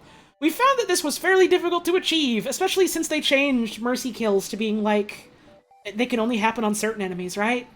Like, you can't just do them on everyone no more. We found that this was fairly difficult to achieve. Changing it to allow incremental progress makes it more reliably beneficial to use this. Nice. Fired up. I'm fired up, looking for them sluts. Looking for them sluts. Fired up has been both improved and simplified. Previously, this would require that your Sentinel has been shooting continuously for some period of time, and then added a heat damage multiplier. This has been changed so that a Sentinel gains a 5% bonus heat damage on every weapon hit up to 100%. The bonus resets after 5 seconds without a Sentinel getting a hit. This mod was difficult to understand. It sure was. I didn't even know this was like a thing that happened to it. Difficult to understand and only worked if the Sentinel weapon already did some amount of heat damage. See, again, I didn't know that, so... The mechanics are now more intuitive, and the bonus applies the same way adding a mod would, so your Sentinel's weapon doesn't need to already do heat damage to benefit. Here we go, spare parts. Replaced completely. Previously, spare parts would cause Sentinels to drop rare materials on death. This has been replaced by Salvage Scanner, which causes your Sentinel to mark enemies for 5 seconds, choosing a new target every 15 seconds. Killing the marked enemy causes them to drop extra loot. It is now a more interactive thing. It's not explicitly, this guarantees a rare drop. This is just, every 15 seconds, if you kill the right guy, you're getting another loot roll. So, like, yeah, that's something. Excuse me. Oh, fuck, man. My burger was fucking great. I got a little bit of, like, lettuce or tomato skin or something at the back of my goddamn throat. And it's been bugging me up until now, where it just came loose and flew right into the back of my windpipe. Bitch! I'm okay. I'm a human. New companion mods. Referring back to the introduction, one of our goals with the companion rework is to add opportunities for the player to work together with the pet. Instead of a mod that only affects your pet, we looked for ways that you and your pet could amplify each other. Our current plan is for these new mods to be available at the conservation vendors in Cetus, Fortuna, and Deimos. That's fun. That's cute. Go out and help critters and you can get new mods for your own critters. These new mods are still in development, so we aren't quite ready to share them in this workshop post. But full details will be available in the Abyss of Dagoth patch notes, so... 2 things. Number 1, please look forward to patch notes stream in 2 weeks. Number 2, they showed some tentative ones on the dev stream. And someone in the Discord, I'm pretty sure it was Mist Heart, shoutouts to Mist Heart, took a screenshot of it. And so these are the ones they showed off on stream.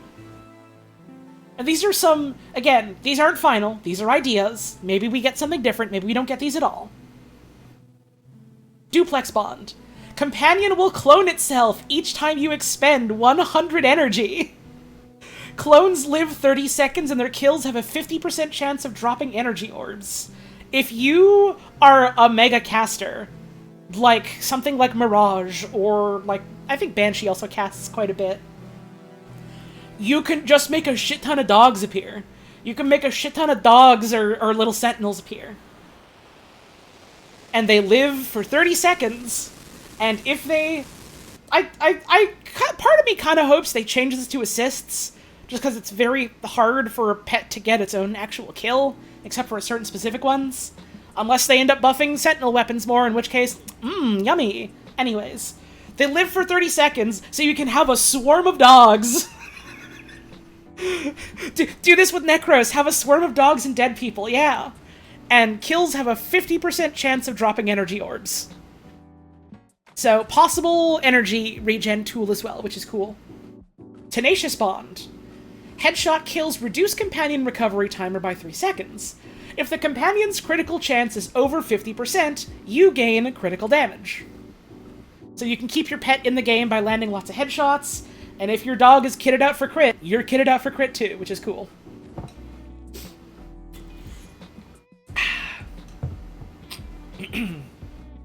Reinforced Bond. If the companion exceeds 1200 max shields or overshields, then your fire rate is increased 60%.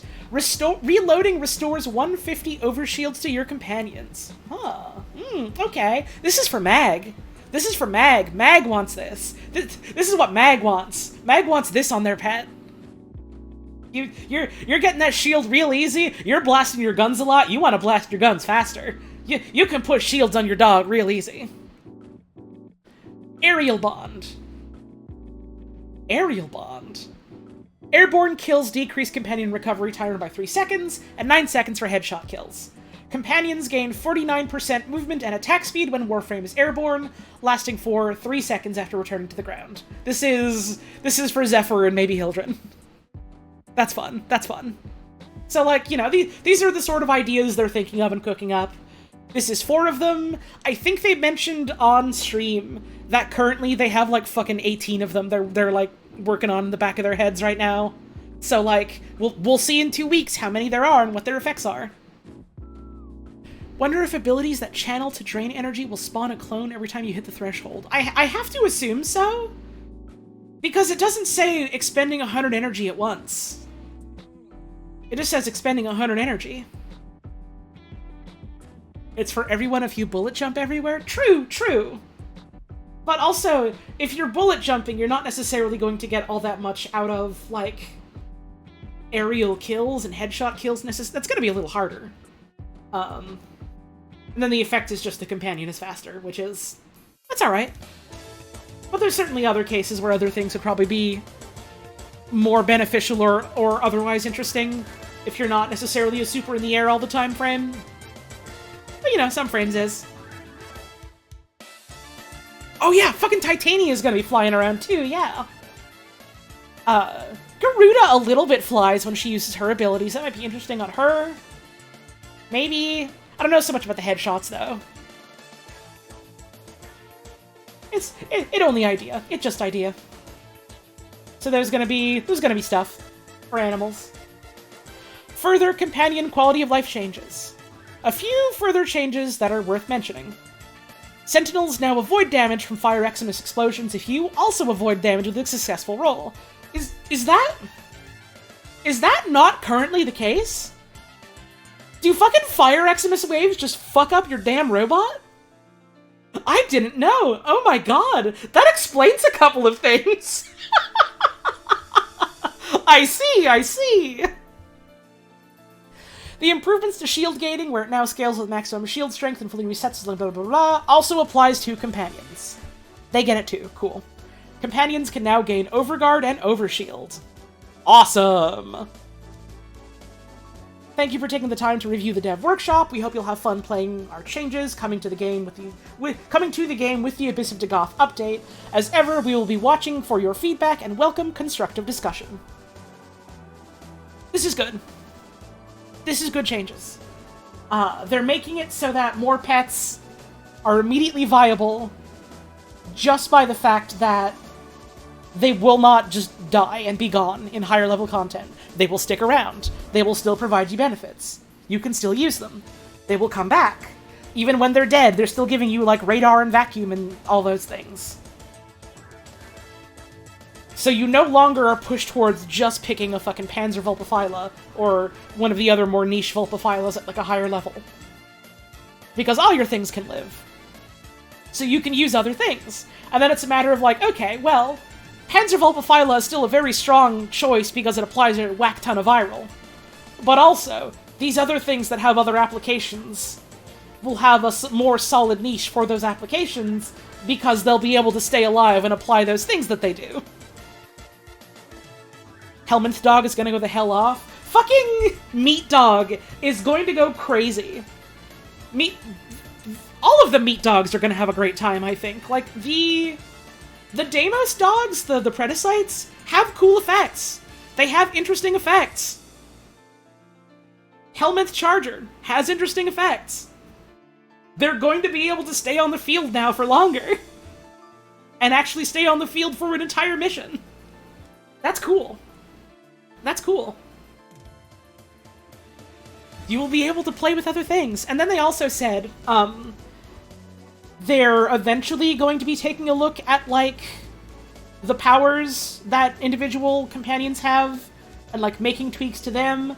The implication also seems to be that they would maybe take a balance pass at, like, companion damage and weapons and stuff, which certainly I feel like you want to do that after you look at how things are performing now that they're living forever. They didn't directly say they'd be taking a look at, like, damage and weapons and stuff, but I assume they probably will, given the rest of the things they're doing in the Part 2 pet update. So, that'll be good, I think. That'll be, now that things don't die, I am looking forward to them going, okay, and let's give some of these other weirder picks, like, more reason to actually be picked. So that, you know, they can actually do things. Like, I want fucking the weird Grenier, like, blimp one, Diriga, whatever you want to call it. Whose whole thing is, like, it's got a sniper, and it can shoot out, like, electric traps or something like that. Like, I only kind of half remember what it does. I want it to do things that have impact. Because, like, let me double check. I think it was fucking Hydroid Deluxe, specifically. That comes with a skin for it. Right? Let me see. The Hydroid Recom Collection. Yeah, it comes with a really cool looking skin.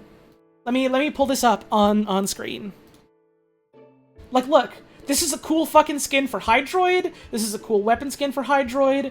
This is for the goofy fucking Grenier blimp, companion. That doesn't really do terribly much. But look how fucking cool this looks. I want a reason to justify bringing it into battle with me. They're fucking buffing Hydroid. Give me a reason to bring his cuttlefish with me. Bring in his buddy. Like, what does it currently do? Let's see. Its mods are, it has a sniper rifle. You can put in a weaker assault mode, but it's got a sniper rifle. Electro Pulse. If an enemy is nearby, it'll zap them. Arc Coil. It'll zap multiple enemies around, which is like, it's okay, I guess. But, like, there are more impactful forms of, like, ways that a Sentinel can help, like, stun enemies kind of thing. Like, straight up, fucking Nautilus just has, okay, things in 30 meters get sucked into a ball together and stunned like that. And that's much more impactful. It also has the ability that's only useful in Railjack. but then it also has the more useful suck. So, like, it's got that going for it more so than the funny dirigible, which... There's a couple of pets like that, where they have, like, abilities that do something or other, but it doesn't feel like they have much of a, defined niche that is of much value to your average Yonder Warframe player. I also want them to buff Sentinel weapons, too. I was saying earlier, I want that to happen, just because, like, there's one or two that do actual reasonable, decent damage, and the rest are like, well, this one's okay as a status primer, and the rest are mastery rank, you know? So it would be cool if more of them are tweaked up a little bit, and then, maybe, like, dog damage and cat damage is tweaked up a little bit as well. So I'm hopeful for the Part 2 as well. The Part 1 is a very good start. Part 1 of the pet update is a very good start. Part 2, the specifics of it are not disclosed because they haven't started working on it, really, from the sound of it. After seeing these changes, I have confidence Sentinel weapons is close on their list. Right, yeah, like, they seem to understand very much, like, what a lot of the pain points people have with the companions are, and so, like, I'm almost certain they are going to take a crack at making a bunch of this stuff better or more interesting. I don't need every pick to be the best pick in the game or whatever. I don't need every pick to necessarily be like, yes, this is the most impactful thing, like where Panzer is, like, constantly applying the best status.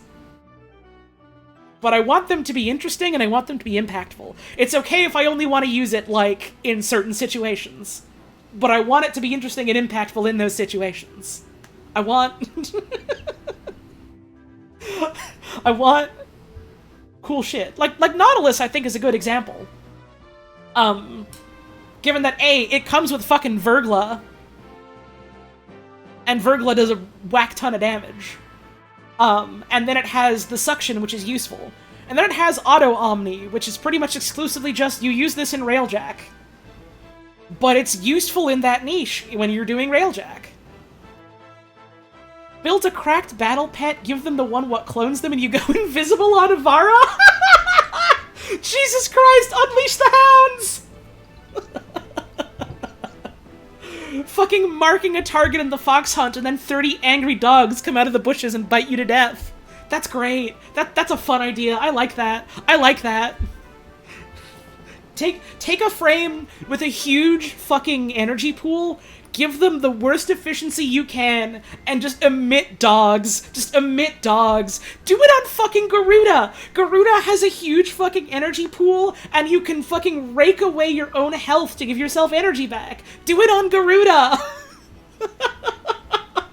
You're out here, you're putting up a healing thing anyways to get yourself more health back. You usually want a bunch of ability, or at least reasonable ability strength. You don't need necessarily a ton, but, like... just do that! Use it on Varuna, let her finally have dog summons. Do that as well! Yeah! Like, it's cool and interesting sounding ideas. Will they, like, necessarily be the most powerful options in the game? Probably not. To some degree, I'm going to be doing this because it's funny. I hope they're impactful, though. I hope they're impactful and useful things that I can do.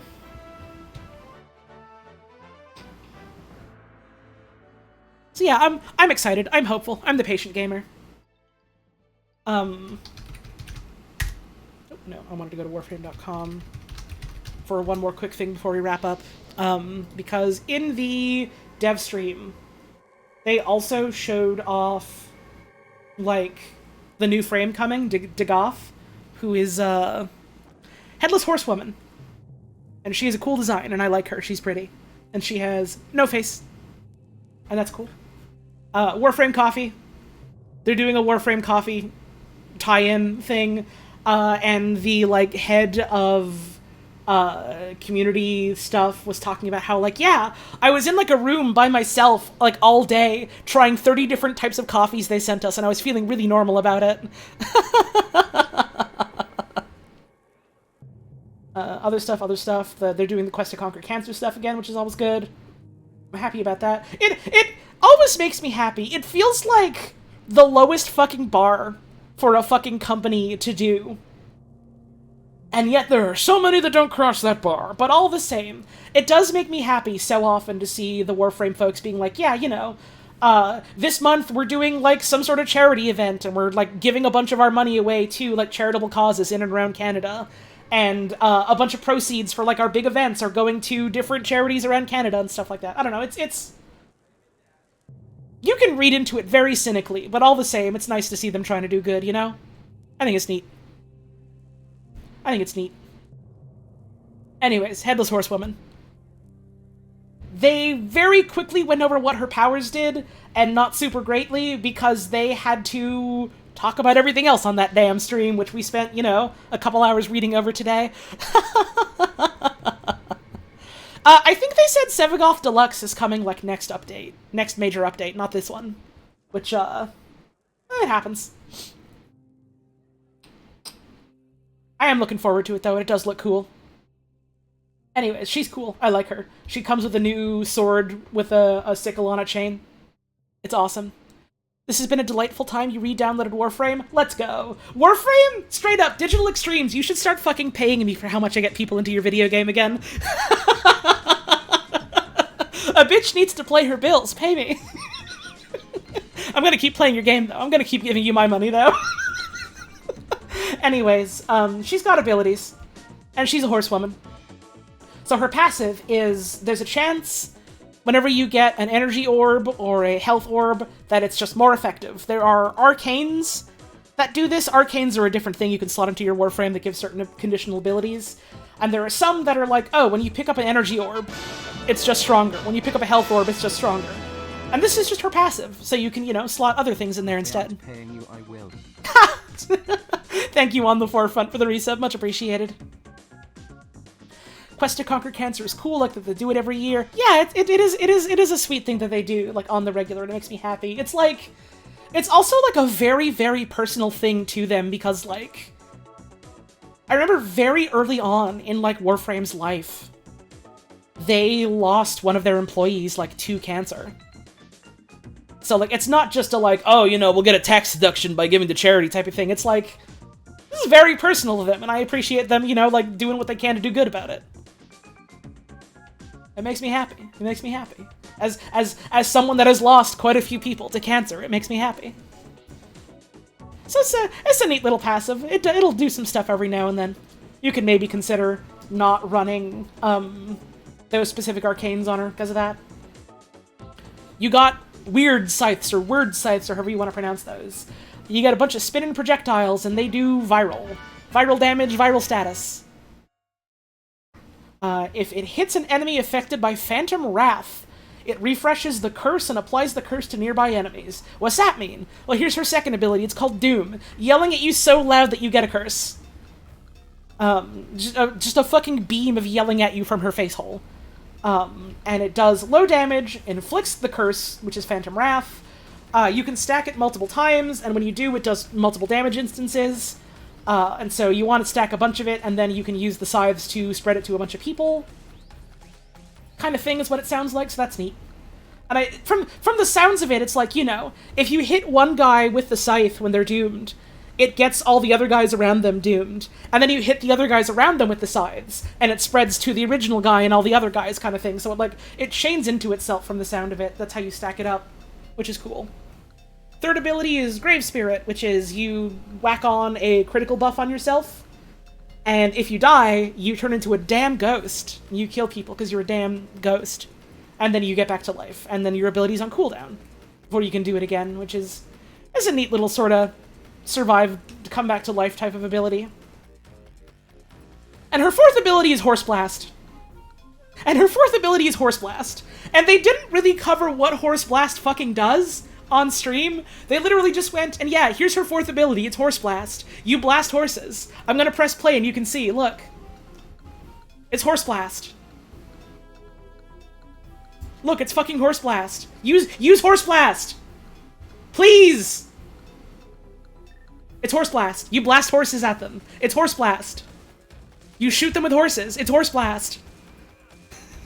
It's Horse Blast. You blast them with horses. It's Horse Blast. And they didn't really say what Horse Blast did, other than going, it's Horse Blast. And I was like, okay, well, I guess I'll just wait till the fucking patch notes to see what it does. No, it's been on this blog post this whole time. You blast them with horses. It does a bunch of viral damage, presumably also inflicts the status. If they're cursed, it's also an armor strip and a shield strip. If they're cursed, it's also a defense strip.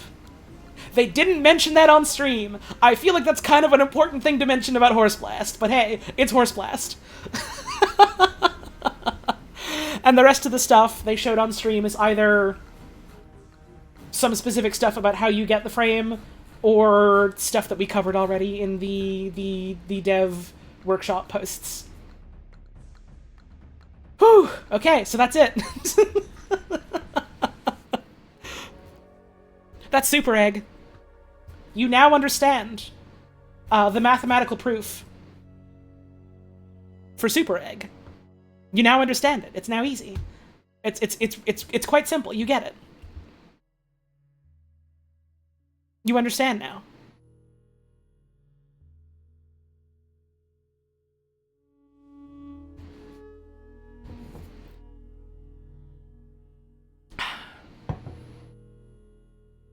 And that's the stream. Yay! Did you like it? I hope you liked it. I liked it. I had fun. I hope you guys did too. There was a bit of fan art that was posted earlier, and I want to show it off because it's very cute and I like it. Let me get the Discord view up, and it was from Lettuce Vervain. It's a cute little picture of me carrying my partner. I thought it was really sweet. I thought it was very cute. Thank you very much. I love it. I'll do some shoutouts for folks that subbed and stuff since I forgot to do that earlier, and I said I was gonna do that now, and then we'll wrap up. Let's see. So, we had a gift sub from Foot Loosely that went out to Mustang. Thank you very much for that. We had a couple new subs. We had Swaddling Loon with a brand new sub. Thank you for that. An anonymous gift sub going out to Captain Falcon. Thank you for that. Lamia Lass with a brand new sub, and Beef Jerker with a brand new sub. Thank you very much. I think some of those are new folks that only stopped on by today for the first time, which, hey, this is not really normally what I stream. I mean, I do a lot of reading streams, but not necessarily this sort of reading. I hope you enjoyed the stream. Thanks for sticking around. We do other stuff too. We play video games. We talk about food, etc. Thank you for stopping on by. Thank you for the support. Beef Jerker genuinely is, like, super fucking powerful username. I love it. It's great. And we have resubs. We have quite a few resubs. Scrolling down the list of resubs. This is, my god, this is so many. Alright. Padabana Gibson with 30 months. Lucas the Dragon with 36 months. Sign Cinemachine with 41 months. Leah Keir with 26 months. Mousehold with 26 months. Barrier Trio Bean with 37 months, Sinful Zebra with 5 months, Smallest Turtle for 10 months, Grace Falls with 7, Silver Stripes 96 with 10, Mango the Pear for 37, Desert Pacific Octopi for 39. I always want to misread that as Desert Pacific Cool.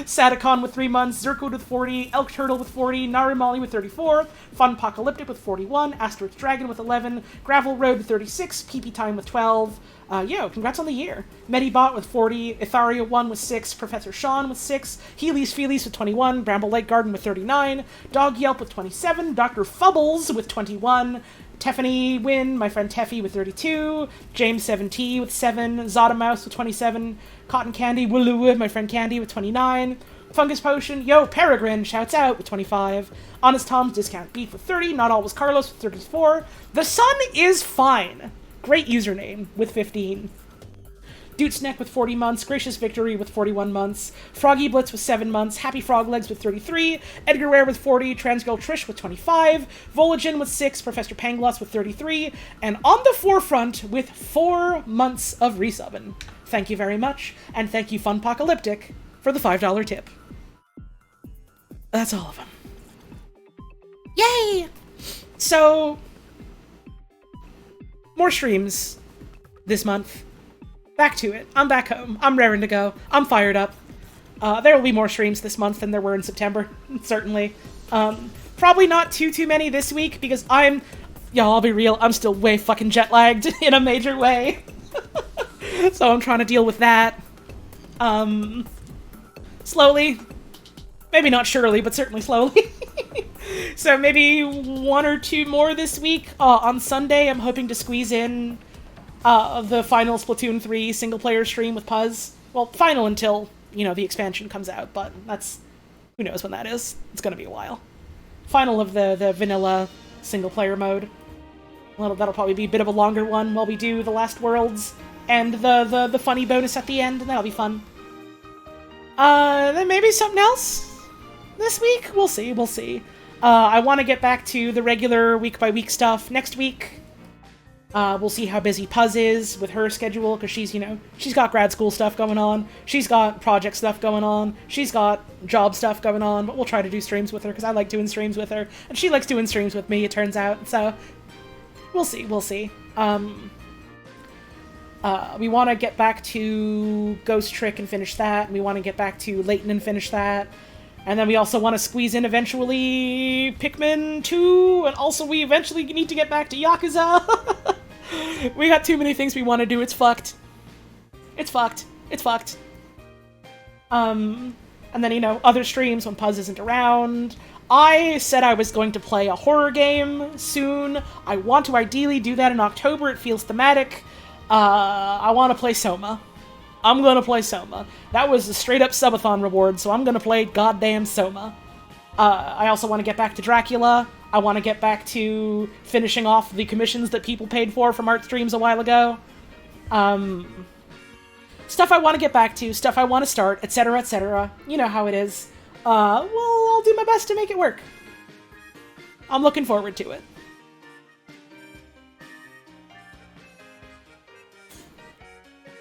My water is all but run out, so I got to get more. So this is a good place to wrap up the stream then.